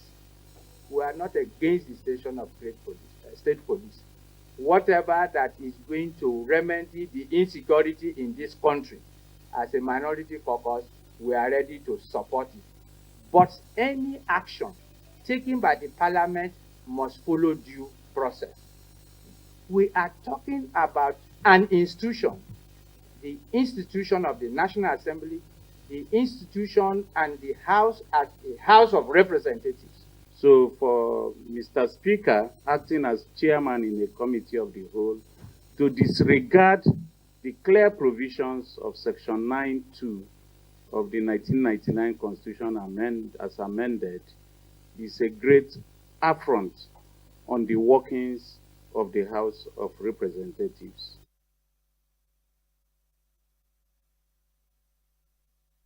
The Budget Office of the Federation says no public funds were spent on the Presidential Foreign Investment Promotion Council, as the agency never secured the legal approvals required for the release of money. Director General of the Budget Office, Taminu Yakubu, told the House of Representatives Ad Hoc Committee investigating the PFIPC that although the council was captured in the 2026 budget, it had not obtained financial clearance to enroll workers on a payroll for payment of salaries. Yakubu said the agency entered the budget after presenting an administrative code from the Office of Accountant General establishment approval, a recruitment waiver from the Office of the Head of the Civil Service, as well as a salary structure from the National Salaries, Incomes and Wages Commission. He added that the Budget Office reduced the proposed personnel cost from 3.8 billion naira to 802 million naira, but that no funds were released, stating that appropriation does not amount to expenditure.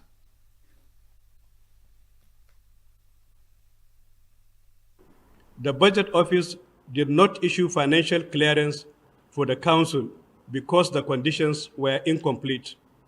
The 2026 Appropriation Bill did not become law until presidential assent on 31st March 2026.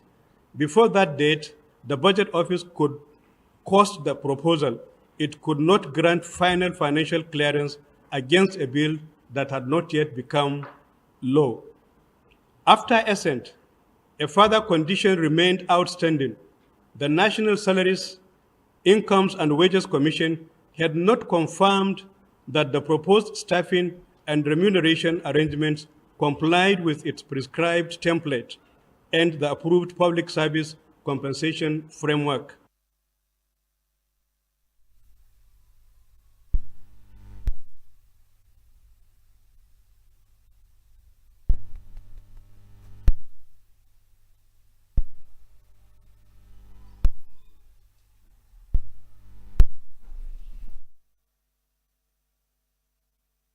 Lawmakers questioned how the agency made it into the budget, with committee members expressing concern that government institutions relied on forged documents without verifying their authenticity. Either the Budget Office or the Ministry of Finance had made an effort to clarify, in line with the excellent provisions of Authentication Act, to clarify from the National Assembly as to the authenticity of this document, which is called the Act creating this new agency. Just want to find out, is it the practice that agencies on their own could write to the Budget Office of the Federation requesting specific inputs in the budget, especially as it has to do with their personnel costs?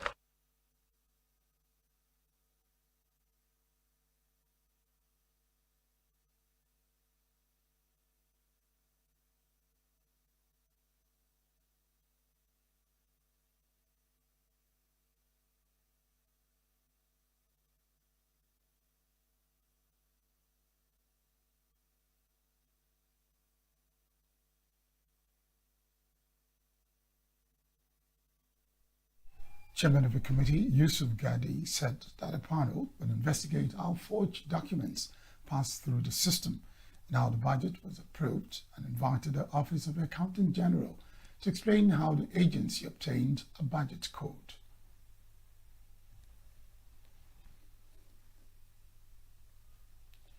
Meanwhile, the committee has given the Inspector General of Police, Tunji Disu, 48 hours to produce the self-acclaimed Director General of the organization, Adeyemi Adeniyi. The directive came after the Accountant General of the Federation, Samsudeen Ogunjimi, told the committee that a forged State House letter was used to secure official recognition for the agency. Assistant Commissioner of Police Bashir Abdullahi, who represented the Inspector General of Police, told the lawmakers that a force had investigated petitions alleging that Adeyemi Adeniyi falsely presented himself as Director General of both the Presidential Economic Advisory Council and the Presidential Foreign Investment Promotion Council. Said an 8-count charge had already been filed against Adeniyi before the Federal High Court and that the matter was pending.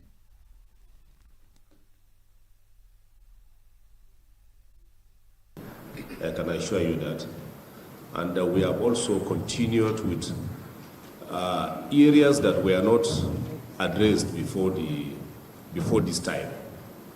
And also other security agencies are also undergoing, carrying out investigations with respect to this matter. So I think, Mr. Chairman, I will seek your permission to keep the matters as they are, because we don't want to say things that are under investigation. It is definitely going to prejudice the ongoing investigation and make people to have opinions that might not necessarily be the outcome of that may have. General Federation Samsildeen Ogunjimi had earlier told the lawmakers that his office created an administrative code for the council after receiving what appeared to be an authentic letter from the presidency, but later turned out to be forged. The first interface that this fake agency had with OAGL was in November 2024. And so the leadership then, what the fake agency did was to submit a fake act, so we can call it fake now because we have seen it to be fake. Fake act purportedly enacted by National Assembly, fake letter of appointment, everything that was submitted to the leadership in Treasury was fake. The said it has so far uncovered 29 forged documents linked to the activities of an unestablished agency, and at the next stage of its investigation will focus on hearing directly from Adeyemi Adeniyi. 2 people have been confirmed dead following the collapse of a 3-story elite 5-star lodge in Amoakpala near Federal Polytechnic Oko in Anambra State. 3 people were rescued alive from the rubble and taken to hospital for treatment. Rescue teams from the Anambra State Fire Service, SEMA, the police and other agencies completed intensive search and rescue operations at the site. The Anambra State government has sealed the building and launched an investigation, saying preliminary findings point to structural defects. Management of Federal Polytechnic Oko clarified that the collapsed building was a privately owned hostel outside the campus. It also stated that no Federal Polytechnic Oko student has been confirmed among the dead, noting that many students had already left after the examinations. Not fewer than 13 persons have been confirmed dead and several others missing as suspected herdsmen launched a deadly attack on a Faye community in Igboju Otubo local government area of Benue State. Reports said that the herdsmen invaded the village on Tuesday and opened fire on residents. The search for more bodies was still ongoing at the time of this report. When contacted, the Benue Police PRO, Edet Deme, said she was yet to get details of the incident. Students of ICT at Igbenro Polytechnic, located along the Washimi-Ituri axis in the Wekoro local government area of Ogun State on Tuesday, protested over the killing of an HND2 marketing student during an armed robbery attack in the Iruku area of the institution. The students alleged that they are frequently robbed on their way to and from school, demanding urgent intervention from the Ogun State government and security agencies. The students who blocked the Lagos-Abeokuta Expressway, paralyzing traffic, leaving commuters and motorists stranded for several hours, alleged that a female final year student was killed during an overnight attack. while several older students sustained injuries and are currently receiving treatment in hospital. According to them, the attacks by criminals have become a recurring nightmare in the area, lamenting that repeated appeals for improved security yielded no result. Responding to the incident, the institution, in a statement signed by the Chairman, Timetable Examination and Academic Calendar Committee, Gideon Adekunle, announced the postponement of examinations scheduled for Tuesday, July 28th and Wednesday, July 29th. Adekunle said the action is in honor of a disease and ensure that students in the affected area regain mental stability and composure. The federal government has demanded an immediate, transparent and comprehensive investigation into the death of a Nigerian citizen, Ibe Chika Simon, during an operation by the South African police. A statement signed by the Consul General of Nigeria in Johannesburg, Lekikawa Oke Uche. The Nigerian mission strongly condemned the incident, noting that it occurred shortly after another Nigerian, Ekwabo Patrick Chooks, was shot by police, leading to injuries for which he remains hospitalized. The consulate expressed deep concern over the police successes, warning that the incident reflects a worrying trend of unresolved extrajudicial killings and unacceptable conduct towards foreign nationals in South Africa. It also linked the development to growing Afrophobic sentiments, since such actions undermine the fundamental rights to life, dignity, and due process guaranteed under South African law. The Nigerian government insists that no alleged offense justifies excessive or execution-style policing and has demanded that all officers found culpable be brought to justice. According to official records, Simon's death brings the number of reported Nigerian fatalities in South Africa to 5, although some repatriated Nigerians claim the actual figure is much higher. Meanwhile, disturbing videos circulated on social media over the weekend showed South African police officers allegedly assaulting a Nigerian man during the July 23 operation in Belleville, while the victim is said pleading his innocence as officers allegedly used what appeared to be a polythene bag in an attempt to restrain or suffocate him. Still to come, Oman presents regional mechanism for moves to Iran. Provincial official assassinated in northern Afghanistan. Stay with us. Every second, every minute, every day, news is breaking, events occur, and there are new developments. At Signature TV, we follow these stories objectively, bringing all sides without bias, explaining the complex issues, breaking down the numbers, and investigating the issues behind the news. Anywhere and everywhere, near or far, wherever the news is, we will be there. Signature TV. News in your pocket.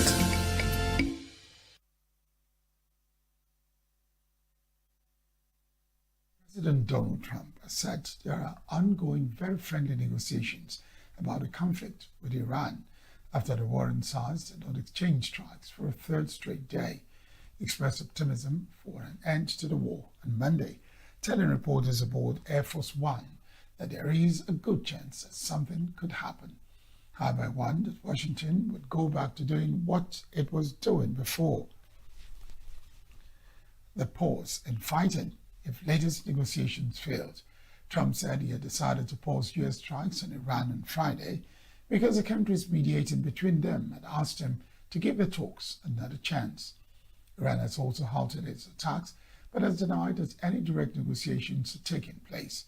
Pause follows nearly 2 weeks of daily U.S. strikes and tit-for-tat attacks, effectively unraveling the ceasefire struck in June. The U.S. military said at the time that the strikes were aimed to degrade Iran's ability to threaten commercial shipping at the Straits of Hormuz, a global route for transporting oil. Oman has presented a proposal to Iran for a joint regional mechanism to manage the Straits of Hormuz with voluntary fees. A Gulf source told journalists on Tuesday that under the Omani proposal, which has regional backing, Iran will not exercise sole control of a vital waterway. The proposal is based on the Straits of Malacca, where those who use the strait voluntarily contribute to fund navigation, environmental protection, and search and rescue. Iran's Foreign Minister Abbas Araghchi discussed the Straits of Hormuz with its Omani and Saudi counterparts on Monday. Iran's foreign ministry statement said he emphasized the need to strengthen cooperation and advance joint diplomatic efforts to establish stability in the region and lift the insecurity imposed on the Straits of Hormuz due to the aggressive actions of the United States. A provincial official was assassinated in Afghanistan's remote northeastern province of Badakhshan on Tuesday. The Afghan Interior Ministry said that two armed attackers targeted Zabihullah Ameri, the Director of Information and Culture Department in Badakhshan, while he was on his way to work at the provincial capital, Faizabad. The ministry disclosed that one of its suspected attackers was killed by Ameri's guards in a shootout, and that the search for the second suspect was still underway. It did not name any specific group for the attack. Earlier this month, officials from Afghanistan's ruling Taliban said a number of irresponsible individuals with malicious intentions had attacked a district administration headquarters in Badakhshan, but were repelled and arrested. An earthquake with a preliminary magnitude of 7.1 struck Japan's southern Kumamoto prefecture on Tuesday, knocking out power to thousands of homes, stopping rail services, and triggering warnings for tsunamis and aftershocks. Companies, including Sony and TSMC, the world's largest contract ship maker, have plants in the area of the quake.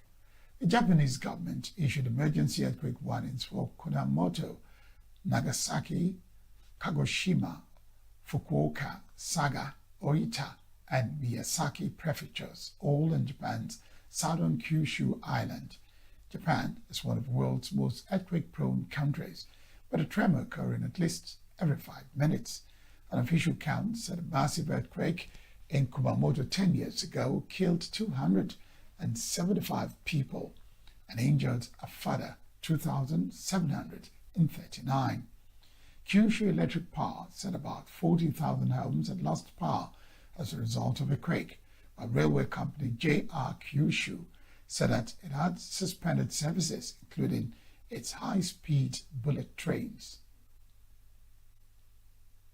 Now to sports, where Nigerians continue to make waves at the ongoing 2026 Commonwealth Games in Glasgow, winning their 5th gold medal through Onome Didi, who set new Commonwealth Games records to claim the women's 53 kg weightlifting title. Didi produced a record-breaking performance, setting new Commonwealth Games and Commonwealth records in all 3 stages of the competition to dominate the event.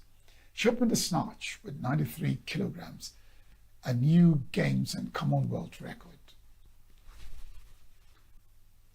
before raising the bar further with a successful 113 kg lift in a clean and jerk.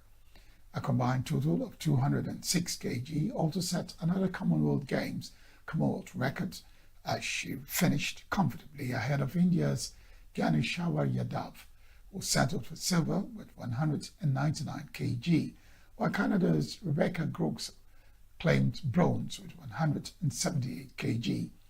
Didi's victory came after Edidion Joseph Umafia had earlier secured Nigeria's 4th gold medal in the men's 71 back weightlifting triumphs that further strengthened Nigeria's medal campaign in Glasgow, with the country continuing to build on its strong tradition in the sport and powerlifting. Zinedine Zidane has been appointed as head coach of the French men's national team. French Football Federation announced Zidane's appointment on Tuesday. Zidane is expected to lead France through the 2030 FIFA World Cup qualifiers.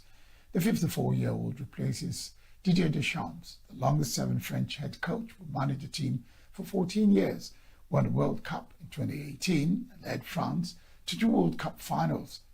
Zidane won a record-setting 3 consecutive UEFA Champions League titles with Real Madrid has been out of work since 2021 before its latest appointment.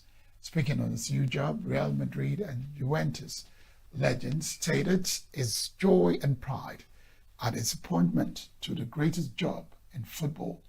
He also appreciated his predecessor acknowledged responsibility handed to him and his ambition for the team. In his remarks, FFF President Diallo stated that Zidane's appointment is a source of national pride, saying its profile matches the potential of the national team. And elsewhere in entertainment news, a judge has ruled that U.S. musician D. Forvate will go on trial for murder over the death of a teenage girl. Decision came after a 5-day preliminary hearing in which Los Angeles prosecutors questioned a dozen witnesses and displayed graphic photographic evidence. 14-year-old Celeste Rivers Hernandez family watched on. The star, whose legal name is David Anthony Bach, is accused of killing the girl, whose remains were found last September in a Tesla registered to his address. Bach, 21, was pleaded not guilty to charges of murdering and sexually abusing her, is scheduled to be charged on 31st August. Prosecutors have alleged Burke stabbed the teen before dismembering her body after years of sexual abuse and allege that he killed her because the teen had threatened to reveal his relationship with a minor and destroy his multi-million-dollar music career. That's it on the news. I am Barry Kumo Ado. Thank you very much for watching.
Every second, every minute, every day, news is breaking, events occur, and there are new developments. At Signature TV, we follow these stories objectively, bringing all sides without bias, explaining the complex issues, breaking down the numbers, and investigating the issues behind the news. Anywhere and everywhere, near or far, wherever the news is, we will be there. Signature TV. News in your pocket.